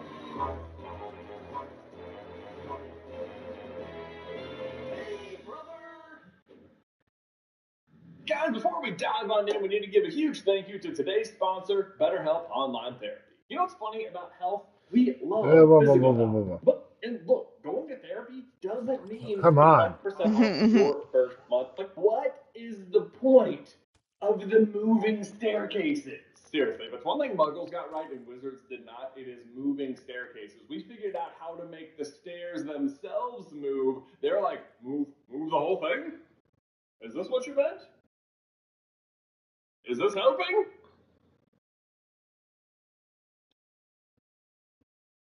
No, like, don't get me wrong. It is definitely hilarious that the students have to deal with it, but it is also completely nonsensical. In what way is it helpful to have the layout of the castle itself constantly changing in a place where the point of being there is being at certain classes at specific times? It's not like, oh yeah, that staircase sometimes changes. Staircases at Hogwarts. 142. That is bananas. I mean, you know how many That's a lot of staircases staircases. there are 3 staircases at the Empire State Building, according to a very non-thorough and brief Google search. And the staircases at Hogwarts aren't even consistent in their design. Like, some are wide, some are narrow, some are rickety, some go to different places on different days. Some of them just have vanishing steps. I mean, let me ask you, does this look like a safe place to suddenly have the floor vanish? And the stairs are just the least of it. The castle is also full of just trick doors. Doors you have to ask politely to open. Doors that aren't doors at all. Just solid wall. Isn't there one where you have to tickle a fig or something? The only reason I can think that the founders would include these kind of designs in their schools is to get into the kitchen. Discovery and problem Yes. in their students. Or because it was just hilarious. Like, my personal We have to opinion tickle is a the pear. guys at Salazar would just stay up late thinking of silly pranks It's a they could pear. put on the students. You found a way to make the wall rickety. Okay. That's genius! Like, I know Salazar gets a bad rap, but don't forget, him and Godric were like the best of friends before everything went south. That said, though, you know who came up with the idea for the moving stairs? Rowena. So they were clearly all in on it. But if they were all in on it, I think it stands to reason that they all created secret chambers as well, not just Slytherin. And the big clue to this is the Chamber of Secrets itself. Or more specifically, the legend about the Chamber of Secrets. Because here's the weird thing about the Chamber of Secrets is that everybody knows about it. Professor, I was wondering if you could tell us about the Chamber of Secrets. Okay, maybe not everyone, but there is a legend about it, and a fairly accurate one. According to legend, Salazar built a secret chamber and hid a giant monster inside. But despite the obvious threat to the school, nobody's ever been able Fucking to child see piglins. all of that is true. Everyone knows Thank God they're this barrier. about the Chamber of Secrets, even if they don't know the actual specifics, like where it is and what the monster is. Like, If those would have dropped in the room, I would have been like, not today, Satan. Oh no, originally they were. Mostly we know So I put that guard on it. Yep. But it's been around for centuries. Like, it's way older than Voldemort. And before it was a Horcrux, it almost definitely possessed some of its own powers, right? But so what could it have done? Well, we know it could have concealed something inside of it, and that to open it, you needed to be able to speak Parselmouth, the very thing you needed to be able to do to open the chamber. And you know the chamber was intended to be opened by one of his heirs, and this is a family heirloom. So I think what Slytherin did was conceal the information about the location of the chamber and what the monster inside was inside of the locket with a Fidelius charm. Like maybe he siphoned out his memory like you would for the pensive and concealed that inside the locket. Lest we forget that Hogwarts is actually founded where the founders dug up the pensive, so he definitely would have had access to it and would know how to do that. But if that was the case, it would mean that initially the other founders did know where the Chamber of Secrets was, because that was Salazar's secret room. But after the information was then concealed, they would no longer know where to find it. They could still know he made a room and that there was a monster inside, but they would no longer know where the room was or what the monster was, because that information would be concealed inside the locket. This would even account for why nobody else could ever find the chamber. Well, not that nobody ever did. The Gaunts actually did, but then again, they had the locket, didn't they? But don't forget, Voldemort actually visits the Gaunts before he graduates Hogwarts. That's when he kills all the riddles and frames his uncle and steals the ring. He actually doesn't get the locket until he graduates Hogwarts, but I think he easily could have gotten the information out of more. But Jay, what about Harry? Harry's able to find the chamber. Correct. Harry is able to find it, but guess what? Harry is a Horcrux. He has a piece of Voldemort in him, so he's inside the secret of the Fidelius charm. That's why Harry can find it. I love this explanation so much, because it even explains why like none of the ghosts can even find the chamber. Even Myrtle, who lives inside the bathroom in question and explores the pipes and stuff, but she hangs out in the U-bend. But all of that is really just to say that the knowledge of the chamber by everyone else is proof to me that the other founders at some point knew about the Chamber of Secrets. But I think if Slytherin did it, it's because they were all doing it, so the students would have fun things to discover around the castle. And I really think they all made something, because they were such awesome candidates for what the other secret rooms could have been. I'm out in the jungle right now. I think his It's all good. is none other than the headmaster's office. Because think about it, when they were building the castle, there wouldn't really be a need for a headmaster's office, because all four of them would have been running the school together. So then what was the point of that room at that time? The point was to be discovered by clever Gryffindor students. I mean, first of all, the method for entry to the headmaster's office and the Gryffindor common room is pretty simple. You need to speak a password to a certain piece of art. And for the common room, that's the fat lady. But for the headmaster's office, do you know what it is? A statue of a griffin. Then you go up a spiral staircase, similar to how you access the dormitories from the Gryffindor common room. Then you use a door knocker to request entry into the room. And what is the shape of the door knocker? A griffin! Like, do you get it? It's a griffin door knocker. It is a literal griffin door. I can just imagine how proud Godric was of this pun and him showing the other founders. You guys get it? It's a griffin door. It's like my name. Yeah, no, we get it. That's very clever, Godric. Well done. Gold star for you. Rowena, what did you do? Great question. I think Ravenclaw's secret room, made by Rowena Ravenclaw, was the room of requirement. I mean, for one, that's just a lot of R's, and you know how much these people love their alliteration. But on a more serious note, access to the room of requirement is not dissimilar to access to the Ravenclaw common room. To enter the room of requirement, you must walk past it 3 times and request something of the room to be inside. Conversely, to access the Ravenclaw common room, the door makes a request of you in the form of a question. And if you can't answer the question, you can't enter. And if you can't make a reasonable, realistic request of the room of requirement, it won't let you in, as Harry finds out when he's trying to get it to tell him where Draco is. It even fits with the house itself. I mean, Ravenclaw favors students who favor cleverness, and this would definitely take some figuring to discover. I mean, really, the only hint you have at all is that a very random and bizarre piece of art stands alone in that corridor of a man trying to teach trolls how to do ballet. Plus, even outside of the use the students might put it to if they discover it, it also just serves a practical use for the castle, because it's basically an ever-expanding space that can be used to house the generations of debris that have been accumulating in the castle. We even see Dobby actually depositing some butterbeer bottles here from Winky. But speaking of house elves, though, that brings us to, I think, the most peculiar secret room, and that is the one of Hufflepuff. We, of course, already know that Helga designed the kitchens where the house elves work, and that's already kind of a secret room in and of itself, but I don't think it's the one we're looking for. Instead, from the kitchens, we need to head directly upward to Helga's secret room, the Great Hall. Jay? I know, but hear me out. Helga's whole viewpoint from the beginning was that she would teach anyone who wanted to be taught. She would take the rest. She was not about being selective. In fact, just the opposite. And if the point of these rooms is to be found students, then I don't think she would want to make a secret room. Having a secret place that only the extra clever students could find doesn't fit into her viewpoint. But creating a place that encourages everyone to come together does. And if she did create the Great That's Hall true. as a secret room, it's still kind of a secret because you never assume the Great Hall was the work of just one of them. It's where everyone comes together. You think all four of them worked on it. But that's the secret. Duh. And again, we already know from the depictions that what is the Great Hall? Not just an extension of the figure himself, right? But there you go, guys. Those are the other 3 secret chambers built by the other 3 Hogwarts founders. But I would love to know what you think. Did we get them right? Do you think all the other founders at one point knew about Slytherin's secret chamber? Let me know all your thoughts in the comment section down below. Obviously they do, or they wouldn't have had him be the 4th fucking professor. Jesus. Are we retarded right now?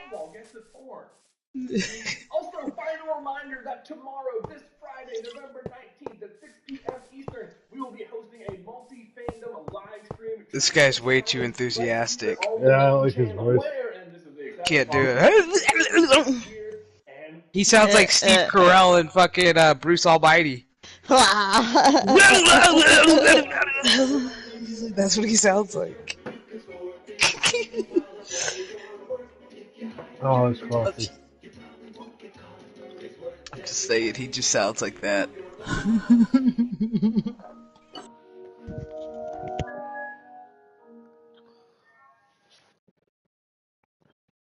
Hey everyone, welcome to another installment of Harry Potter Theory. Today, Harry we're Potter discussing Theory. the Potter family, specifically in the context The of Potter their wealth. family.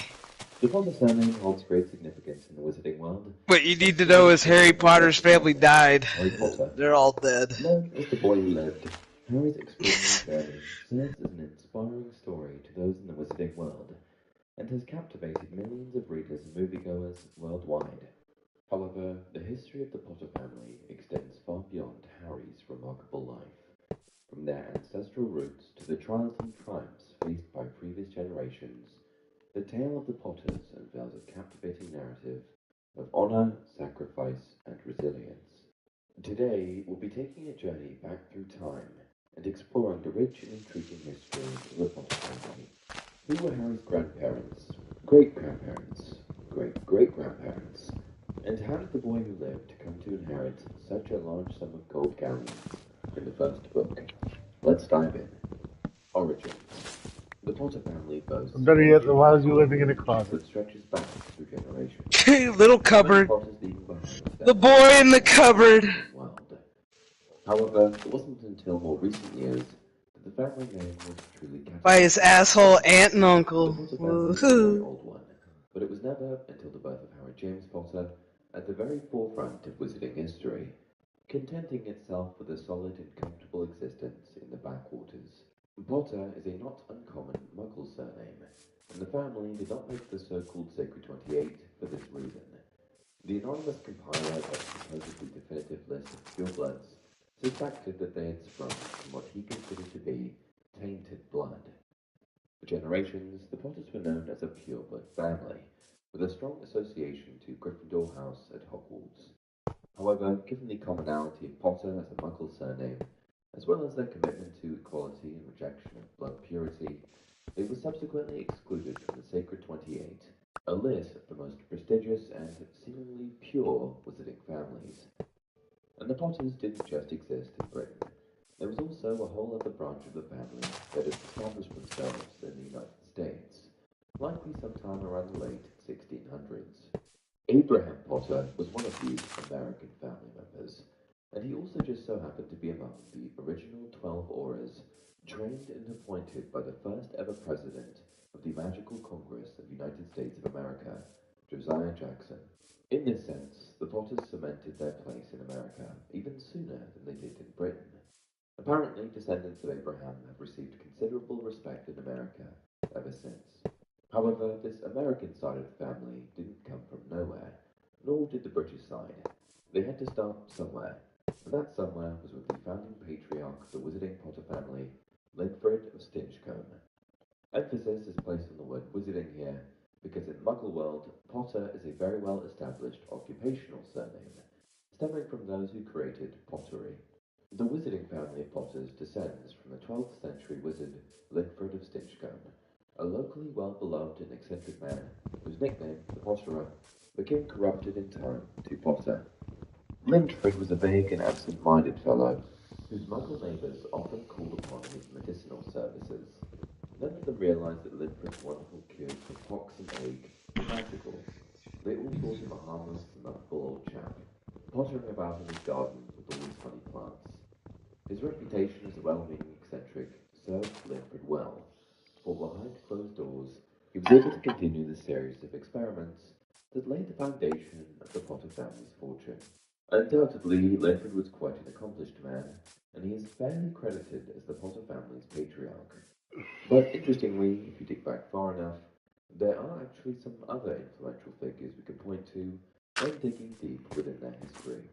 The rise of Ignotus Peveril. Deep within the Potter family's history lies the story of Ignotus Peveril, a pivotal figure whose legacy is reverberated through the generations. Ignotus and his involvement in the legend of Deathly Hallows has helped further shape the Potter family's identity and left an enduring imprint on their lineage. While not technically a Potter himself, Ignotus was the grandfather of Ireland Peveril, who married Hardwit Potter. Sum up, drumroll please, Linfred of Stinchcombe. Linfred's eldest son, Hardwin, married a beautiful young witch by the name of Ireland Peveril, who came from the village of Godric's Hollow. She was the granddaughter of Ignotus Peveril. In the absence of male heirs, she, the eldest of her generation, had inherited her grandfather's invisibility cloak. It was, Ireland explained to Hardwin, a tradition in her family that the possession of this cloak remained a secret. Her new husband respected her wishes. From this time on, the cloak was handed down to the eldest in each new generation. Ignotus Peveril was one of the three brothers who possessed the Deathly Hallows, powerful magical artifacts that are said to grant extraordinary abilities to their wielders. Among the three brothers, Ignotus was the one who possessed the invisibility cloak, which has since been passed down through the generations of the Potter family. In the tale of the Deathly Hallows, three brothers encountered death himself, and are subsequently granted three miraculous objects as a reward for their cunning and skill. These objects are the Elder One, the Resurrection Stone, and the Invisibility Cloak. And ever since Ignotus first passed down the wondrous cloak, it has solidified the link between the Potter family and this extraordinary artifact. After all, it was Ignotus' son that gave it to Ireland, starting the tradition. Ever since then, the cloak has become a symbol of protection, secrecy, and the family's commitment to fighting against dark forces. And over the years, each generation of Potters has treasured this cloak, utilizing its powers for various purposes, including evading danger and ultimately contributing to their legacy. Generally sneaking about, Notable Potters and stealing God some damn it. candy. because Ignotus was not technically a Potter, Linfred is still technically the earliest Potter known. But Linfred was known for more than just being the founding patriarch of the Potter family. He was also known for being the one to get the ball rolling with regards to the family's generational wealth. Remember Harry's trip to Vault 687 in the Philosopher's Stone? Well, we can thank Linfred, at least partially, for that. Historians credit Linfred as the original. So the lie detector results are in. And Tom Brady does actually rent from her. I told you. You gotta take the bass out your voice. I will tackle you. We'll be right back.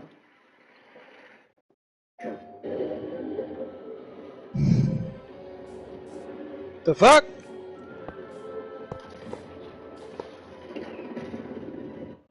Of a number of remedies that evolved into potions, still used to this day, including Skelligro and Peppermint Potion. His sales of such cures to fellow witches and wizards enabled him to leave a significant pile of gold to each of his 7 children upon his death. But Linfred wasn't the only one in the family to become successful. He chose to kick things off. The Potters continued to marry their neighbours, occasionally muggles, and to live in the west of England for several generations, each one adding to the family coffers by their hard work and, it must be said, by the quiet brand of ingenuity that had characterised their forebear, Linfred. Occasionally, a Potter made it all the way to London, and a member of the family has twice sat on the wizard gamut. Ralston Potter, who was a member from 1612 to 1652, and who was a great supporter of the Statute of Secrecy, as opposed to declaring war on the Muggles as more militant members wished to do, and Henry Potter, Harry to his intimates. And while many of the Potters were able to achieve success in their respective careers, slowly growing the family fortune, it wasn't until a certain Fleamont Potter came about that fuel really started to get added to the fire. Fleamont was the son of Henry, and father to, you guessed it, James Potter. This means that Fleamont was Harry's grandfather. Henry's son was called Fleamont Potter. Fleamont was so called because it was the dying wish of Henry's mother that he perpetuate her maiden name, which would otherwise die out. He bore the burden remarkably well, indeed. He always attributed his dexterity at dueling to the number of times he had to fight people at Hogwarts after they had made fun of his name. Fleamont may have never met Harry, but he did live long enough to make and leave him enough gold for a lifetime. You see, Fleamont was able to take the family fortune and quadruple it by creating the family's most famous potion to date, Sleek Easy's hair potion. The potion was a hair potion and scalp treatment marketed with the following slogan: 2 drops here, even the most flawless and bonnet. It was essentially used for cleaning unruly hair, sleekly and fashionably styling it. He sold the company at a vast profit when he retired, but no amount of riches could compensate him or his wife Euphemia for their childlessness. They had quite given up hope of a son or daughter when, to their shock and surprise, Euphemia found that she was pregnant and their beloved boy, James, was born. In short, the immense wealth of the Potters can be attributed to centuries of sales from multiple successful and extremely prevalent potions. Given the long-standing generational wealth of the Potters, it's certainly not surprising that Harry was left with an absolute boatload of cash. Interwoven families. As should be expected with pure-blood wizarding families, the Potter family has intricate ties to several other families in the wizarding world, and it all goes back to the Purple family. Just like the Potter family is tied to Ignotus, it should come as no surprise that other wizarding families have ties to his brothers, Antioch and Cadmus. In fact, Cadmus Peverell, the brother who chose the Resurrection Stone, is an ancestor of none other than Lord Voldemort, aka Tom Riddle. This relation is through the House of Gaunt. And if we take an even closer look at the family trees of popular wizarding pure-blood families, like the Blacks, Malfoys, Longbottoms, and Weasleys, you shouldn't be too surprised to see a Potter or two. Despite this fact, however, the Potters were never granted a spot on the Sacred 28, a directory of all pure-blood wizarding families. While the Potters were indeed recognized as a pure-blood wizarding family at the time of the questionable list publication, they certainly aren't now, it turns out they were excluded due to suspicions from the list compiler, and it was all due to the Potter's connection to the Muggle world. Because Potter has a common Muggle surname, the compiler deduced that the Wizarding Potters simply couldn't be purebloods. He felt as though the Potters must have sprung from what he considered to be tainted blood. Their American branch is also connected to several families in the Wizarding world. Legacy. The Potter family is a rich and storied legacy that has impacted the Wizarding world in numerous ways. From Ignotus Peverell's possession of the Invisibility Cloak to Fleamont Potter's philanthropic endeavors, the family has carved out a place in history as skilled wizards, innovative inventors, and compassionate philanthropists. The most renowned member of the family, and a symbol of hope, love, and perseverance. The Potter family's legacy has extended beyond their individual achievements, and has become a symbol of resilience, determination, and the power of love. Their unwavering commitment to using their abilities for the betterment of society, and their acceptance of those from all walks of life, have made them pioneers of social change in the wizarding world. This is a family that has left a truly remarkable legacy, one that will continue to resonate with us all for years to come. And that's it for this video. If you enjoyed the content, please like the video and subscribe to the channel. Also, be sure to check out the link to some of my longer videos in the pinned comment. Until next time, remember, it does not do to dwell on dreams and forget to live.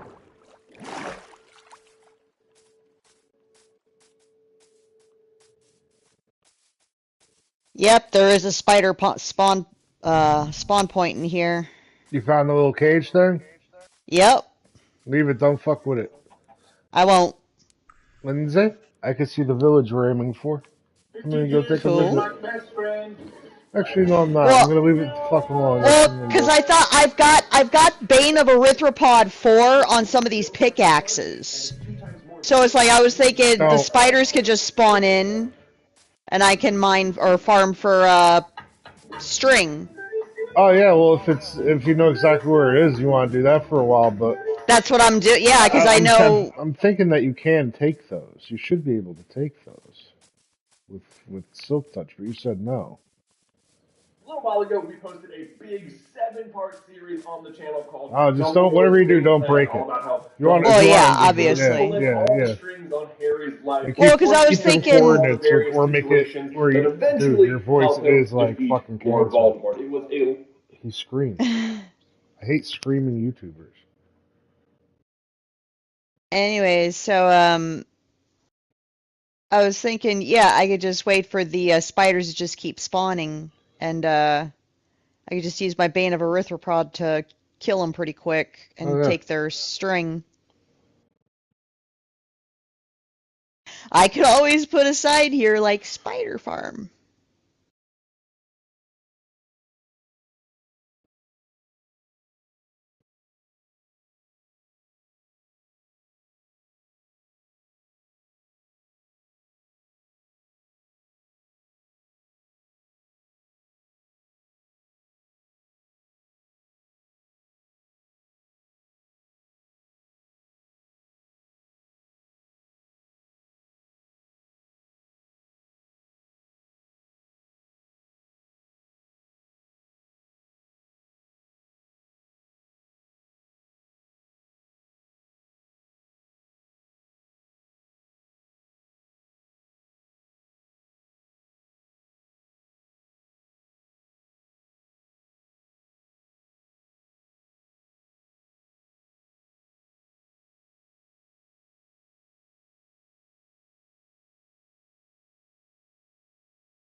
There's a chest in here.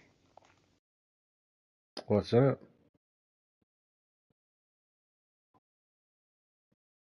See, we've got gunpowder, wheat, more gunpowder, wheat, iron horse armor, Ooh, nice one.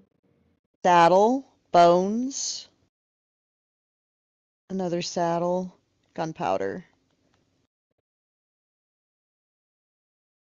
And just trying to think of how I can.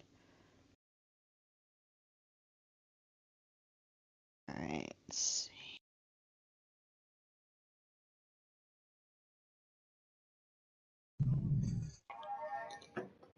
Hey everyone, welcome to another installment of Harry Potter Theory. Today we're going to be discussing ourselves. Harry Potter! Magical beings from within the wizarding world. I'm sorry, man. I've been watching Harry Potter for the holiday season. I think I got this done. Oh. I started rewatching the movies. I'm on Half-Blood Prince. Yeah, still good shit, man.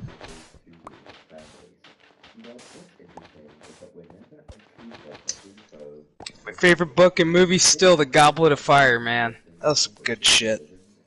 Kill the boy! What inspired J.K. Rowling to create them? Why do they serve? And just how did they evolve into such an essential aspect of the wizarding world? I also want to examine how house elves were used to symbolize deeper themes of social justice, equality, and the ethics of servitude. Hopefully, through our examination of their history, we'll uncover the powerful messages J.K. Rowling intended to convey through highlighting the mistreatment of an entire species, marginalized in society. Yep, another one just fell in. That's cool. Okay. Oh, I could put a door there. Yeah, we'll do that. Natural creatures that are bound to serve their masters willingly and without question. Standing at a diminutive height, measuring around 2 to 3 feet, house elves possess 3 sleek and hits. slender bodies. Instead Okay. of tiny bald heads, they have large, bat-like ears. These ears are not just for show, mind you. They enable house elves to detect even the faintest of sounds, making them excellent at fulfilling their duties. Oh, I've been here and before. They are ever alert to the needs of their masters. Because I've already They locked belong these to two people in their relatively homes. peaceful fabrics resembling clouds, and can only be freed from their servitude through an ancient and magical bond called the giving of clothes. But don't let their small stature deceive you, for their magical powers are far from small. In fact, from what we've seen in the Harry Potter series, it almost seems like they're more powerful than a lot of witches and wizards. One of the best examples of their magical mastery is in their advanced ability to apparate. In addition to apparition, house elves possess the power to perform magical tasks with great accuracy. They are unique in their abilities to perform menial tasks like cooking and cleaning with a touch of magic, making them valuable assets in any household. These abilities exemplify an extraordinary level of efficiency and skill, which is crucial in their servitude. One of the most noteworthy traits of house elves is their unwavering loyalty towards their masters. They take their duty of serving their masters seriously, and will go to extreme lengths to accomplish the task assigned to them. This loyalty also signifies their strong values of honor and commitment. However, in their next few series, house elves also take important ethical considerations, which we'll get into later. House Elf Origins. We're first introduced to the House Elves in the Chamber of Secrets, when Harry meets Dobby, the resident house elf with Draco's Dolby. family and the family's home, Malfoy Manor. Through this introduction, we discover that the upper class of the wizarding world all seem to own house elves. Elves who are magically bound to serve their masters and work in servitude for well-to-do wizarding families without compensation. Their tasks range from Tom, as you know, Perth leads the rental car industry and electric vehicles. Can you tell me, how does electricity work? Excuse me? You to go? Can I phone a friend or something? Aw, this is not that show, but look at Tom Brady. Calling audible. With Target Circle Deal of the Day, discover every deal every day. Join Target Circle for free. cleaning to cooking and running errands, all without question. And in the Goblet of Fire, at least the novel version, we're introduced to even more house elves, the ones employed by Hogwarts. It becomes abundantly clear right away that the very existence of house elves is based around servitude, with many of them locked into a kind of magical enslavement as they're passed down from one generation of the wizarding family to the next. We also come to discover that the only way they can escape their enslavement is if their master gives them a piece of clothing. This aspect of household servitude is put on display in the Chamber of Secrets, when Harry helps Dobby to secure his freedom from Lucius Malfoy and the Malfoy family. But where did all of this begin? What was the catalyst for elves serving wizard kind? Because the origin of house elves is not clearly explained in the series, the door has been left wide open for fan speculation. One popular theory has Just that get house out of the elves way. are actually a creation of wizard kind, made with magic for the express purpose of serving magical high society. The issue with this theory, however, is that elves are a long-standing and prevalent race among other works of fiction. If J.K. Rowling had decided to create a wizard-made creature, I don't see why she would have responded with a creature that's so common among other magical universes. Furthermore, the fact that house elves are called house elves in the first place would suggest that Exactly. She would have made it something, I don't know, if trademarkable. other elves do in fact cleaning and wizarding Never forget your Mel Brooks. Merchandising, okay? Merchandising. other kinds of elves, Besides, you come up with something, God damn it, you do deserve to make money off of that. There's nothing wrong with that. Just Yes, saying. yes. and natural selection, is that house elves were simply domesticated by wizards. Imagine this: long ago, deep within the enchanting forests and hidden realms of the wizarding world, Wizards had to witches and teach them how wizards to not flourished shit on the encountered a floor. rare and undocumented species known as wild elves.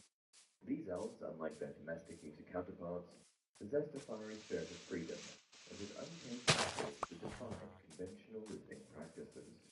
And by employing a combination of enchantment and gentle persuasion, wizardkind gradually began to teach the wild elves the ways of the wizarding Oh, world. great. I got a witch on my Unable to tell ass. them about their unique powers and the potential for an extraordinary alliance, wizards sought to brought these wild beings into their lives, not as equals, unfortunately, but instead as loyal companions and helpers. And in exchange for the shelter, care, and guidance offered by wizardkind, the elves gradually relinquished their freedom and embraced their roles as loyal household assistants. I imagine it could have started as more of an informal arrangement. in which wizards offered protection to elves, and in return, elves helped out around the house. Perhaps it started innocently enough with preparing a meal or two, or making the beds at the beginning of the day. But then, over time, it's possible that the elves who provided the witches and wizards with better service were in turn treated better. The more independent-minded elves may have been cast out and possibly killed off without the protection of wizards, or simply left without much opportunity in the way of finding a mate. After all, like many other species, it's not impossible to imagine that an elf with a job was more desirable to a potential spouse than one with no prospects. From there, it's possible that wizards further manipulate the population of elves by breeding the most obedient and docile species with each other. After all, wizarding households only seem to have one elf at a time, which leads to the question of procreation. How is the species continuing to reproduce? You gotta take your house off to get laid once in a while. Extraordinary master in magic in the Harry Potter universe, I've often wondered why they would serve wizard cards. So imagine Dobby on the job. Oh God. Like, I'm gonna go get some Dobby. pussy. Fucking hated Pop, Dobby. pop, pop, pop, pop, pop. Harry Potter mustn't go to Hogwarts.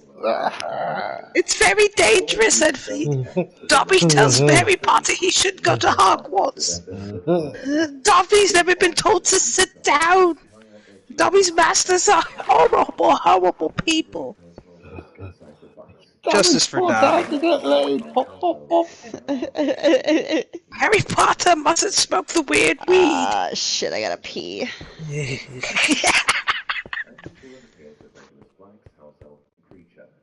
Who was unable to prevent Regulus's sacrifice despite his strong desire to save him.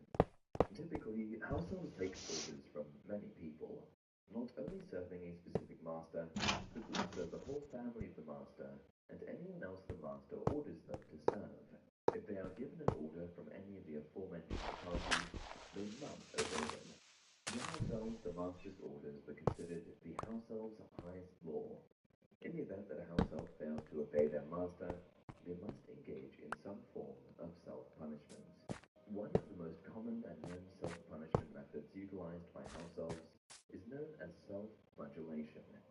This involves physically striking oneself, often with a whip or a sharp object, as a form of expressing guilt or atoning for any perceived failures. Honestly, Neville should have got his own spin-off, dude, because Neville, his family's fucking awesome. The Longbottoms. He was brave. You know what I'm saying? I like the actor, though. The actor, he became a fucking badass, dude. Yeah. He got ripped.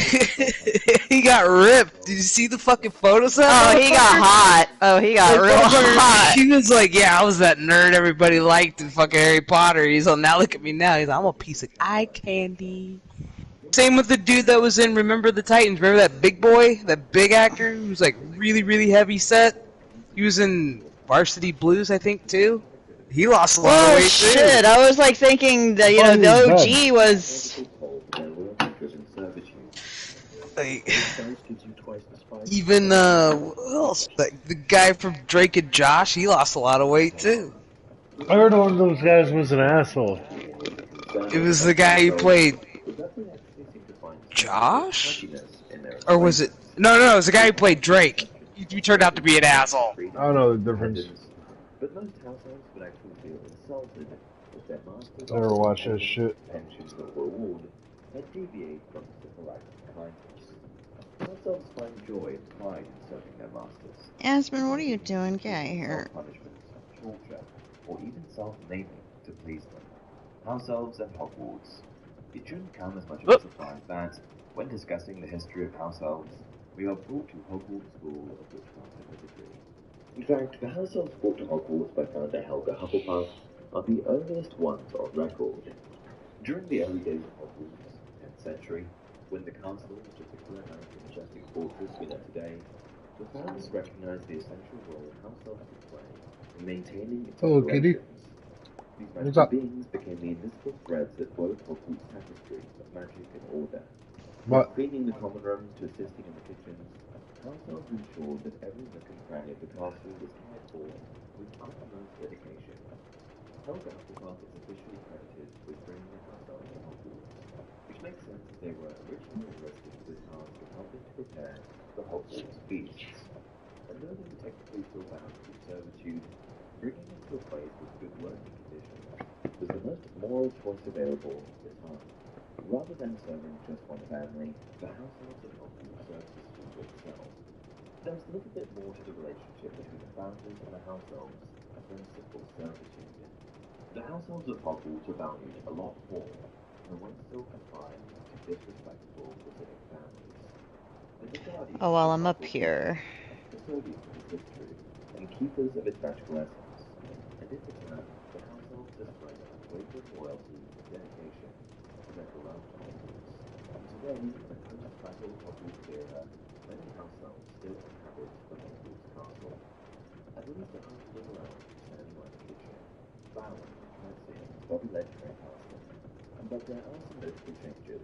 The first What thing the is fuck that is the my Hogwarts dude? school Swear to grounds God, my became dog is more losing his visible, mind. What the fuck are you and the doing? grounds became even more respected by staff Yeah, and you, four visitors. paws. And to those who are still on the fence about replacing Yeah. house elves in society, this push them over the edge and force them to reconsider the level of respect that they should be giving them. Additionally, Would you some of the house consider elves gunpowder machine components? Energy. I Energy? consider Okay. it American time. Hell I yeah! consider it Blam American blam, pastime. If motherfuckers! you also If you notice look, in energy, I made fireworks. I haven't tried any out.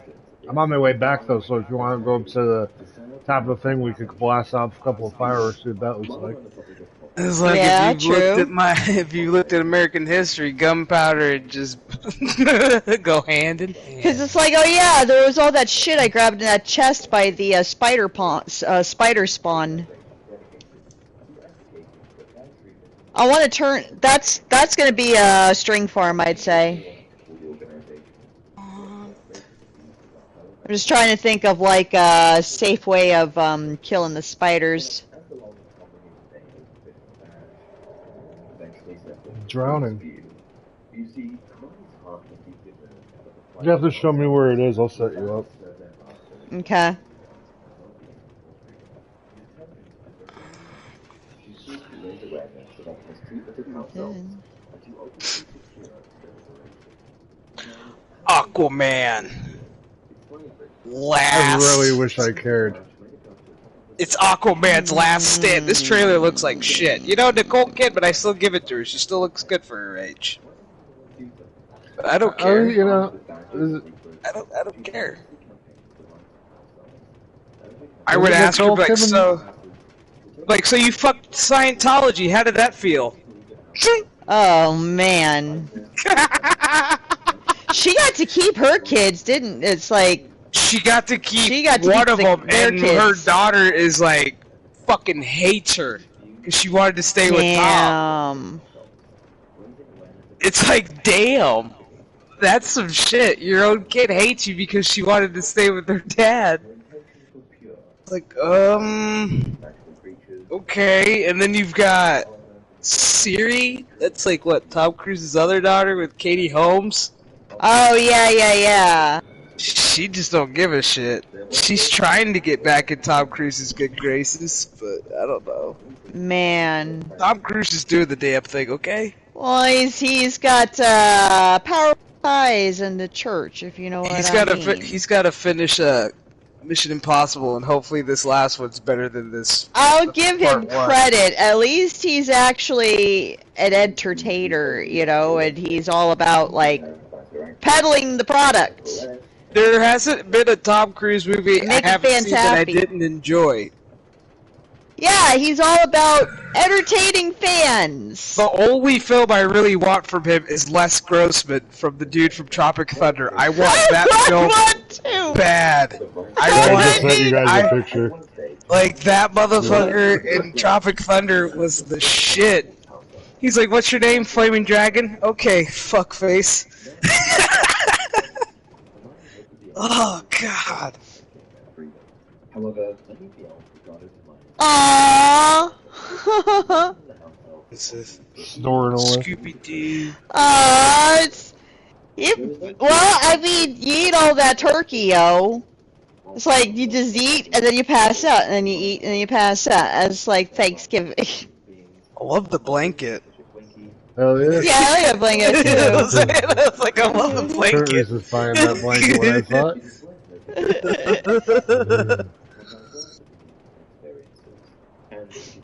It's like, and do the kiddies use the scratching post over there? Probably not. Oh yeah, good amount. I mean, they did fuck up They the back of these do. love seats, but what are you gonna do? Oh yeah, my recliner and couch are basically destroyed. That's the downside to having cats, is they That's why like I to got a destroy dog. furniture. Oh, That's and why I got everything Yeah, me. else. that's what I was thinking. Like, my aunt and Or when the uncle cat have decides to take dogs. a piss on the floor and fuck up your floors. Don't get me started on that. I'm just like, Can't do it, man. I had cats. It was a whole hairball bit. It was just like, dude, yeah, yeah. that's nasty. Like, you need to find a way to, like, not just do that shit in front of me. I wanted to train my cat to go to the bathroom and do it. Just like, if you're gonna puke in the bathroom and then just learn how to flush. I mean, it's like benefit risk cost with like cats, because it's like they may be low maintenance, but at the same time they don't fucking listen to you like half the time. But a dog you can easily train, but a dog requires, you have to take them out for a walk and shit like that, There are meant to be diligent workers in the dead of night, completing chores and tasks in exchange for small offerings or tokens of appreciation. Brownies are Although yet characterized by their sometimes thoughtful dogs nature can destroy shit too. with domestic duties. Oh, yeah. Their tasks Like, include things like tidying up we had a dog when I was, I think it was in like other household tasks. junior high school. Got a big dog, Samoyed name. We named him Comet. Oh my god, he would like get into my toothbrushes. He'd drink out of the toilet. He would get into the garbage can. Like, oh my god, it was like so frustrating. But he was such a sweet dog.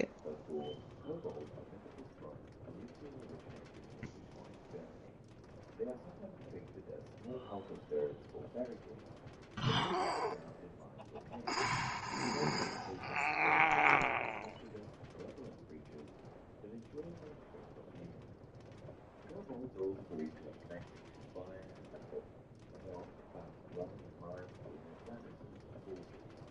Some legends suggest they can take on the form of animals, such as dogs or cats, while others describe them as small humanoid beings with a distinctive hat or hood.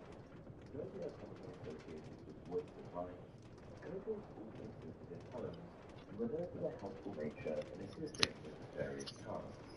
Within the home, they would aid with chores and provide valuable services. Kobolds seem to differ from house elves and brownies in that they must tolerate disrespect. Where house elves and brownies may find their way, kobolds are known for being temperamental and easily offended, becoming outraged when not properly fed or mistreated. The last comparison that I want to make is to the Devil Boy. The Devil Boy is a fascinating creature in Slavic mythology that has been a prominent figure in folklore for centuries. Like the other creatures mentioned, the Devil Boy is believed to be a protective spirit that watches over a home and its inhabitants. Attested from the 6th century CE, the Devil Boy is believed to reside in Slavic homes, often near the oven, behind the stove, or under the doorstep. The appearance of a Devil Boy can vary, sometimes appearing as an old man or woman, and other times taking the form of animals such as a pig, Coming up on the railroad, the Dimension X portal going on and off. Looks like we have some kind of power plant. Hmm. Interestingly, there are even stories of Devil Boy being deeply attached to a specific family, serving them faithfully for generations, just like house elves. Other places they work. While house elves were often confined to the houses of specific visiting families, like the blacks, the craftsmen, Where do you put the saddles? worked in a multitude I'll put of that in visiting baubles. institutions. One such Bubbles? institution Okay. is Makusa, aka I've also got an iron armor, or was this While we horse can't be iron told by armor? the exact Yep, details same of one. how cells Iron work horse in armor, Makusa, okay. we do know that these hardware creatures. Fantastic Beasts and Where to Find Them, we see a scene where massive papers is being tidied up by a house elf. Later in the film, we see another house elf cleaning the wall, including the US Congress room. Another place we see house elves working is at the Circus Arcanus. Whoops! Circus God Arcanus, damn as it. you may remember from the Fantastic Beasts, The Crimes of Grindelwald, is a magical circus that travels around Europe, showcasing strange and wonderful creatures to its crowds.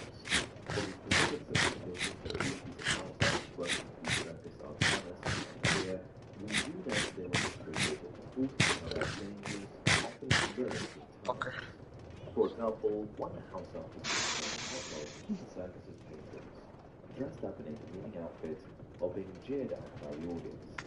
Another was subjected to performing in a dangerous stunt that involved being shot out of a cannon. It's also been heavily implied that house elves work at some of the other wizarding schools, such as Durmstrang and Boltatown. At these schools, elves were typically responsible for working in the kitchen, cleaning the school, and transporting student luggage. Notable house elves. While house elves as a species have sadly captured the hearts of Harry Potter fans around the world, I want to highlight a few that really stood out. Dobby. This courageous house elf burnt the board of Harry Potter in the Chamber of Secrets, and his journey touched the hearts of readers years alike. Dobby went against the norms and risks to help Harry Potter, eventually earning his freedom.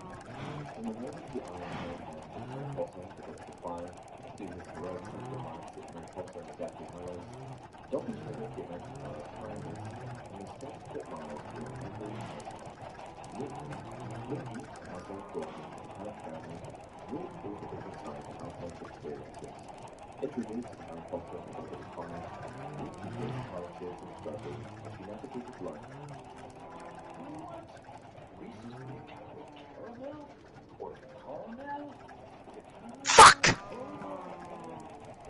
After being dismissed by the her sadness and longing for her old life shed light on the complexities of house elf relationships and the challenges they face when their loyalty is tested and their freedom compromised.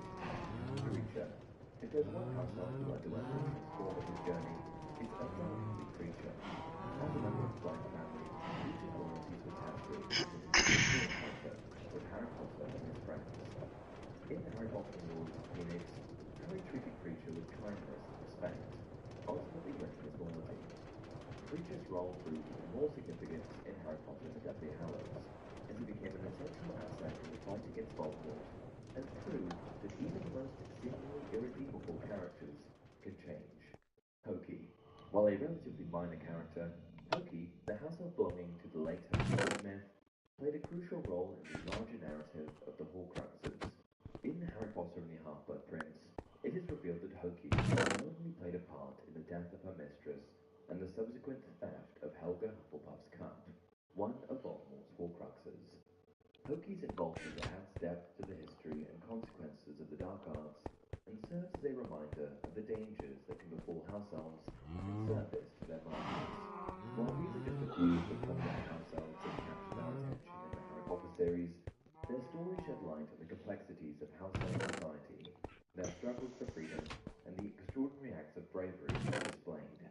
Whether they faced immense challenges or found strength in unexpected places, each house elf left an indelible mark on the wizarding world. House elf liberation. A question that often comes up in discussions is what happened to the house elves after they left Hogwarts? This is an important question, and one that deserves being explored. We mentioned that over 100 house elves turned up to fight for Hogwarts during the battle. Their bravery and loyalty were instrumental in securing the final victory against Voldemort and his Death Tower. But what about after the battle? According to J.K. Rowling's writing on Pottermore, the aftermath of the battle saw a shift in the treatment of house elves. Hermione Granger, who has always been a champion for house elf rights, emerged from the war as a leader advocating for the better treatment and respect for these magical creatures. With the help of then Minister of Magic Kingsley Shacklebolt, she spearheaded a campaign to end the widespread abuse and disregard for house elf welfare.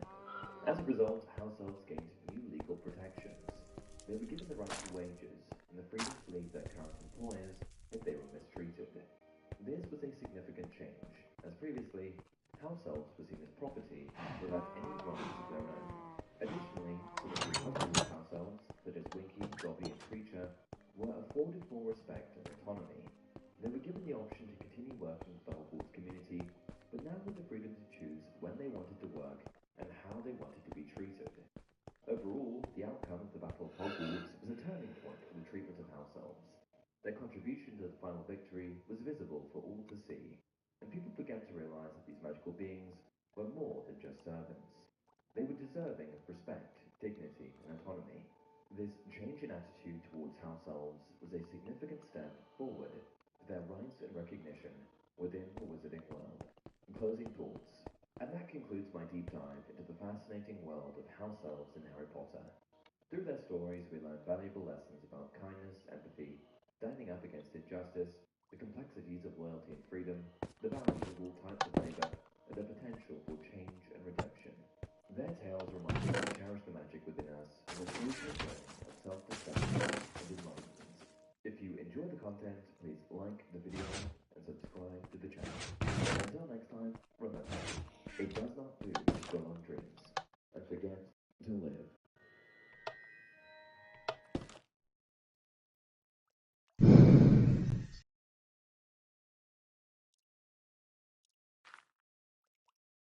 Technology is hurting our kids, so Gab created KidSafe Tech to protect kids from digital dangers. KidSafe Tech means no social media and more confidence. It means safe texting and peace of. Hey everyone, welcome to another installment of Harry Potter Theory. Today, we're going to be discussing the history and family tree of the Black family. You might not know this, but Sirius Black was more than just a powerful wizard who escaped the dungeons of Azkaban. By birthright, he was a member of one of the most powerful wizarding families in all of Britain. In fact, the Black family line can be traced back through the centuries and was celebrated as one of the proudest pureblood families in the world. And by the time Sirius was born, he was one of the few male heirs that remained, which meant his passing in the Death Chamber on 9th level of the Ministry of Magic marked the end of the Black family line. But even that wasn't really the end for them. Although the women of the family didn't typically keep their last name after marriage, Oh shit, we got ourselves a football game. Look at that. throughout England. In some way, almost every Weasley, Oh, it's only the Gryffindor, first half. Gray, Never mind. Lupin, and Okay. Malfoy shared a connection to the Blacks. Today, we're going to take a look at the very first recorded ancestor in Sirius's line and trace the history of the Black family from Sirius's own namesake to the final male heirs. If you take one look at the Black family tree, Oh shit! you'll notice Run it back, player! lists 5 members who lived around the early 19th He century. ran that shit back to in halftime. You should feel like a piece of shit. You should really feel like a piece of shit. Yeah! Her work begins here. For the remainder of this family tree, Let me see, that was like, where did he catch it? That's end zone to end zone. That's 100 yards. at times it was impossible to separate them. The first name on the list is Sirius Black. After him, Harry Potter's godfather was later named. Let's see, homie was at the 45. Young Sirius was a Chucked it. Homie was in the end. Yeah. his family. His life was cut tragically short. In the year 1853, the history books reveal That's a 98-yard interception right there. while attempting to point out that many children died prematurely before the rise of modern medicine, that was rarely the case in the wizarding world. Thanks to their mastery of potions and herbology, wizards were capable of healing almost any ailment, which means the cause of this Sirius Black's death might not have been an accident. Sirius was survived by 3 other siblings, all born after Sirius. The first, a boy named Phineas Nigellus Black, was born in 1847 and became one of the most influential members of the family to ever live. As most Blacks would, Phineas attended Hogwarts and was, of course, placed into House Slytherin. Phineas was also very vocal in carrying on another family tradition, his hatred for Muggles and mudbloods. After he graduated from Hogwarts, around the year 1865, Phineas married Ursula Flint, and together they had 5 children. And that bitch was no poor unfortunate soul. A son, Sirius, and to carry on his own name, he gave the next boy his own, as Phineas Black II. When we talk about the next generation of the Black family line, you'll see that even at this point, the harsh rhetoric around mudblood would take its toll, ultimately causing Phineas to reject some of his own children. A bit later, Phineas and Ursula birthed Cygnus, Belvina, and Arcturus. When he wasn't conceiving children, Phineas became a professional teacher, passing on all that he had learned When he to the was next generation fucking. of wizards and witches. His talents eventually brought him to Hogwarts, but it's hard to know how effective he was as a teacher. When it comes to Black's teaching style, the record books simply point out that he hated his job, and he hated the children. That didn't stop him from achieving success, though, as he eventually rose to the position of headmaster.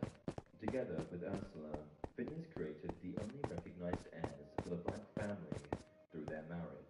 Did you say you've been mining, right? Uh-huh. Also born in the years after the eldest Can you bring up whatever you death. got? Unlike most of her siblings, I dropped off whatever I had on me. Oh, okay. I didn't get So it's much. still within the chest. perhaps due to her modest Yeah. contributions to the Black family tree, we don't really know that much about her. Of the tales that survived Eladora's death, none of them paint a particularly flattering picture of the witch. One record claims that Eladora created a true Black family tradition by tormenting house elves. Of her many ways of torturing the creatures, sources claim that Eladora instituted a new rule. If a house elf was unable to carry a tray of tea, she would mount their head on a wooden plaque and bolt them to the wall. The final member of this generation, Iola Hitchens, is perhaps the most exciting. She was the fourth Black sibling of the age, and she broke the most important rule. She married a muggle, or muggle-born wizard. The sources aren't very clear. Much like her nephew, Phineas the Elder would often debate, Iola didn't see the point in the Black family's obsession with a person's pureblood status. Until the time of her marriage, Iola most likely abided by the rules of her family. She probably received a wizarding education at Hogwarts, and only after that decided to marry her partner, Bob Hitchens. Since the pair were removed from the Black family tree, we don't know if they ever had any children of their own, but it's most likely they did. Whether or not any of their descendants went on to rejoin the wizarding community in the following decades was never answered. But it's not hard to imagine that Iola's children, or grandchildren, would have shown an affinity for magic. And as long as her brother, Phineas, wasn't the headmaster at the time, Iola would have likely allowed her descendants to enroll. The next generation of Blacks was solely comprised of the children of Phineas and Ursula's marriage. There were 4 sons, Sirius Black II, Phineas Black II, Cygnus Black, and Arcturus Black, and a single daughter, Belvina Black. Beginning with the eldest, we'll find Sirius Black II. As we mentioned previously, he was named after his uncle, who tragically died at just 8 years of age. Unlike his aunt, Iola's possible children, Sirius II was a pure-blood wizard. Born in 1877, Sirius lived until the age of 75, when he died of unknown reasons in the year 1950. This may look like a holiday shopping showdown, Add this to the top of your wish list. but it's a Nissan sales event, Anna. So hurry, these offers won't be back in stock.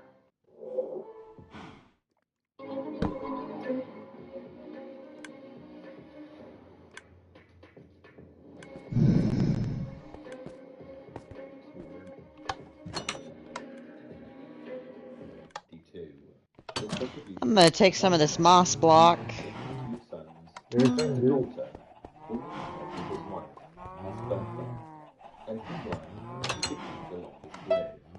While his siblings' descendants either passed without heirs, or were married off into distant families, Sirius II's line produced males to inherit the family name until the 1970s, with the birth of the final Black boys, Sirius III and Regulus. Phineas the Elder's second son was named after himself, but Phineas Black II, born in 1878, disappointed his father and eventually got his name blasted off the family tree. Like his aunt, Iola, Phineas couldn't understand why his family was so obsessed with pure blood status.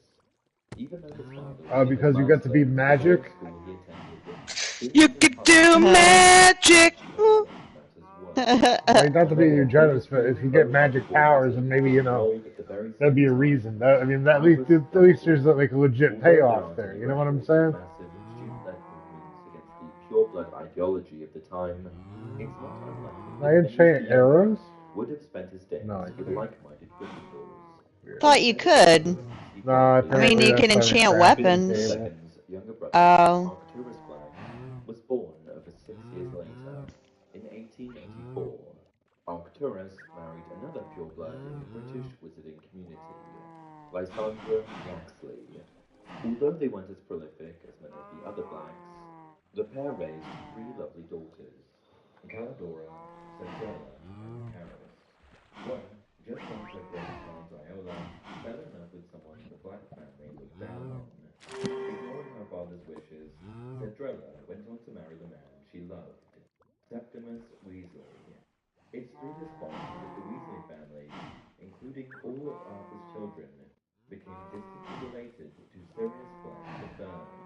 As women, the record for Arcturus's children weren't kept on the family tree, but each married into high-profile wizarding families. While Cedrella married into the Weasleys, her elder sister, Caladora, married Harfang Longbottom, possibly linking Harry Potter's classmate, Neville, to Sirius Black.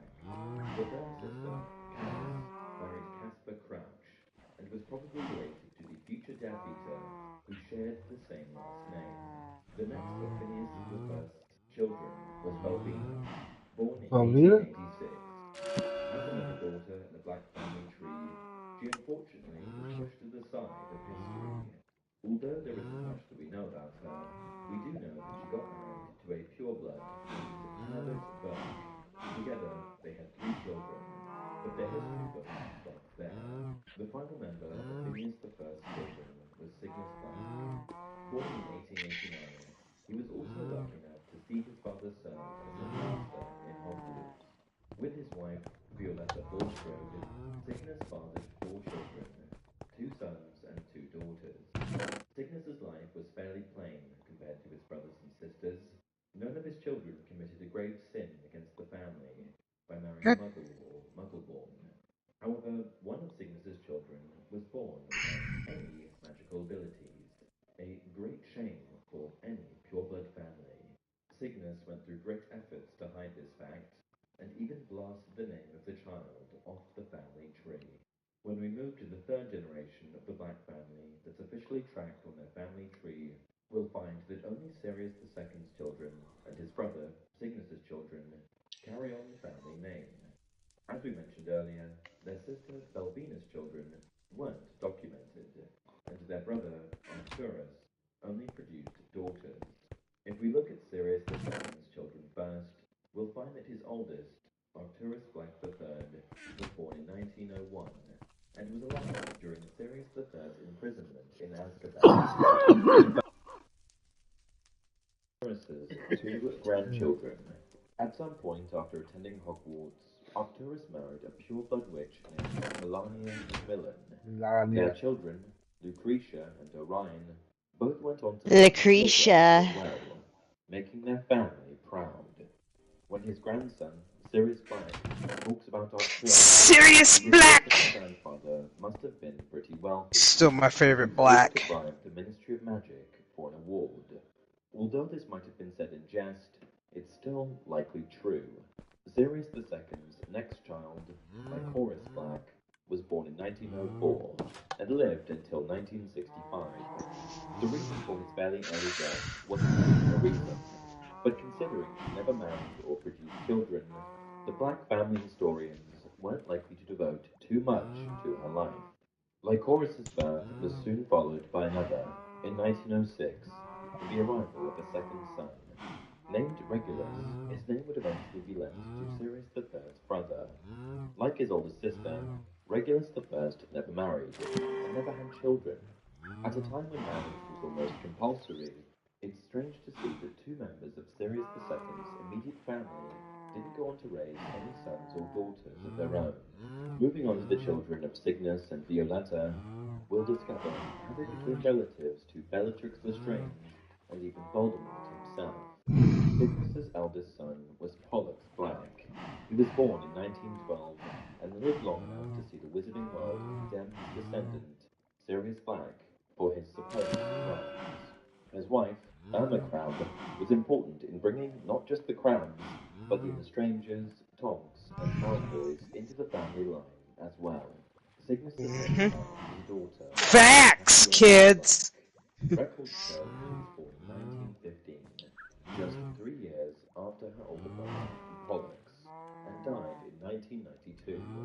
Her skills in witchcraft and wizardry were nothing noteworthy, and unfortunately, she didn't contribute much to the legacy of the Black family. Alongside her other siblings, however, she lived long enough to see the Black family name dragged through the mud as their youngest generation joined the Death Eaters and failed to bring Voldemort to power. Not long after Cassiodeia's birth, Cygnus and his wife, Violetta, had another son, Marius. You'll notice that his name on the family tree has been stricken out, because, just like so many other members of his family, he betrayed the values of purebloods that the Blacks so dearly cherish. But it wasn't entirely his fault. Marius was born without an affinity for magic. That meant he never attended Hogwarts, got the chance to hear the sorting hats filter him into House Slytherin, or even Grindelwald. The shame of his condition was so great that the Black family treated young Marius as if he were a muggle or half-blood. They didn't even list his wife or children in the official genealogical records, despite the fact that his descendants could have very well possessed magical powers of their own.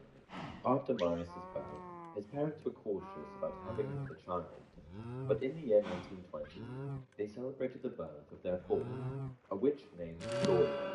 Interestingly, Doria went on to marry a distant relation of Harry Potter, a pureblood wizard known as Charles Potter, who must have died before Harry's own parents did, as the Dursleys were his only known relatives at the time.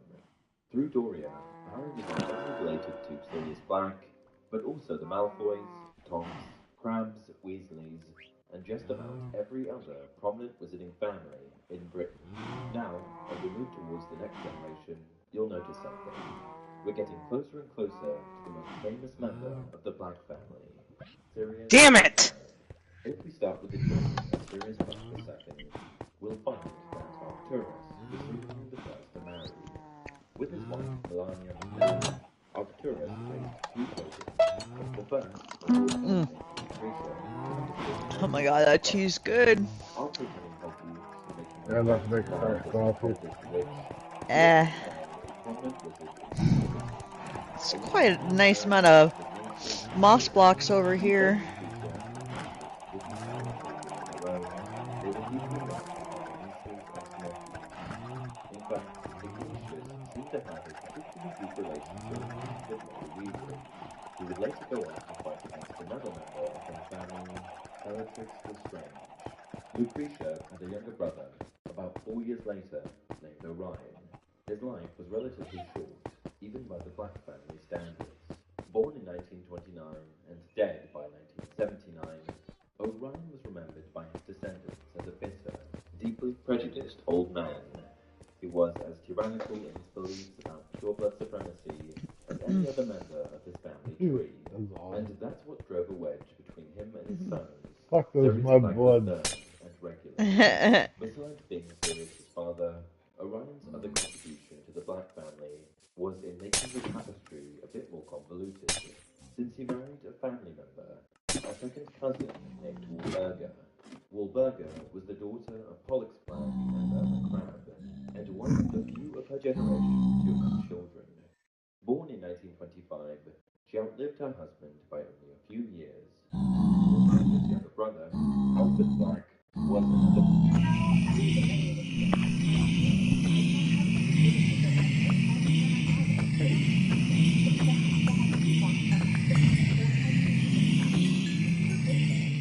Wow, you love Slytherin. Or you're One of Pollux's children, but he wasn't as well loved as his sister. He died in the late 70s, and instead of leaving his massive wealth most of it to his nephew, Sirius. This strange, posthumous gift angered his relatives so much that Wolbanga blasted his name off of the tapestry. If you remember, that type of punishment was typically reserved for blood traitors. After Alfred, Pollux and Irma had a third and final child, Cygnus, who they named after Pollux's father. Through Cygnus's children, the Black family married into not only the Tonks and Malfoys, but also produced an illegitimate heir of Voldemort, Delphine. As we move on to the fifth and final generation of the Black family, the number of descendants has shrunk quite a bit. In fact, of the 5 Blacks of this era, only 2 were male, and they died before they were able to produce any heirs, ending the family name once and for all. The Black family tradition of quickly disowning their children as blood traitors and ignoring the children that their female descendants bore had finally caught up with them. If we turn our attention to the sons of Orion Black and his wife, and cousin, who Burger produced, we'll finally find the most famous members of the family. First, in 1939, Sirius was born. He was the third male in his family to bear the name, but rebelled against almost everything they stood for. Sirius was staunchly opposed to his father's narrow view of the world, namely, that only evil and wizards deserved respect and fair treatment. One of his biggest acts of rebellion was when he used the sorting hat to suggest Gryffindor during the selection process. For centuries, the Blacks had only enrolled in Slytherin, and Sirius that tradition. Later, as many of his cousins and relatives Chaz, get out of the way. Sirius rejected the movement. Ultimately, during a carefully orchestrated scheme, Black was framed for horrendous crimes and imprisoned in Azkaban. When he eventually escaped, he briefly reunited with his godson, Harry Potter, before dying at the hands of his own cousin, Bellatrix Lestrange. Unlike Sirius, Orion's other son, Regulus, was initially seduced by the dark wizards of his generation. For a brief time, the younger Black Order joined the Death Eaters and carried out their missions of propaganda and violence. Shortly after joining, though, Regulus decided that the Death Eaters were far too dangerous and actively tried to sabotage them. In his final act, Regulus tracked down one of Voldemort's Horcruxes, but instead, the Inferi, who surrounded the lake where the Horcrux was kept, dragged Regulus into the cold waters, drowning him in the process. When we move on to Cygnus Black III and his children, we'll find most of the families involved in the final Wizarding War that shook Hogwarts to its foundations in the late 90s. Cygnus' first child, Odysee, was the evil witch Bellatrix Lestrange. After graduating from Hogwarts, Bellatrix quickly joined the cult of Voldemort and became a powerful Death Eater in his army. During campaigns for Voldemort, Bellatrix used her powerful dueling skills to kill many of Voldemort's most prominent opponents. Even though she was related to most, she didn't hesitate in butchering them. And among the men she murdered, Sirius Black and Nymphadora Tonks stood highest on the list. In the end, Bellatrix's end took a surprising turn when she was defeated and killed by Molly Weasley, another one of her distant relations. Although the Black family tree wouldn't typically keep track of a female Black's heirs, Bellatrix's single child was of particular. Her daughter, named Delphine, wasn't actually conceived with her husband, Rodolphus Lestrange, but instead with Lord Voldemort himself. Eventually, Delphine would challenge the Wizarding Family the very same way as her father. Sometime after Bellatrix was born, her sister, Andromeda, came into the world. When we look at the Black family tree, we can easily see the familiar black, charred remains that surround her picture, which means that she too was blasted off of the tapestry. Andromeda's crime was falling in love with a muggle-born wizard named Ted Tonks. Although the family didn't recognize them as their offspring, Andromeda's married Laura Lupin, a powerful aura and member of the Order of the Phoenix. In 1955, Cygnus had a final child, another daughter. This one was named Narcissa, and after attending Hogwarts, she married Lucius Malfoy. Together, they had a single son, Dracos, and Zeus brought the power of the Elder Wand into the family. Although Andromeda, Bellatrix, and Narcissa had children and grandchildren of their own, the Black family ended with the deaths of Regulus and Sirius, as both were the final male heirs, and both were childless, and perhaps that was for the best. The rise and fall of Lord Voldemort revealed flaws in the old way of thinking, a line of thought that the Blacks seemed to value above all else, their emphasis on the importance of their name, male heirs, and pure-blooded marriages was out of place in the new world. Shit, I'm so glad I was muted. I just tore into some turkey. I was like making some weird noises. Ah, little chef, you had some to do with it. Yeah. Not just those with pure-blood heritage. And that's it for this video. If you enjoy the content, please like the video and subscribe to the channel. Until next time, Drop off some of these moss blocks. grow on dreams, and forget to live.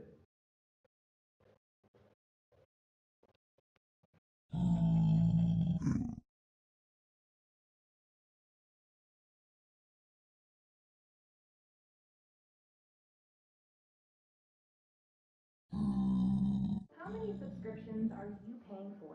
Rocket Money finds sneaky or forgotten subscriptions and To adopt with ones, however, is that they refuse to perform non-verbal magic. There are no known witches.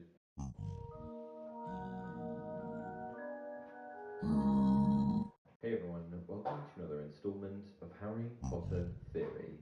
More specifically, welcome to the Wandumentary, the most comprehensive guide on the meanings behind wand history, woods, cause, lengths, and more. Why wands, you ask? Well, they're one of the foundations of Harry Potter. Let's start with a history lesson. Considered to be a complex and mysterious branch of magic, wand making refers to a wand maker using wand cores and woods to construct wands for witches and wizards. The profession dates back many, many centuries, and the earliest known wand makers were said to have been druids. A druid was considered to be, in Celtic times, a member of the learned and priestly class. Druids considered anything with a woody stem to be a tree, which led to them producing wands out of things like vine, a tradition followed by wand maker Garrick Ollivander in the 20th century. Though druids were skilled at their craft, at this stage in history, it was still totally normal for a customer of a wand shop to bring their own core with them, a tradition that has basically fallen off in more recent times. The first wand-making shops were known to date back to the establishment of Ollivander's wand shop in 382 BC. The original Ollivander, the ancestor of Garrick Ollivander, was thought to have come from a Mediterranean country in Roman times and set up a stall in what would eventually become Diagon Alley. The etymology of the name Ollivander is said to literally mean he who owns the olive wand, which is a very fitting name and further points to him coming from a Mediterranean country where olive trees I just realized why he passed out so hard. It's because he had a glass of eggnog. making when they put traditional wand making Oh, you waking up? process, which previously had witches and wizards procure their own wand core. Ollivander believed this process produced wands that were inferior. That stuff is filling.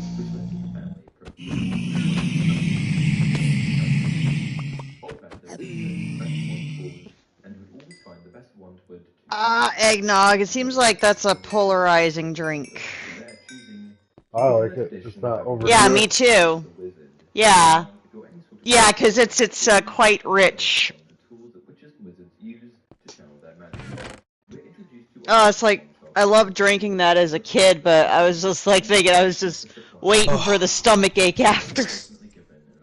God, yes, dude. I'm so happy the Indian said, you know, turkey is a good meat. Mm-hmm. Yes, it is. It's so good. So good. I'm grateful Ben for the Franklin wanted that Indians. to be the American bird. Yeah. The turkey? Really? As it should be. But I mean, I get the whole bald eagle bit, but yeah, I do too, because it's a badass looking bird. But the turkey should be, because goddamn. Delicious. Delicious. Like that crispy skin, when you get that crispy skin, oh my god. It's a ferocious bird, but it's... Did you see that PETA's retarded tweet? You ever see the cool ass arrows they got for cutting turkeys? Yeah, The No. kinetic energy of the firing arrow forces the blade of the arrow to open up, which basically creates a capital T to cut the head queen off of the turkey in flight.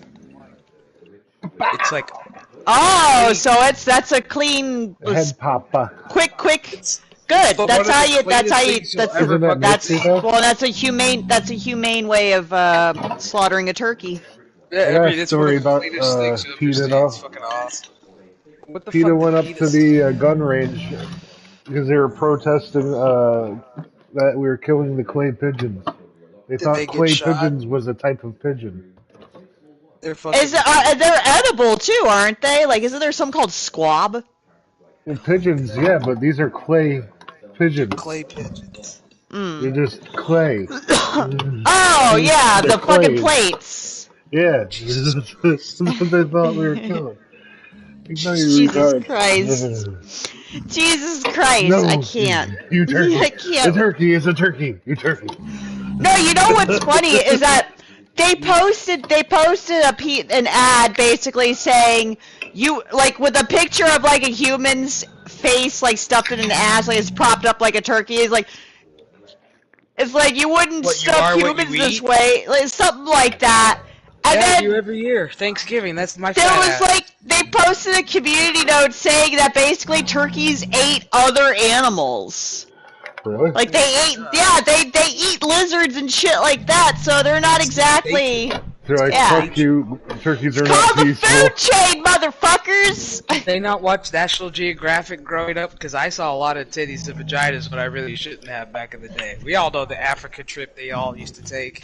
Yeah, I know, right? And I'm just like, We're here in the tribe of okay, whatever in Zimbabwe, I and I'm guess like, let yourself go. We're in the I'm tribe that pointing at my never mom. invented clothes.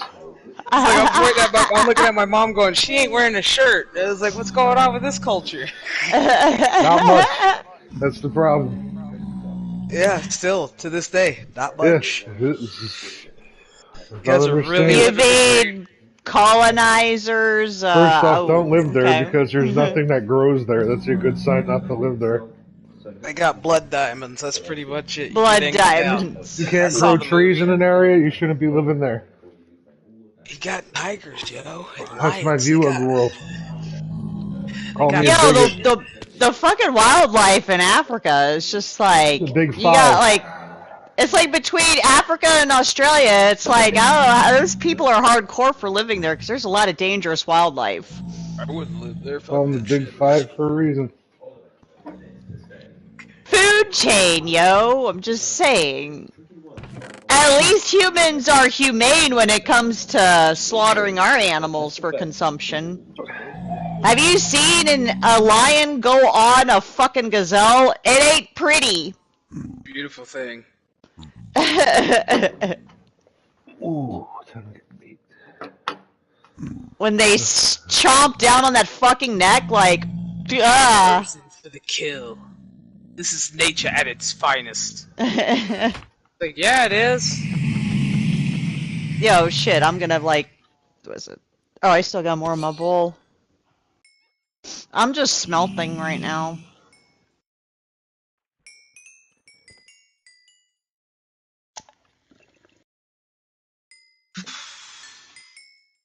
Oh, and then you could do all sorts of shit with turkey, too. Like, it goes amazing on a sandwich. Or a salad. Or tacos.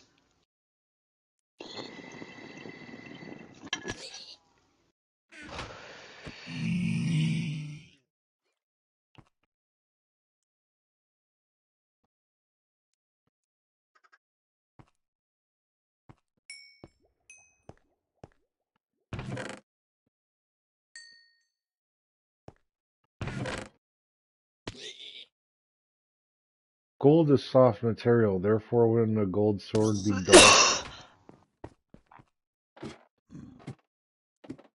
Huh? I said gold is a soft metal, so therefore wouldn't a gold sword be dull?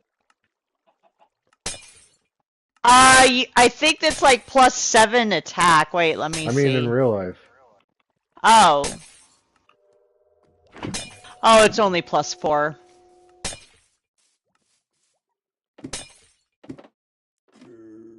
But that Bane of Erythroprod comes in handy when encountering spiders.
Yo, I can make a silk touch pickaxe. Nice. Just make sure it's iron or above.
Ooh, I got Silk Touch and Efficiency 3 on one of the iron pickaxes. Well, that's a good one. Uh-huh.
Just cleaning up a hairball. Ew.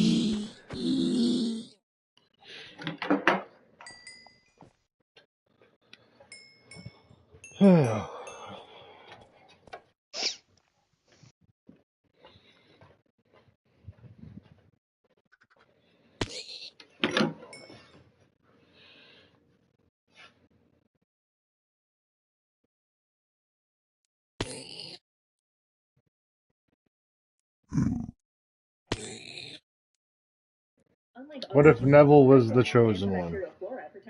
Mhm. A lot of people think he was. Yeah, no. I'm one of them. Kinda. Mhm. By the war, he should be, technically. Yep. Hmm. What if Neville Longbottom was the chosen It's one like, what instead if? of Harry Potter? Hey, brother. It's like, think Oh, about it. Everything this that Neville fucking guy did, again. Harry couldn't do. Of the Wizarding You know, How's it what gonna be this if? guy? October 3rd. You're like this fucking guy.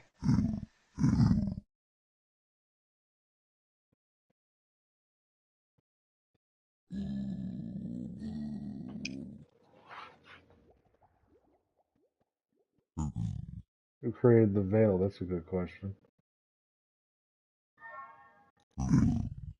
Hey everyone, welcome to another installment of Harry Potter Theory. Today we're going to be discussing the enigmatic gate of death that is the Veil. Now, if one were to venture through the corridors of the Ministry of Magic for long enough, there's likely a very good chance one could end the Wizarding Magic Veil, a haunting manifestation nestled within the death chamber of the Department of Mysteries.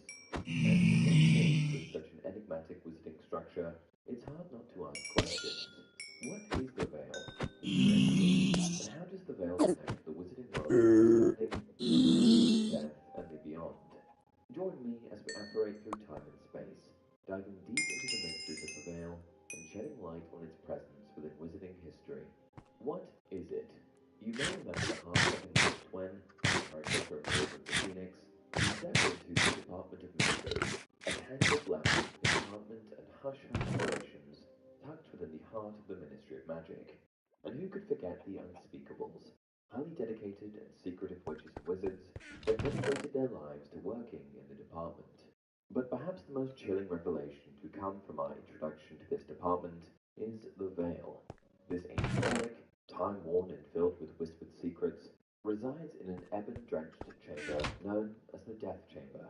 This stone dais, draped with a crumbling, ripped and strangely memorizing black veil, was like nothing we'd seen before in our journey through the wizarding world. The massive ancient stone archway, which stands in the center of the Death Chamber, acts as a sort of portal between the lands of the living and the dead. It is believed that those who step through the veil, or fall through, become trapped in the world of death. Those who stand close enough and have belief in the afterlife are also able to hear faint whisperings and the other side. Some characters in the series, like Harry and Luna, claim that they're also able to hear the voices from the other side of the ancient chamber. On the other hand, characters like touched by death or perhaps shielded from it, like Hermione and Ginny, heard nothing but silence.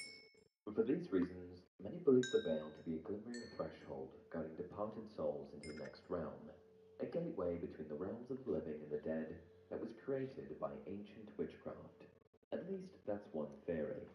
Another theory posits that the veil was created by the Department of Mysteries as a means to study death and the other side more closely.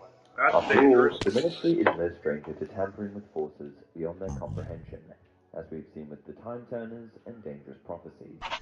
Fortunately, J.K. Rowling herself has weighed in on the enigma of the veil, confirming its prevalence as the divide between life and death during a July 2007 interview with Bloomsbury. While she didn't go into detail about the veil's origins, it's clear that the veil holds great significance in the world of Harry Potter, embodying a powerful connection between the realms of the living and the deceased. Expanding on this further, there's actually a phrase in the English language, beyond the veil, that refers to the mysterious nature of death. The phrase in turn originates from a Hebrew phrase describing the location of the tabernacle in a Jewish temple. History. The Ministry of Magic is the primary form of government in the magical world, at least in the UK, and was founded in 1707 along with the appointment of the very first Minister for Magic, Ulick Gamp. Like a Muggle government, the Ministry's responsibilities are vast, as they are the primary body that attempts to sustain law and order in the magical world. And like any system of government, in an effort to cover as much ground as possible, the primary governmental body all your favorites are coming home. Together we make a good team. Systematically divided to focus on different sectors of the wizarding world. These sectors, or departments, cover the more common areas like the Department of Magical Law Enforcement and the Department of Magical Transportation. But there are also other departments reserved for less obvious pursuits. This brings us to Level 9, the enigmatic Department of Mysteries.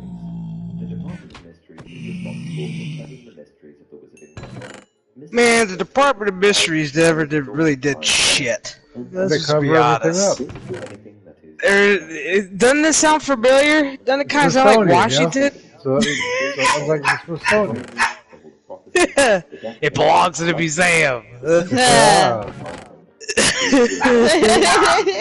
Even Little Chef agrees. Yes, son, it belongs in a museum.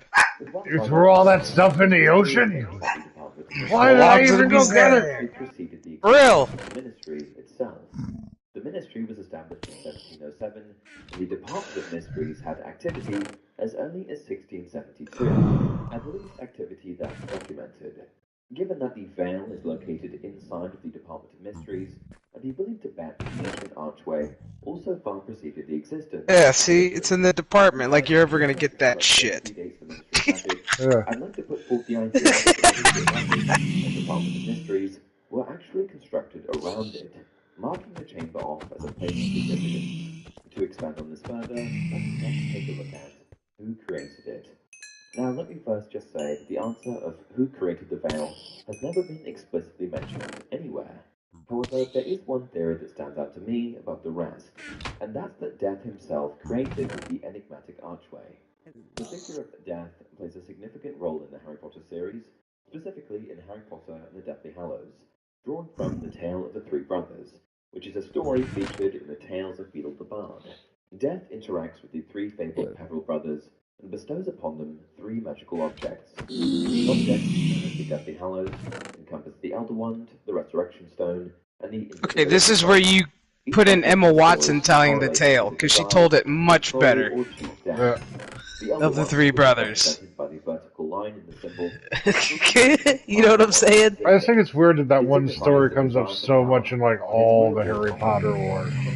Uh-huh. Due to the constant pursuit of power over death. It's like, and they're like, who has the Elder Wand? Dumbledore. Has the ability to attack the dead. Nobody's really gonna try to take it from him? No. The stone emphasizes the desire to reconnect the deceased. No, because he's the one you want to hold on to it. If you manage to get your hands Oh, on it, yeah. he's the one you would give it to. Exactly. Like, I know you got some kind of weird safe with some bejesus spell. Put this in the basement. That's why people got pissed off when Harry got the Elder Wand at the end and he just throws it. He just gets rid of it. And everybody's like, what the fuck are you doing? He's like, don't need that kind of power. Power's not for me. Desire to overcome, control, or escape death. As such, the figure of death and its portrayal in the tale represents the natural force that all living beings must face. It also stresses the timeless message of accepting Shit, man, I feel like getting like ripped and just watching more Harry Potter, man. Go for it. And though death is a fictitious character, even within the magical world, They're good movies, man. there's some truth to the tale of the three brothers. But I do like reading the books, the English and like the proper English. So you have like the UK and then you have us. Because if you read the first book, for us it's the Sorcerer's Stone. In the UK it's the Philosopher's Stone. Yep. Totally different. Totally different aspects on Hogwarts when you read the versions. It's so awesome. Yet she was silent and cold, separated from him as though by a veil. But I'm certainly not ignorant of the fact that the existence of some tangible form of death opens up a whole other can of worms. Death gave all three brothers one of the fabled Deathly Hallows, and they all had their own unique fate. But it also seems like, regardless of the decisions that the brothers made, or the actions that they took, they ultimately all faced death once again. And the way that it's depicted in the story shows them physically encountering this same personification of death that they faced in the beginning. If the tale is real and Beetle the Bard was simply retelling an aspect of history, how did he know about what had happened? What did he really know of the relationship between death and the brothers? Was it fact or fiction? One thing to consider is that the tales of Beetle the Bard continually reinforce these stories are in fact the author's original creations. However, that doesn't just mean that Beetle did not draw inspiration from his real-life experiences, the things that he had done, or the people that he had met. J.K. Rowling supplies the following foreword to the book. If his stories accurately reflect his opinions, he rather liked Muggles, whom he regarded as ignorant rather than malevolent. He mistrusted dark magic, and he believed that the worst excesses of wizard kind sprang from the all-too-human traits of cruelty, apathy, or arrogant misapplication of their own talents. The heroes and heroines who triumph in his stories are not those with the most powerful magic, but rather those who demonstrate the most kindness, common sense, and ingenuity.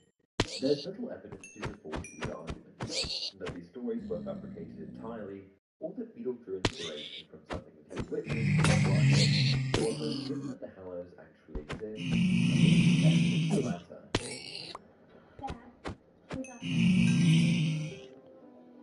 How'd you get there, Nick? We got this. We got this. Life is for living. We got this. We're a partner for all of it. Edward Jones. Bring the cozy here with gifts for your ride or dies.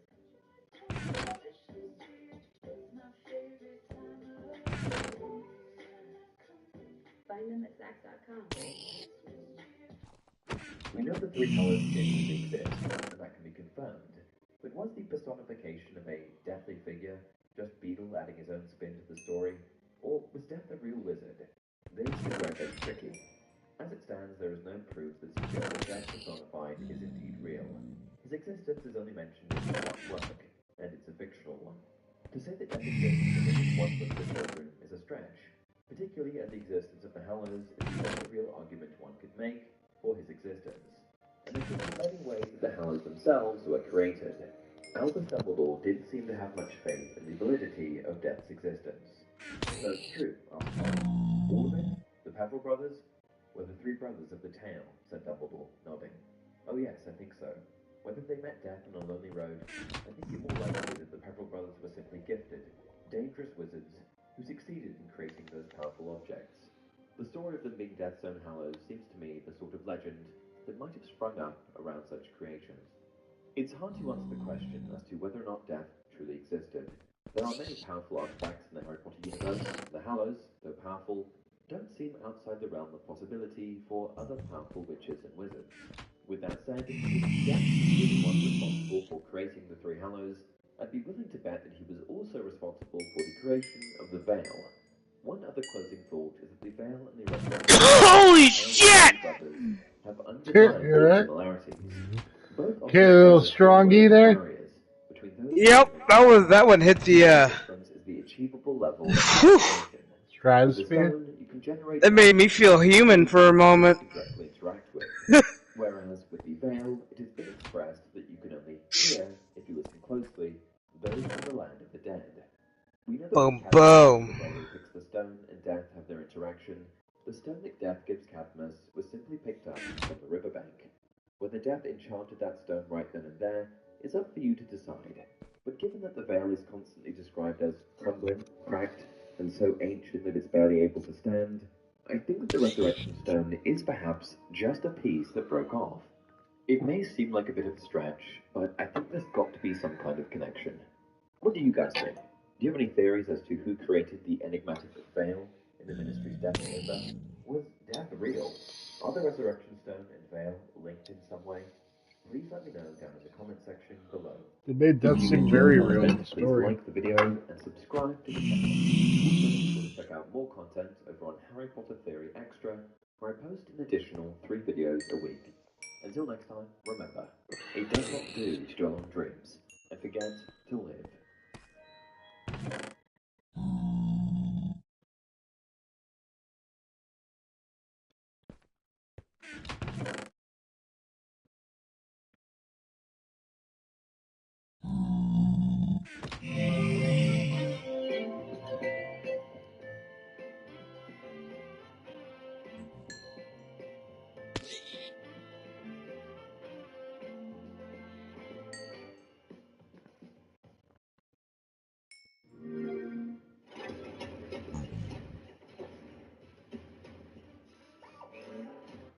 When we compare the book to the movie, and comparing the book to the movie is the whole point of the video. If you haven't seen parts 1, 2, and 3, they're linked down below. Obviously, this book is huge compared to...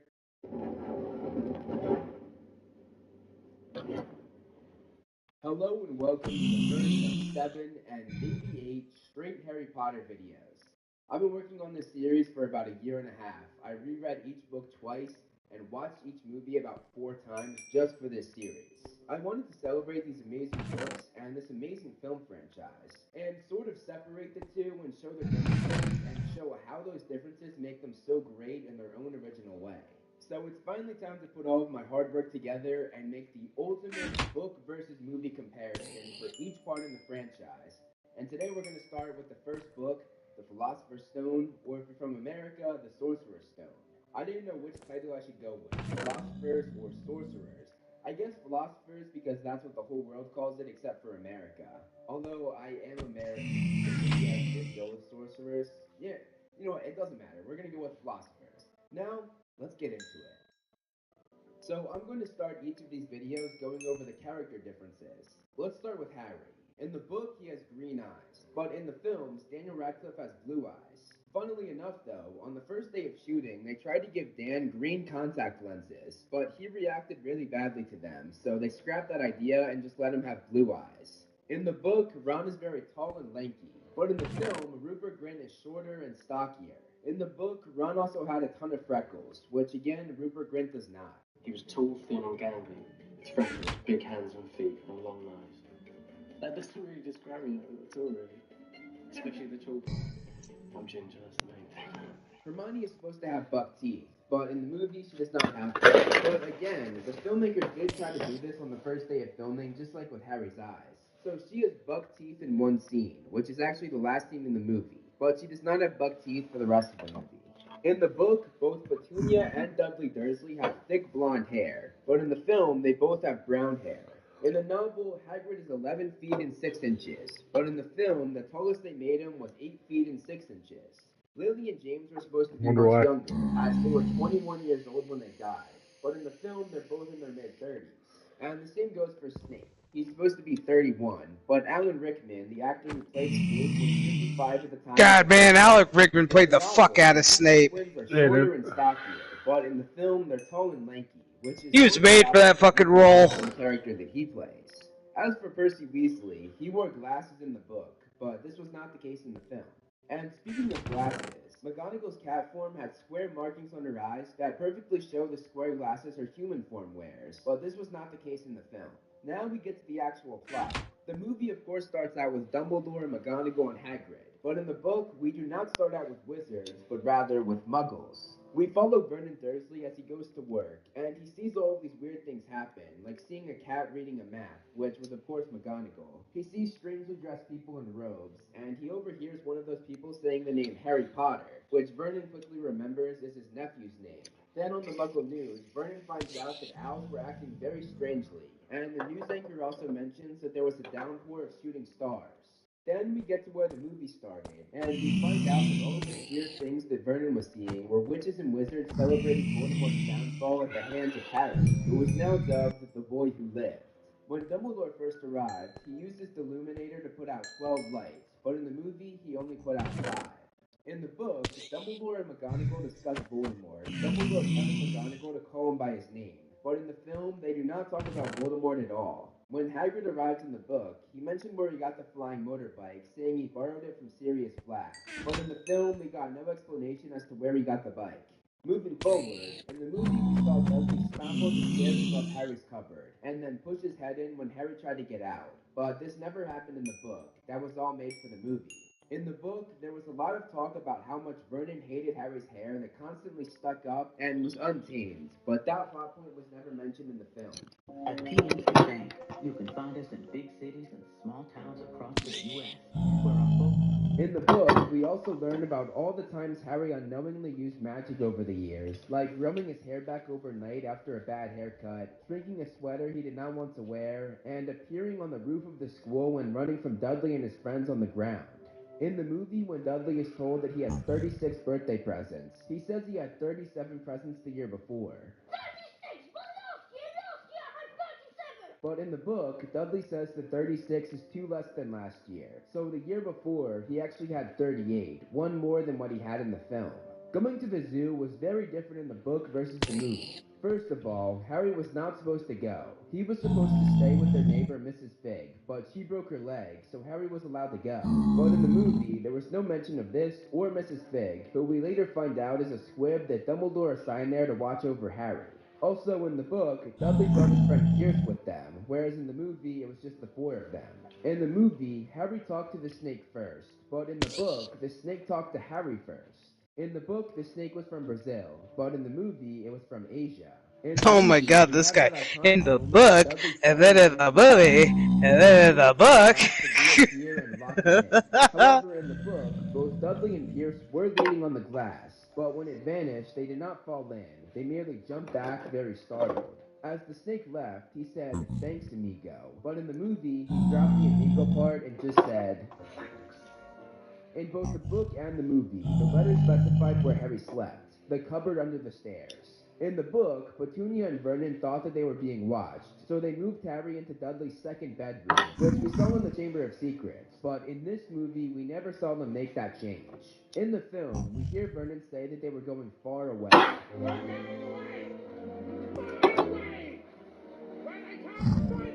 And it then cuts to them in the shack. But there's a lot that leads up to this in the book. We read about Vernon telling everyone to pack, and they go to a hotel. However, while at breakfast, the owner of the hotel came up to them and said that they had over 100 letters addressed to Harry at the front desk. So Vernon once again goes on the run. He drives wildly, trying to shake them off. He stops at a forest, gets out, looks around, then gets back in the car. And he takes the same for a parking garage and a plowed field. This is when Dudley says the line, "Daddy's gone mad, hasn't he?" But in the movie, this line was said when they were still in their house. Vernon finally stops driving when he goes to the coast and borrows a boat. We then follow them as they go to the island and sleep there, which is where the movie and the book meet up again plot-wise. In the film, we saw Harry draw a birthday cake for himself, but he did not do this in the book, as he merely watched Dudley's watch and counted down to midnight for his birthday. When Hagrid entered in the movie, his first words were, Sorry about that. but in the book, his first words were, couldn't make us a cup of tea, could ya? It's not been an easy journey. Also, Hagrid did not confuse Dudley with Harry like he did in the movie. He knew who Harry was right away, and actually called Dudley a lump when he first laid eyes on him. After Hagrid entered in the film, he bent Vernon's gun with ease, but in the book, Hagrid was even more of a badass, as he tied the gun into an entire knot. One of the most famous lines from the film was, "You're a wizard, Harry." But it's actually said differently in the book. It says, "Harry, you're a wizard." In the film, we're told of how... Does it fucking matter? Holy shit! It Oh my god, it sounds good that the way little you say line it. right there, it's like, okay. God damn. We got the point across, he's a wizard, Harry. He just wanted to earworm it because he's a good actor. Exactly, it's like he's selling it. Damn, does it fucking matter how he sold the line? We all bought it, we're like, yeah, he's a fucking wizard. At least you know this guy's going at it like a fucking autist. Oh shit, right? Like, I'm sorry, if you're gonna get hung up on that line from a book into a movie, oh boy. Agreed. Whew. Voldemort was not on the back of his head yet, and in the novel, he did not try to actively avoid shaking Harry's hand. Watch, he's gonna get hung up on the whole Voldemort thing too. While in Diagon Alley, Hagrid got sick while riding through the Gringotts tunnels, but in the movie, he was fine. Harry met Draco for the first time in Madame Malkin's, which was not the case for the film. In the film, he of course met Harry for the first time when they were outside of the Great Hall at Hogwarts. When they met in Madame Malkin's, though, Draco did not know that he was the famous Harry Potter. And I'll get back to Harry and Draco's first encounter in a minute. In the film, we only got to go into 2 stores. We both spent a lot more time spent in Diagon Alley. Hagrid took Harry to get ice cream, and here, Hagrid explained Quidditch, the 4 Hogwarts houses, Muggleborn, and dark wizards to Harry. This is also where Hagrid took the line, "There's not a single witch or wizard who went bad who wasn't in Slytherin." A line that was said not by Hagrid in the movie, but by Ron. That's what witch or wizard who went bad who wasn't in Slytherin. They also went to Flourish and Blotts to get Harry's books. They went to a store to get Harry's cauldron, went to an apothecary, got potion ingredients, and then this is when we catch up to the film. In the movie, Hagrid left Harry while he got a wand. Meanwhile, he went out to buy Harry Hedwig as a birthday present. But in the novel, we stuck together for both. Harry was there to pick out the snowy white That just scared the shit out of me. and Hagrid came along as Harry went to Ollivander. Wide open. You got a bad headache? But when you wake up again, come down and eat something, okay? I'll make you a nice plate, alright? Hey, give me a hug. Delicious organic food gets its start. And nature gets to do its crazy, wild thing. Organic Valley protects over 400,000 acres of pristine... Hagrid even spoke to...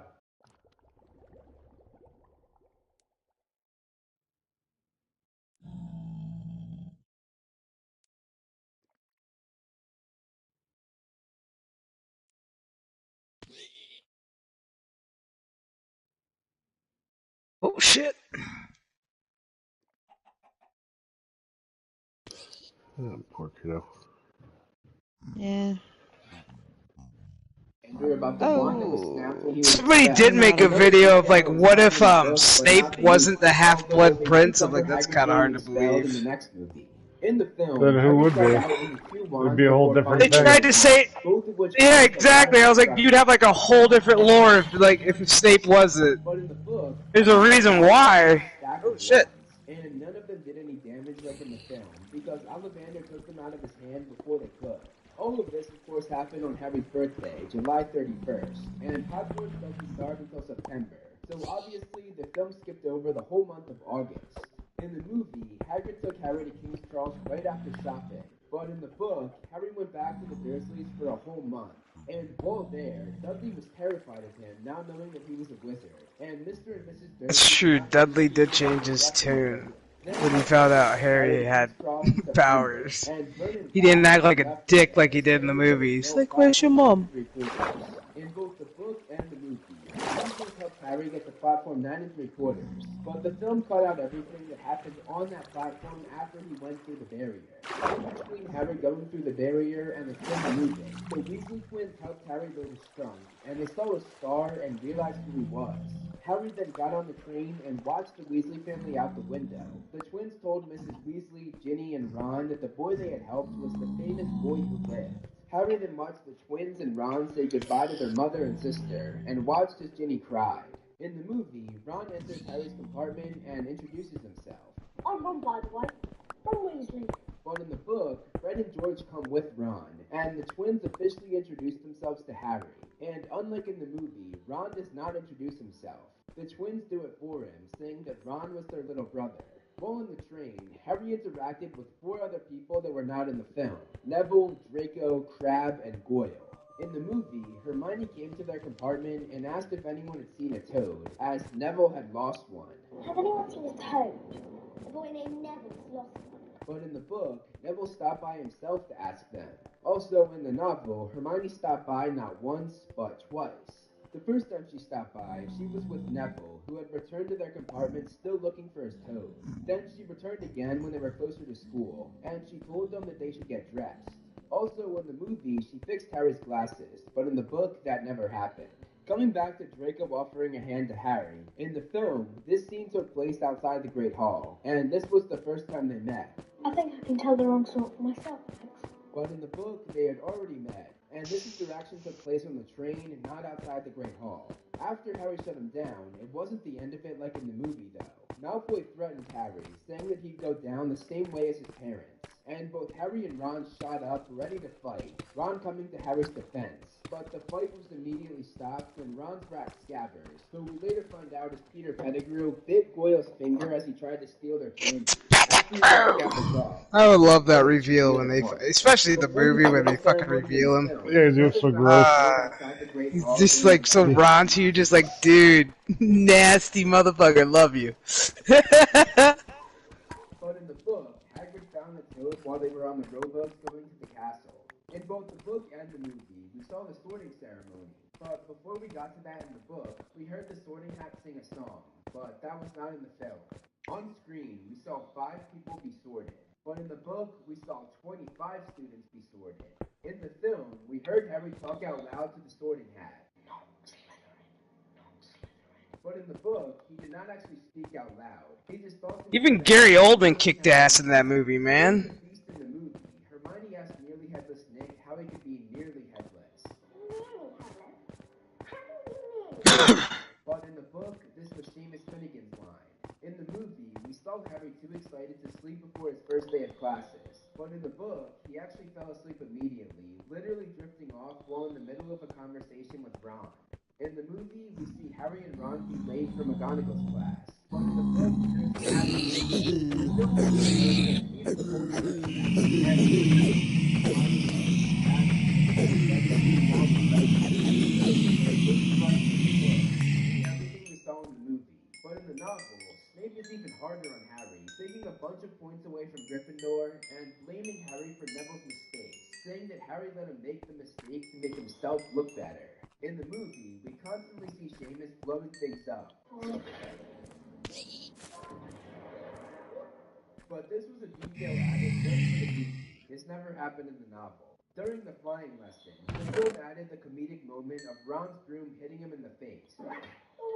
But in the book, that never happened. In the movie, we saw the whole dramatic sequence where Neville flies all over the place, hits the castle, and hangs from the statue and lands on the ground. But in the book, he simply flew 20 feet in the air and then fell down right where he had been standing. During the flying lesson, we saw Malfoy take Neville's remembrance, but in the book, this was not the first time he tried to take it. Earlier in the novel, he tried to steal it from Neville when Neville first got it in the Great Hall, but McGonagall put a stop to it. When McGonagall took Harry to get Oliver Wood, they took him out of Defense Against the Dark Arts in the film, but in the book, they took Oliver out of Charms class. In the movie, we saw Fred and George come to Harry and scare him, telling him how dangerous Quidditch was. Our job is to make sure that you don't get blooded up too bad. Can't make any promises, of course. Rough game, Quidditch, brutal. But in the book, they were actually very supportive, telling Harry that they would win the Quidditch Cup for sure that year with him on the team.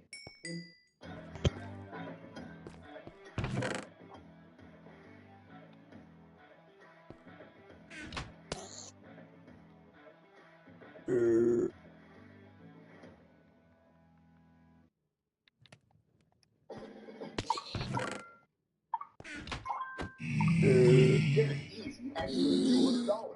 Just apply and open your first USAA Classic checking account and set up a qualifying direct deposit. Get your cash bonus. Movie, Hermione shows Harry and Ron the plaque of James Potter, Harry's dad, and it says that he was a seeker, but James wasn't actually a seeker, he was a chaser. Many people get confused with this because he was playing with the snitch in the flashback of Snape's worst enemy, but that's only because it was easier to steal and more fun to play with than the quaffle, the ball that chasers use. Also, Hermione and the plaque were not what alerted Harry to his father being a former Quidditch player. It was actually McGonagall who told him, saying that James was an excellent Quidditch player himself. On screen, we see the trio go on the moving staircases, which then leads them to the three-headed dog Fluffy. But this played out very differently in the book. In the book, Malfoy challenged Harry to a midnight duel, and just before midnight, Ron and Harry went together to meet Malfoy. However, as they left the portrait hole, Hermione tried to stop them. The portrait hole then shut behind all of them, and because the password changed at midnight, Hermione was locked out too, so she reluctantly decided to go with them. They then run into Neville, who was sleeping on the ground in the hallway because he couldn't remember the password to get in. So the four of them go to meet Malfoy, only to find out that Malfoy had set them up and tipped Filch off so they would get caught out of bed. In the movie, we saw the trio run from Filch because they were on the third floor corridor that was out of bounds. But in the book, it's the four of them running because they were out of bed at night. This is when the four of them enter the locked door where Fluffy was. And again, it's not just the trio like in the film. Neville was also there. Then, just like in the movie, they all escape and run back to the Gryffindor common room. In the movie, we saw Harry get his Nimbus 2000 broomstick right before the Quidditch match, but in the book, he got it much earlier, as he had it when Wood introduced the rules of the game. Also, the lesson that Wood gave Harry was on the Quidditch pitch, whereas in the movie, it was just on the ground outside the castle. In the film, we saw Hermione correct Leviosa, not Leviosa. but in the book, she corrected the Wingardium part, not the Leviosa part, so it just makes the Gar nice and long. Afterward, when Ron was making fun of Hermione, Hermione bumped into Harry, whereas in the movie, she bumped into Ron. The Quidditch match had many differences when we compared the movie to the book.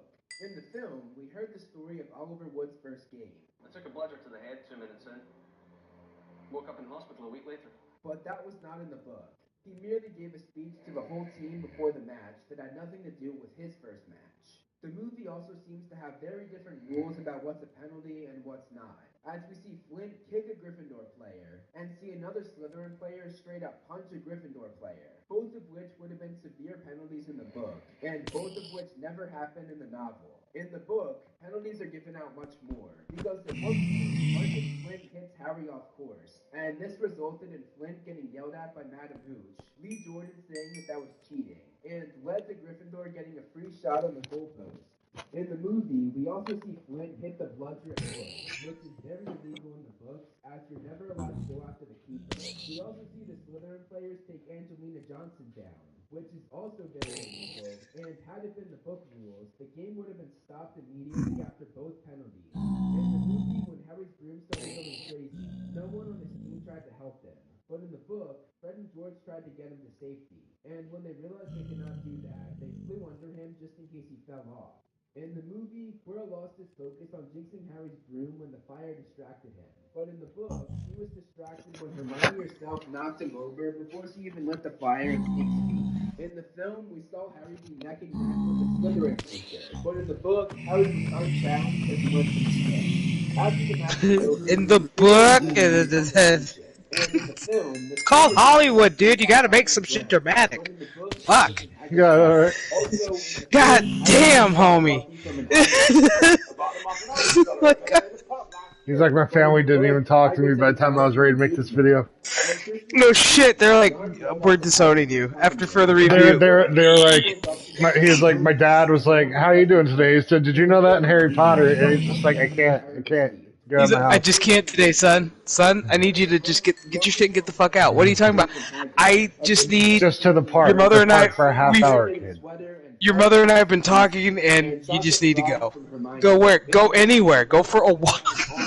But in the book, there was no Away. which of course set up an iconic Red Lindsay, what are And you then doing? he'll write a book called. I was just messing around at the enchantment table. Alright Then then. he'll write a book called In the Book. I got some cobblestone for you too. Nice. I'm in the and basement. all of them going to meet the This amazing guy in wizard the James from book. Great It Hall. says this in the In both the movie. book and It's the like, movie, dude. Harry went to Here the we go, enchantment fucker. section, and his presence there caused him to go to Filch, and Filch went to Snape. But unlike in the movie, Quirrell was not there with Snape, and I'll come back to the conversation that Snape and Quirrell had later on in the video. When Harry went to the Mirror of Erised in the film, he saw his mother and father standing behind him. But in the book, he had at least 10 other people behind him. All of Oh, them speaking were of Harry Potter Harry. theory, just dropped a new In the video. film, we What is see this? Harry run back to Dumbledore's the death common from. room Oh to wake yeah, we all Ron know up, that. and he That takes Ron theory. down there that night. However, in the book, Ron did not go with Harry that night, but went the following night. When Harry was caught by Dumbledore in front of the mirror, a few things were cut from the film. One was Dumbledore saying that he did not need a cloak to be invisible. Two, he revealed that he was down there when Ron was down there with Harry. And three, they cut Harry asking what Dumbledore saw in the mirror. Running on milk. Soy milk. Cashew milk. Cashew milk. I didn't know cashew was milk. To which he answered that he saw himself holding a pair of socks, something that was obviously not the truth. In the movie, Hermione was the one to find Nicholas Flamel, but in the book, it was actually Harry. Harry found him on the back of Dumbledore's chocolate frog card, and this then triggered Hermione's memory about the book. You know what? I'm gonna rewatch all Harry Potter, and then I'm gonna go. In the movie, they said this, but in the book. In this match, a lot happened. Snape was the ref, and one of the Weasley twins hit a bludger at him. Oh, Snape was a ref. Crabbe and Goyle got into a fight in the stand, Mhm. which resulted in Ron giving Draco a black eye, and Neville squaring up with Draco and then being knocked out cold by Crabbe and Goyle. And the game ended after only 5 minutes when Harry caught the snitch, leading to Gryffindor winning the match. After the match, this is when we heard the exchange Gryffindor. was in the movie right before the Mirror of Erised scene. In the book, though, this exchange happened in the Forbidden Forest. Harry followed Snape when he entered by hovering above all of the trees on his broomstick, and when Snape stopped, Harry landed on a branch and overheard the exchange between the two professors. In the film, the trio learns about Hagrid's dragon when they go down to talk to him about the Philosopher's Stone. But in the book, the trio finds out about the dragon when they see Hagrid in the library reading about dragons. It hatches several days later, and when it does, Malfoy follows them and sees it through the window just like in the movie. However, unlike in the film, Malfoy does not tell on them right away. A full week passes as he hangs this over the trio's head. During that week, the trio wrote to Ron's brother Charlie asking if he could take the dragon, and the three helped Hagrid take care of Norbert. But this led to Ron's hand being bitten by the dragon. Ron then has to go to the hospital wing, and Malfoy visits him there. While he was there, Ron accidentally gave Malfoy one of his books that housed the letter from Charlie, giving Malfoy all of the details about Charlie's friends picking up the dragon. In the middle of the night, Harry and Hermione go to the tallest tower of the school and give the dragon to Charlie's friends, getting Norbert off of their hands. Also, right before they had gone up, they saw Malfoy get in trouble with McGonagall for trying to get Harry and Hermione in trouble. When Harry and Hermione went back down, though, they realized they left the invisibility cloak up on the tallest tower, and they were caught by Filch. Now find out that Neville had gotten into trouble too, as he had gotten out of bed but warned them about Malfoy tipping the teachers off. In the film, we saw Harry, Ron, Oh my God, this Just guy. chickens everywhere. You know what? I'm gonna comment on this guy's video and go. In the film, your comments were shit. In the movie, your comments were annoying. Ooh, autism. Like, holy. Oh, fuck me, dude. He took him back to Hagrid, but while going home, he was stopped by two other centaurs, Dane and Ronan. They got mad Did these changes affect the overall story? No? Then shut the fuck up. No, they're minor. These are minor. This isn't like Minor. a big fucking thing. This is like a you can look it over and not give a shit. This guy, oh my God. Lord. This is like idiot savant. It's like, I'm sorry, did you really want these like movies to be like page for page? No, he's just obsessed with Harry Potter, so he wants to know all the differences. That'd be... I wonder if he talks to the guys at Harry Potter Theory. That channel's pretty good too. So if you want, give me a follow. Now, let's get back into the video. In the film, Dumbledore gave Harry the invisibility cloak once. You see what I'm saying? In the film. But in the book, he actually gave it to Harry twice. After Harry had left it on the tallest tower He's before special. being He's caught this out, guy's special. Dumbledore retrieved it for him and put it on the bed with a note that said, "Just in case." Motherfucker is In both the film special. and the book, Snape approached the trio after their conversation with the McGonagall. But right after that in the movie, it cuts to them going down the trapdoor. Is that a problem? Is that a problem? Keeping an eye on Snape as she lurked outside the statue. But Snape eludes her, and this is when the trio decides to go down that trap door. On their way down there in the book, they run into Peeves, and Harry pretends to be the Bloody Baron to scare the poltergeist, some events that did not take place in the film. In the film, Fluffy is already asleep when they got there thanks to a harp that was playing itself. But in the book, Fluffy was awake, and Harry had to play the flute that Hagrid gave him for Christmas to put the three-headed dog to sleep. In the movie, Hermione was calm, cool, and collected when they were faced with Devil's Snare. Meanwhile, Ron was panicking and screaming. You have to relax. If you don't, it'll only kill you faster. Kill us faster? Oh. I thought that was a good little twist to that part, having Harry just not play his flute. I thought that was nice. They had the harps play with the dog. Ron then asked her if she had gone mad. I'm gonna debate this fucker. Told her to use her wand to make the fire. This is also another thing that differs from the film, because there, Hermione used to spell for sunshine, but in the book, she used to spell for fire. Also, they don't fall through like in the movie. They actually just run across it, which leads to the next door.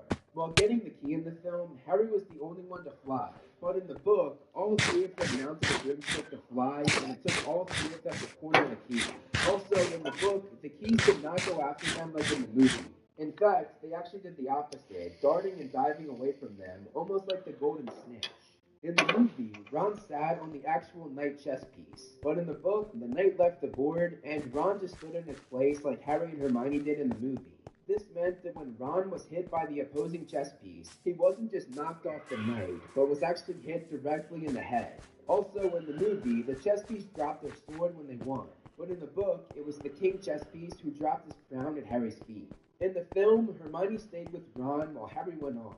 But in the book, Hermione went with him, and they left Ron there, because there were two more obstacles to get through before they got to Quirrell. First, the two entered a room with a troll, but it had already been knocked out by Quirrell. Then they got to a room filled with 7 potions, and they had to solve a riddle, which Hermione of course completed. Then, this is where Harry and Hermione have that nice exchange that we saw in the film. You're a great wizard. You really are. So that bit of dialogue actually happened in the potions chamber, not the chessboard chamber. In the film, Harry just walked free as Quirrell spoke to him. But in the book, Quirrell snapped his fingers, which made ropes wrapped tightly around Harry. In the movie, we heard Voldemort say the line, "There is no good and evil. There is There is unusual. But in the book, Quirrell says this line, though he is quoting what Voldemort said to him, so technically Voldemort still said this. In the book, Voldemort has Quirrell turn around when he takes his turban off so he can face Harry. But in the film... You shouldn't say Voldemort's name. He should say who should... the mirror of Erised. In fact, he's gonna come to you in your dreams. Dream demon. I'm like, you said his name. You're dead, man. Lily and James appear in the mirror, and we hear Voldemort say that he could bring them back. Like, we all saw what happened to But Gringotts. this never happened in the book. Voldemort never promised to bring his parents back.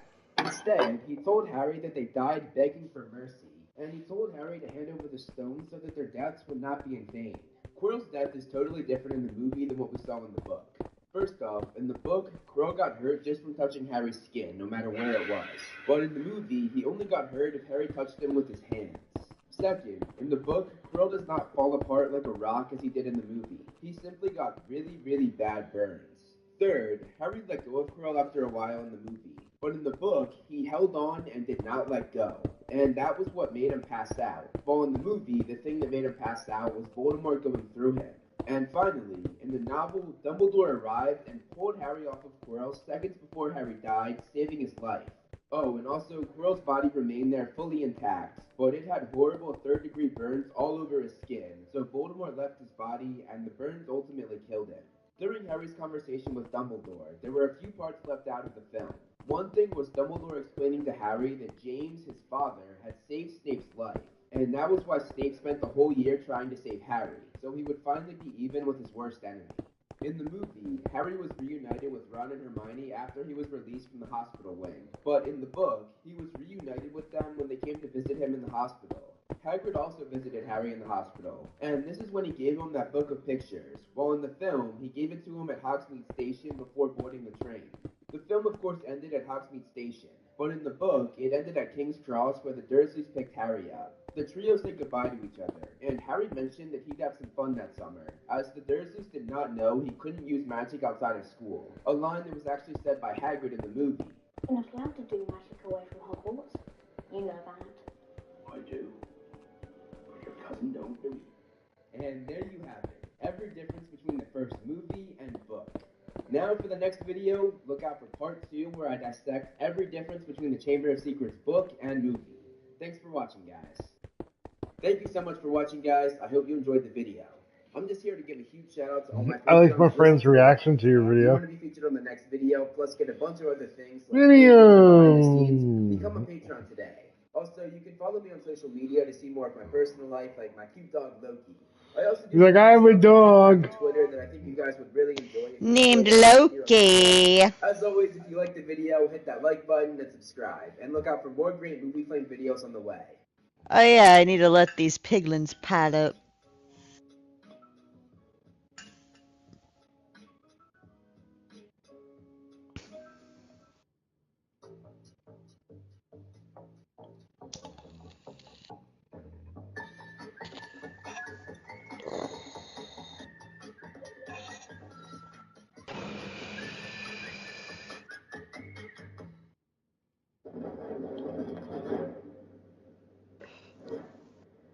Hello and welcome to part 2 of this 8-part No, series. we're not going to do that right now, homie.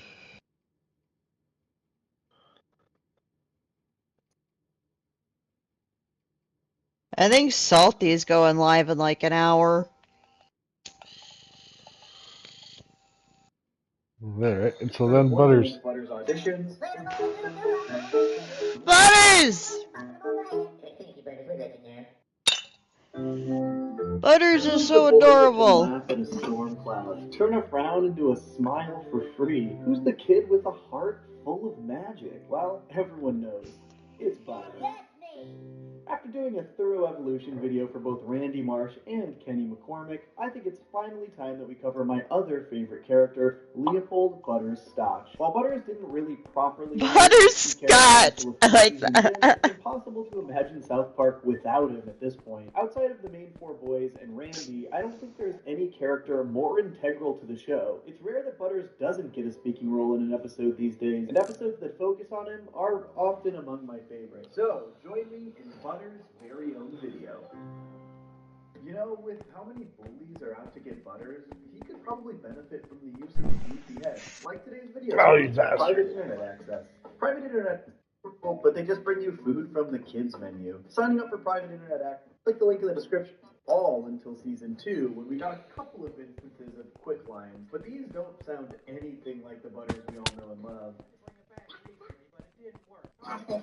Pretty much just a generic kid here. They hadn't really characterized Butters properly yet. He's also featured pretty heavily in the background of South Park Bigger, Longer, and Uncut, and I guess technically he has speaking lines since he's part of a chorus of singers in multiple songs, but we don't actually ever hear his voice. In fact, this is basically his one real moment in the entire film, at the end of the La Resistance medley.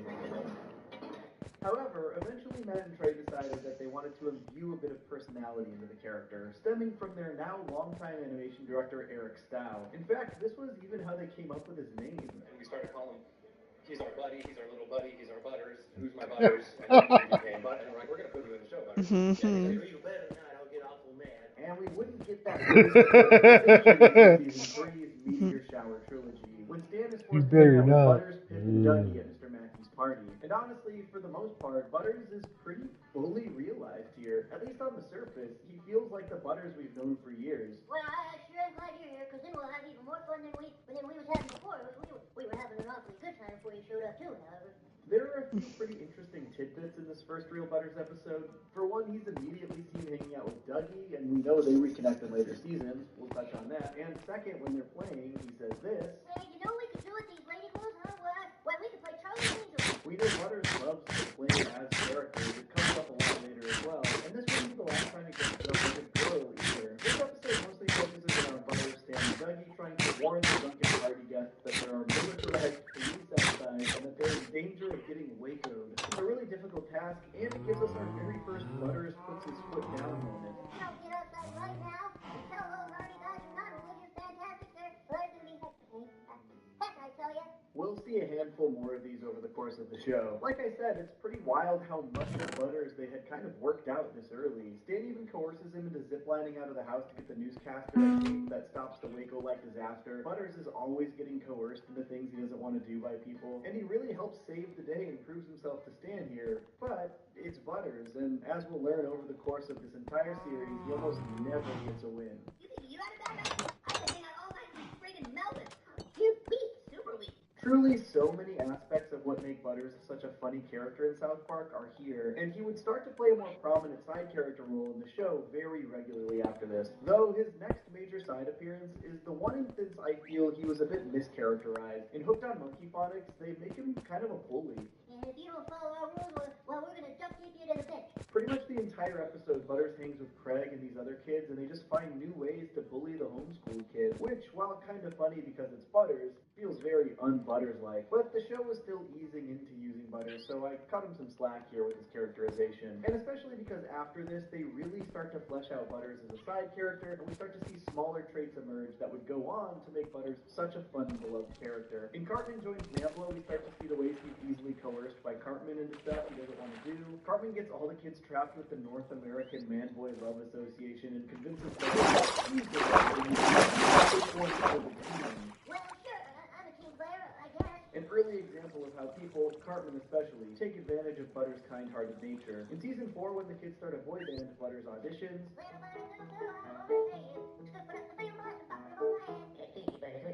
Butters is undoubtedly a huge dork, and this is one of the early examples of him proudly displaying his dorkiness to the other kids, particularly something dorky that's art-related. Butters in general cares a lot for others as well, and he's one of the first people that showed sincere concern for Timmy when they all learned about hell and confession. I mean, poor Timmy's gonna go to hell. He can't confess his sins because all he can say is his name. The Season 4 episode Wacky Molestation Adventure once again shows Butters' penchant for taking on character roles. Oh, well, I'm mechanic, I guess. Most of the town devolves into absolute chaos, but Butters just kind of decides to be the town mechanic. Though later we see once again how much of a pushover he can be when it comes to the other kids. He just fully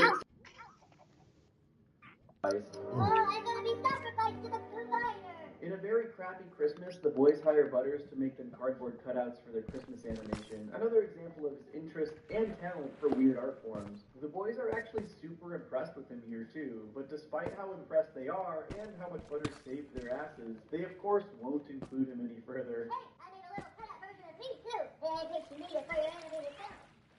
No, that's okay. See ya. And they couldn't round out the early stages of Butters' development without establishing one of the most important aspects of his life. His parents never stop grounding him, often for no real reason. And we get the first instance of Butters being grounded in Season 5's How to Eat With Your Butt. My mom said to make sure I look good this time in this whole picture. Okay, smart. Unfortunately, when the photos come back, he gets in trouble from the school and his parents for making a stupid face. This kid cannot catch a break. He ends up grounded the entire episode, and though the kids try to come and get him to tell him about all the crazy stuff that's going on in South Park, he can't leave the house because his parents seemingly just hate his face. I didn't mean to look like a jackass. It just happened. You don't get a goofy face. No, that's just what I look like. His parents even make him wear a bag over his head so they don't have to see the stupid faces he's supposedly making. I'm not wearing makeup, Dad. Put that bag back on. Yes, sir. Dude, that poor kid. So while they didn't really quite have a unique voice for the character in the first couple seasons, Butters is like straight up over abuse, seasons man. 3, 4, and 5, they pretty quickly built up a ton of traits and more surrounding Butters that created a super strong foundation for the character moving forward. And after this, he basically becomes the next leading character in the show behind the four main boys. An immediate and conscious effort to bring him to the forefront more often. In fact, when they decided to actually kill off Kenny in Season 5's episode Kenny Dies, leaving a spot open in the group, they close out the season with a story called Butters' Very Own Episode. Well, that's just me. The 2023 Kia Sorento is the perfect blend of style, comfort, and adventure. You'll be well equipped for any outing with Sorrento's flexible seating and storage options. Grab a fantastic offer and start your family's next adventure in a new Kia.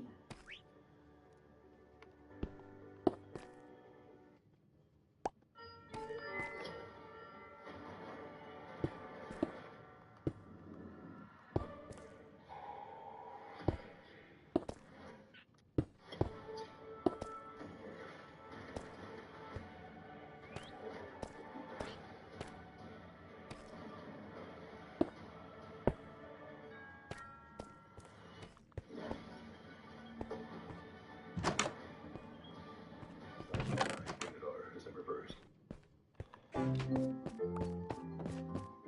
Butter's very own episode is such a perfect escalation of everything the show built around him over the first 5 seasons, showcasing his trademark naivete and the absolutely depraved reality of his home life. And it all starts with Butter's unmatched excitement about going to Bennigan's for his parents' anniversary. When Butter's mom asks him to spy on his dad to find out what he's getting Oh, I for remember their this shit. anniversary, Butters accidentally discovers that his dad has been exploring his curiosities. You know, down at the Stud Cat Theater for Fisting Fireman 9, and, you know, hanging out at the all-male bathhouse. The white swallow spot. Yep, he went there and he wrestled with all kinds of guys. This episode does such a great job embracing how innocent Butters is. South Park is pretty selective about when the kids do or don't understand more adult concepts, but Butters, he's almost always fully unaware of these kinds of things. Fucking Butters, yeah, dude. So when he tells his mom all of this information, he has no idea that it's going to completely shatter her world and send her into a complete mental breakdown. Butters even catches his dad in the spa again after, and as obvious as it is, he's just too innocent to understand it. I'm glad I found you. I think I know the perfect anniversary present for Mom. What are you doing with your wiener out there, Dad? This leads to Butters' mom trying to drown him in the river during her breakdown, and despite the fact that he is actively being murdered, Butters is just Butters. I think that, yep, it looks like the car's filling up with water. Yeah. See, maybe now I need some time to come back inside the car and drive, Mom. The entire episode is filled with examples of Butters' Trying to upbeat come attitude back shining inside the through car and drive, just fly Mom. over his head. I need some goddamn poontang. Yeah, I could use some goddamn poontang myself right now. But what I love best about this episode is that it establishes one more thing that makes Butters so great. We get another one of those Butters puts his foot down moments when his parents want him to lie about where he's been so that they don't get in trouble with the police. And when you start covering up one lie with another lie, that's when you get into real trouble. Boy, I've just about had it up to here with you two. Over the course of the show, one thing that really shines through with Butters is that even though he's completely naive and innocent and he doesn't really understand everything he's experiencing, even when his life is absolutely miserable, he almost always has a very substantial understanding of the larger picture. His perspective on his parents lying here is a perfect example of this, and we're going to get even better examples as we go through his journey even further. After Butters' very own episode, they really start to embrace Butters as a main character. In fact, season 6 is largely a Butters season, at least for a substantial portion of it. But they put an even deeper spin on the way Butters is treated poorly and manipulated by the other kids through his role as Kenny's replacement. The boys even just call him Kenny. Hey, Kenny. No good, darn it. My name's not Kenny. Kenny's dead, and you're old enough to learn to deal with that. But now the boys tend to rope Butters into doing the least That's desirable fucked up. parts of all their schemes by guilting him about Kenny. In this one, they want Butters to gain and then lose a bunch of weight so that they can make money on an advertising campaign, just like Jared from Subway. After Butters gains the weight and then can't lose it, they make him have liposuction, which of course gets him grounded. What? Well, I told you my parents would be sore, and next up for having liposuction surgery, I can't be outside for 5 days. And even after Butters gets grounded, they still manipulate him into going through with more of their plan by using their dead friend as a guilt-tripping device. Kenny would have done it. Yep. You guys remember what a cool friend Kenny was? He was always up for helping us out, and he was the best friend ever. We see this multiple times through the season as well. The boys really treat Butters horribly in the episode Freak Strike. They even make him dress up like Kenny in this one. And I'm not gonna wear this coat no more either. I should be able to be you guys' friend without wearing Kenny's old coat. They get Butters to put fake balls on his chin so that he can go on the Maury Povich show, and of course they use those exact same tactics that we just saw to get him to commit to it. Kenny would have done it. So, I told you guys before, I'm not Kenny. We know. Believe me, we know. It's such a bummer to see how taken advantage of Butters is. They literally send him to New York on a plane all by himself to be on the show, and they nearly get him in deep trouble with the other freaks who boiled alive the previous person that faked having an abnormality, and then they blame Butters for it. But they want to tell me for not being a real freak. Well, it serves you right for screwing us over. This entire chunk of the season is really just the boys treating Butters terribly. When they all go to Aspen together, Cartman just keeps giving him a Hitler, which I'm pretty sure you can figure out what that means if you just look at this image. There's a great moment where Butters actually lets loose and expresses himself by dancing, and of course, this is Cartman's reaction. Butters, I hate you with every inch of my body. Eventually, this all reaches a big boiling point. A turning point for the boys and for Butters himself. Old Spice gives you twice the spice with 24/7 holiday freshness. And while Butters should have been the one to walk away, that's not exactly what happened. The boys eventually decide that their friendship with Butters isn't working, and they basically fire him, incredibly formally. I love being you guys' new friends. Yes, well, Butters, it's just not working out. And this completely breaks Butters. We actually finally see him acknowledge and embrace how sad and broken his life is. Butters changes. No longer his happy-go-lucky, optimistic, kind-hearted self. I am an outcast. A shadow of a man who can find no companionship. No love from others. Butters adopts a new persona, one that embraces a life of crime and villainy. And what I love about this is that Butters truly cannot even begin to imagine himself doing bad things. He literally has to create an entirely new personality, a whole new identity, in order to live out his dark and twisted fantasies. Prepare for the greatest supervillain you'll ever see. Professor Chaos! Of course, this is still Butters, so the absolute worst things he can imagine doing are actually pretty adorable. He swaps two people's soup orders at Bennigan's, he steals a class eraser and buries it in his backyard, and after Dougie figures out his identity and the two team up and reunite for the first time since the meteor shower party, they attempt to flood the world, but the only way he can think to do this is just by turning on the hose in his backyard. He even spends an entire episode trying to up his game and craft more evil and villainous plans, only to discover the sad truth about every single one of them. I really love this sequence. Butters lifts off ideas from a ton of Simpsons episodes, including Who Shot Mr. Burns, The Telltale Head, Marge vs. the Monorail, The Computer Wore Menace Shoes, Lisa the Skeptic. Love to see South Park giving the Simpsons props. And it's also funny that they were talking about how the Simpsons had done everything back then. I've watched all 132 episodes of The Simpsons twice. We are currently at 750 episodes, nearly 6 times as many as there were when this episode aired. Wild. But after the emergence of Professor Chaos, the show did start to give Butters a little bit more of a wild streak. Not simply relegating him to the most pure and innocent kid possible. In small doses at least. And this emerges a bit more further down the line in the series. But later this season, Butters accidentally watches a porn tape instead of Lord of the Rings, collecting into his golem-like existence. You're playing Lord of the Rings. Get the hell off me! Yeah. You're a freak, Butters. You can't play with us. We even start to see Butters get really uncomfortable. You a freak, Butters. Christian band together in Christian rock bars. Butters is so pure and innocent, he really struggles to maintain this deceit. If I'm lying, may the Lord strike me down right now. And the episode ends with Butters unambiguously telling Cartman off in one of the only times we ever hear Butters say the F word. It's just a shame that he didn't maintain that attitude, because for most of the rest of the series, Cartman really starts to take advantage of Butters in crazy ways.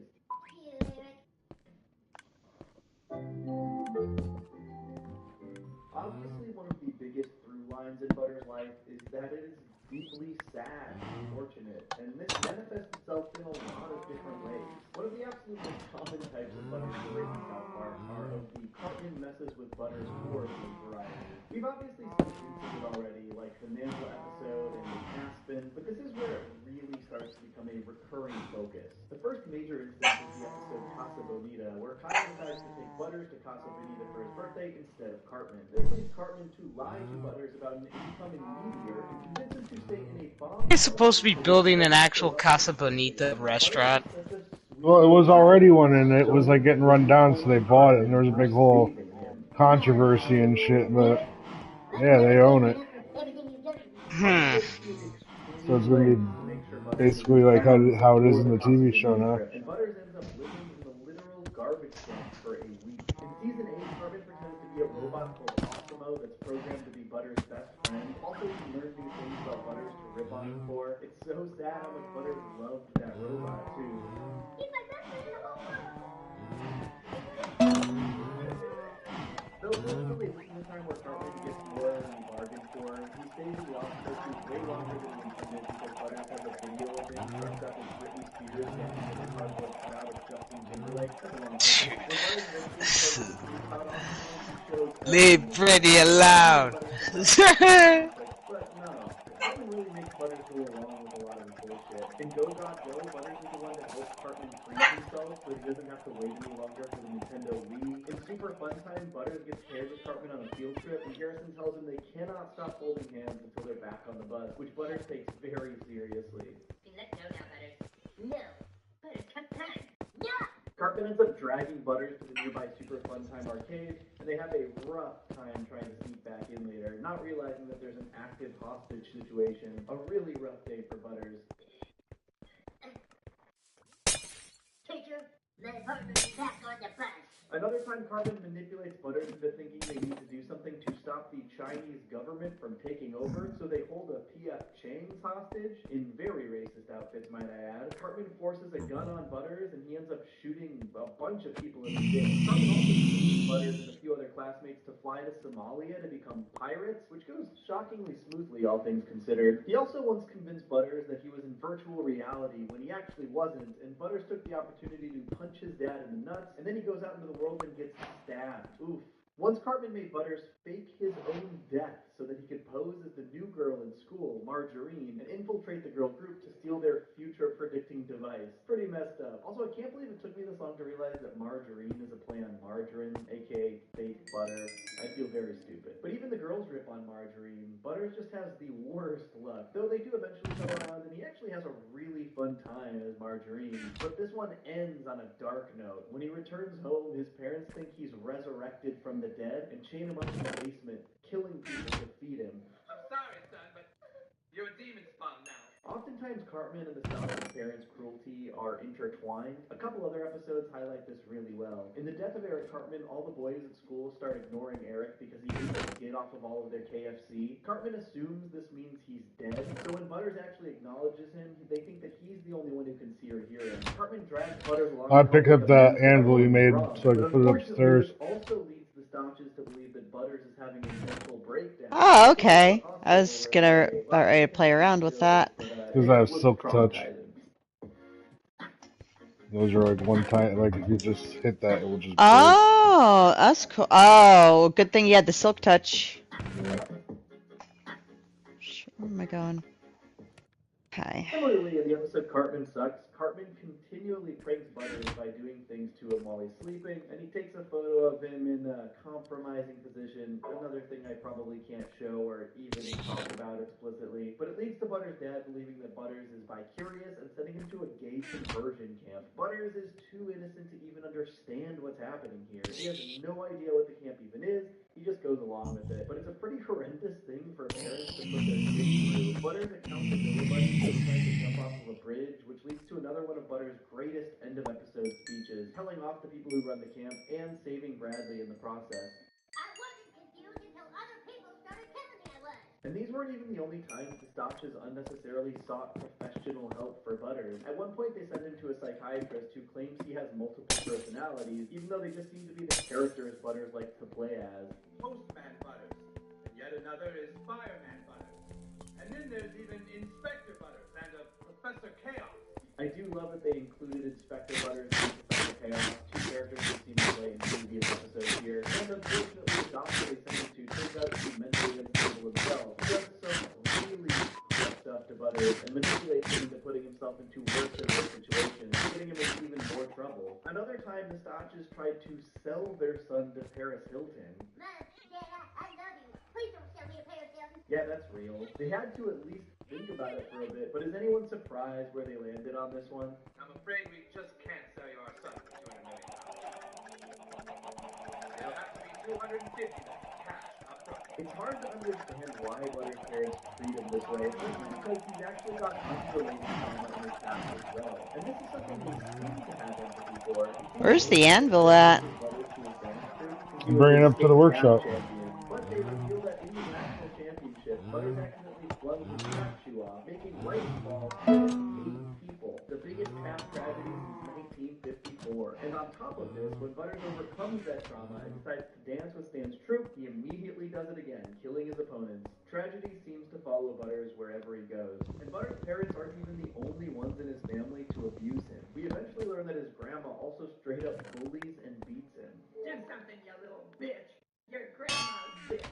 The ways his Nana bullies him in this episode are so dark. She tries to Oh, there. force him to Oh, eat okay. a urinal cake. She continually hits him and makes fun of him. Butters is such a sweet and innocent boy that the only way he could think to stop her was to be Professor Chaos. And when he finally makes that move, she's waiting ready in her own villain costume, even more diabolical than before. But this episode is actually a really great example of Butters' ability to overcome adversity. Because though he realizes that there's nothing he can do to stop his grandma's bullying, he also knows that in the end, he will be the one winning. Butters can endure, and his grandma will get old, and she'll get frail. I'll come visit you.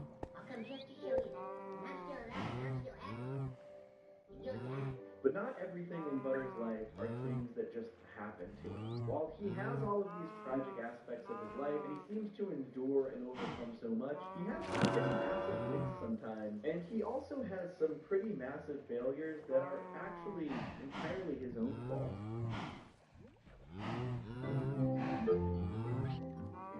One thing we see a surprising amount of in Butters is a little bit of business acumen. When he sees an opportunity for his own success, he often will take that opportunity. One of the first instances of this was in The Tale of Scrody McBoogerballs. Upset about Detective in the Rye being disappointing for a banned book, the boys write a disgusting manuscript called The Tale of Scrody McBoogerballs. But when Sharon discovers it, she is both wildly impressed by the writing and also cannot stop vomiting. Avoiding trouble, the boys gaslight Butters into saying he wrote it, only to realize that the parents think the book is a masterpiece. Butters fully takes advantage of this opportunity when the boys try to retake credit. I like that anvil. And honestly, this was great to see. The boys have been so mean to Butters through the show. I'd love to see him Uno reverse card them and just tell them off here. Let me tell you something, fellas. You always take advantage of me. And after reading Catcher in the Rye, I've learned you're nothing but phony. Unfortunately, Butters ends up writing a second book called The Poop That Took a Pee, and that book somehow inspires somebody to murder Butters' biggest crush in the world, Kim Kardashian. Of course, Butters was devastated. Truly an episode of highs and lows for Butters. And that's not the only business venture that takes Butters to some rough places. After Butters pays a girl named Sally for his first kiss, he gets to thinking about starting a career. Gee, I'm gonna start having lots of responsibilities soon. I gotta start thinking about a career. He decides to start working with Sally to start a kissing company. What started as Butters trying to start a business and be responsible turns into him straight up becoming a pimp. Of course, Butters is so innocent, he has no real idea that this is what he's done, but after taking advice from some other pimps, he really starts to change for the worse. By the end of this one, Butters does give the entire company to the girls, which was the right thing to do, but sometimes we see Butters' business ambitions really conflict with his usual sense of morality. A great example of this is when he started selling vapes to kindergartners at school. I mean, what can we even say to begin to justify this? It feels very out of character for Butters. Of course, you won't be surprised to learn that Cartman was the one who coerced Butters for this one. The pair of them even plants a dead body on their vape connect. This is probably one of the worst things Butters has ever done. Sometimes Butters' business abilities combine with his other personality quirks too. In franchise prequel, Butters uses Professor Chaos to basically run a misinformation corporation out of New York City, turning people to post falsehoods on Facebook, slandering the other boys' superhero personas. This was one of the most effective business operations he ever saw run, so it of course eventually gets super grounded. Though one time Butters was actually able to stop himself from being grounded by becoming one of the Vamp Kids, though he seemed to think he was an actual vampire. I'm sick of being pushed around by the dad, by kids at school. And And yeah, even though he looked like a huge dork, he actually ended up helping the goth kids destroy the source of the vamp's power, the hot topic. So even though he got grounded in the end, I'm calling this one a win for Butters. Ditto for Imagination Land, which I have an entire separate video about if you're interested in a deeper dive. Butters is tragically left behind in Imagination Land during a terrorist attack, and even though all he wants to do is go home, he's needed in Imagination Land because he has a...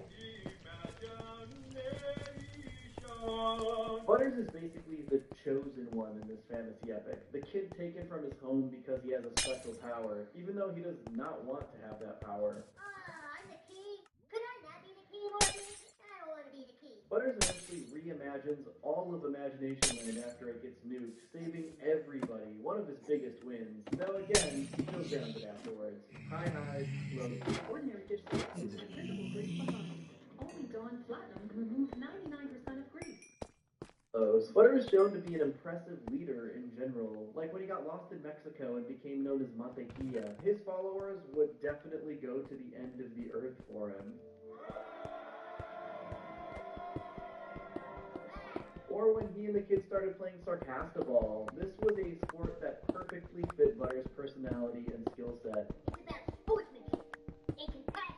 Butters hyped up the entire team by complimenting every single person, and it actually worked. And when they needed a new coach, they went straight to Butters. We need you, Butters.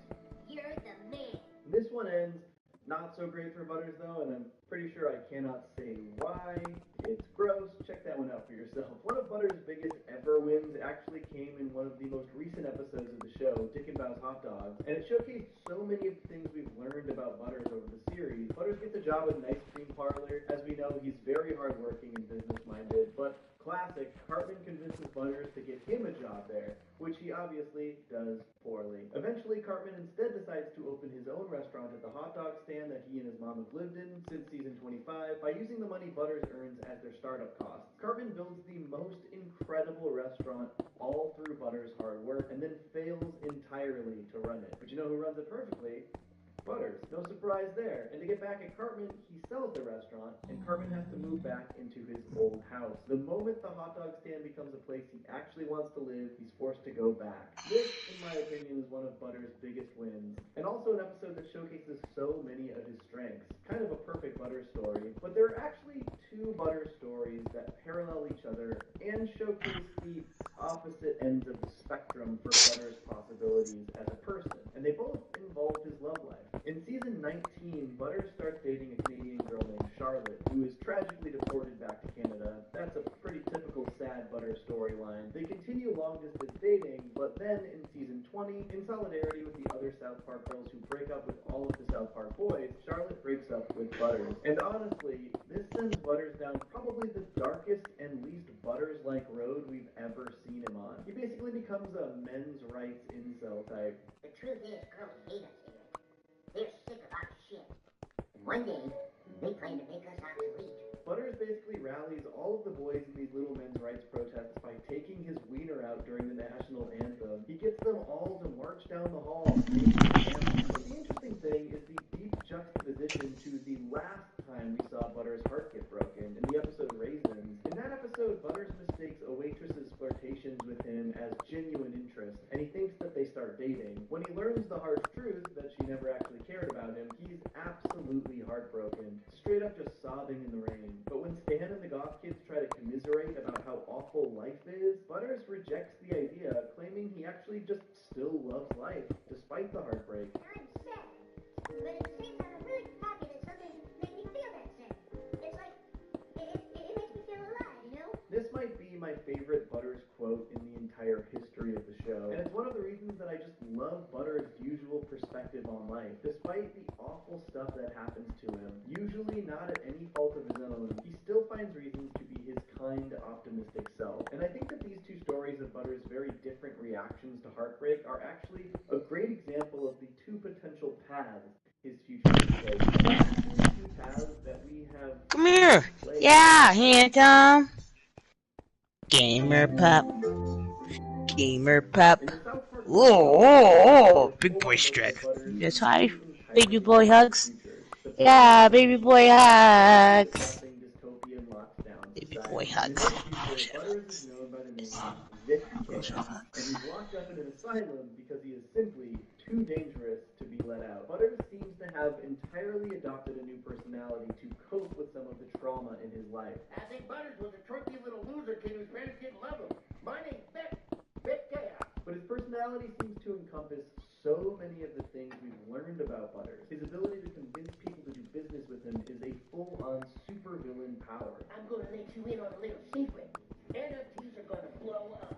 You should really get in now because they're really the future. He basically gets people to give up their entire life savings for NFTs, bankrupting people and leaving a literal trail of death and destruction in his path. It stems from things Butters has a knack for, business and leadership, and of course his Professor Chaos tendencies, but it's focused in a completely unethical, selfish way that is completely antithetical to the Butters we love. But when the kids manage to change that dystopian future and stop it from happening, Butters' future changes too. Now, he's working at the Applebee's Denny's Max, baby.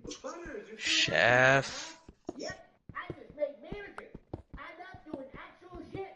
That brings action. Chef. Not only does this attitude just feel more like the Butters we know, but it also Little chef.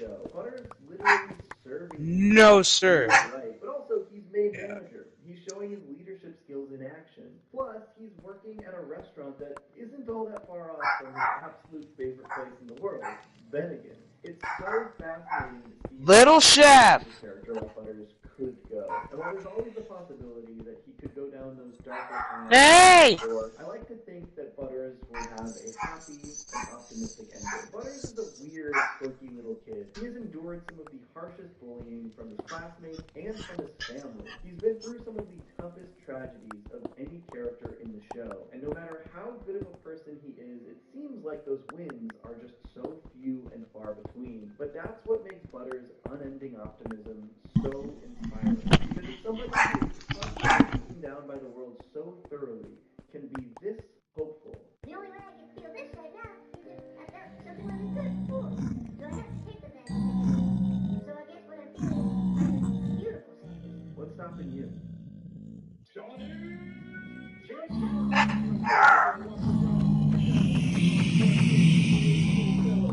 Is salty on yet? Hold on, let me check. I got just topping off my tea.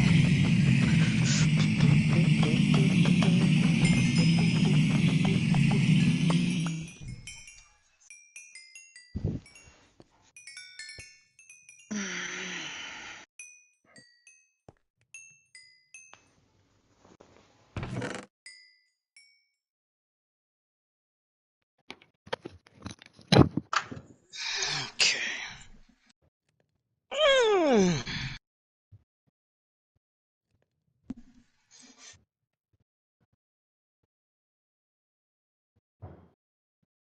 Let's see. We go here.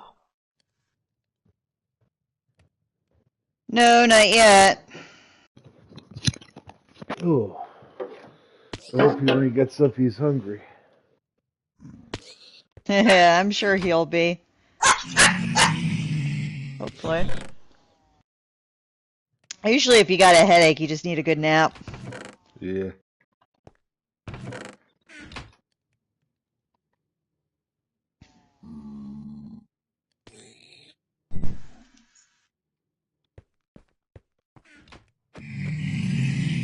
Don't suppose you came across any glowing shit, did you? No, I didn't. Well, I'll put another clock down here, but you need a illuminated picture frame for that. I'm gonna have to check that one area. Thinking that. Let's see.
fuck off my table.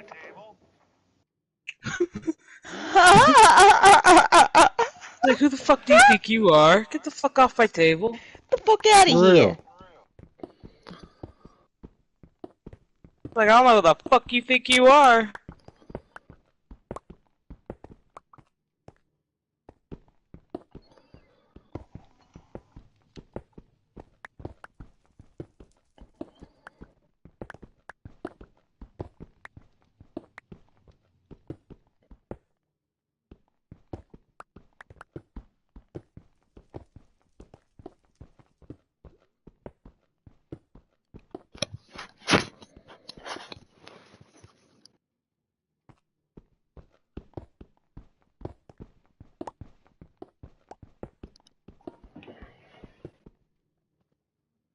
He was going after one of the plants on the kitchenette table. Jesus Christ. Stupid cats.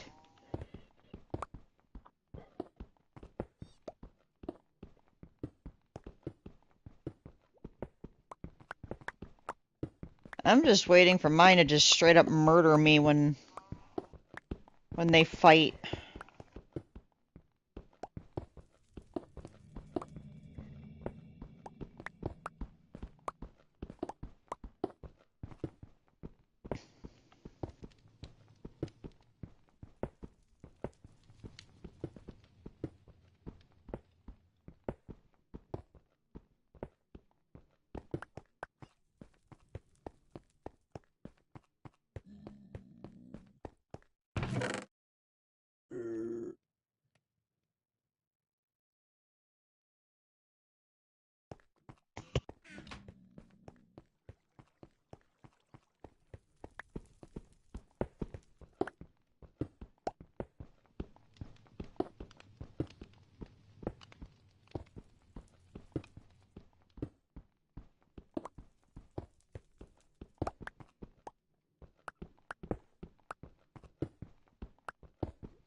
Oh, my nose is burning. Shit.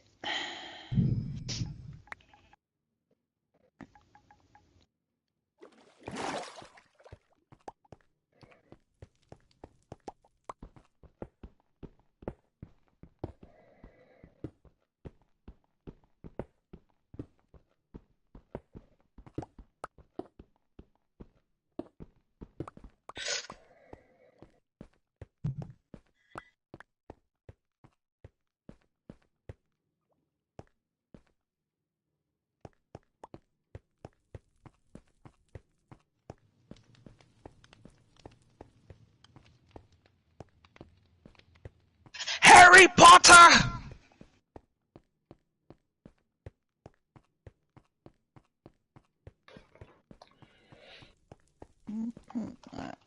Yeah, okay.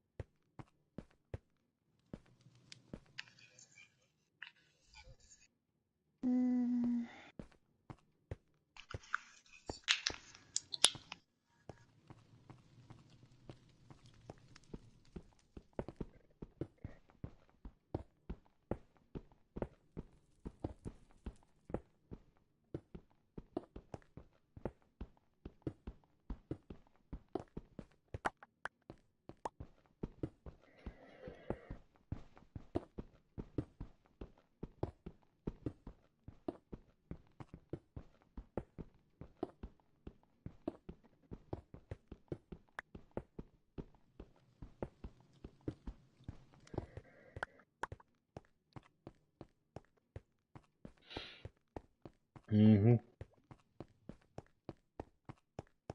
Mm-hmm.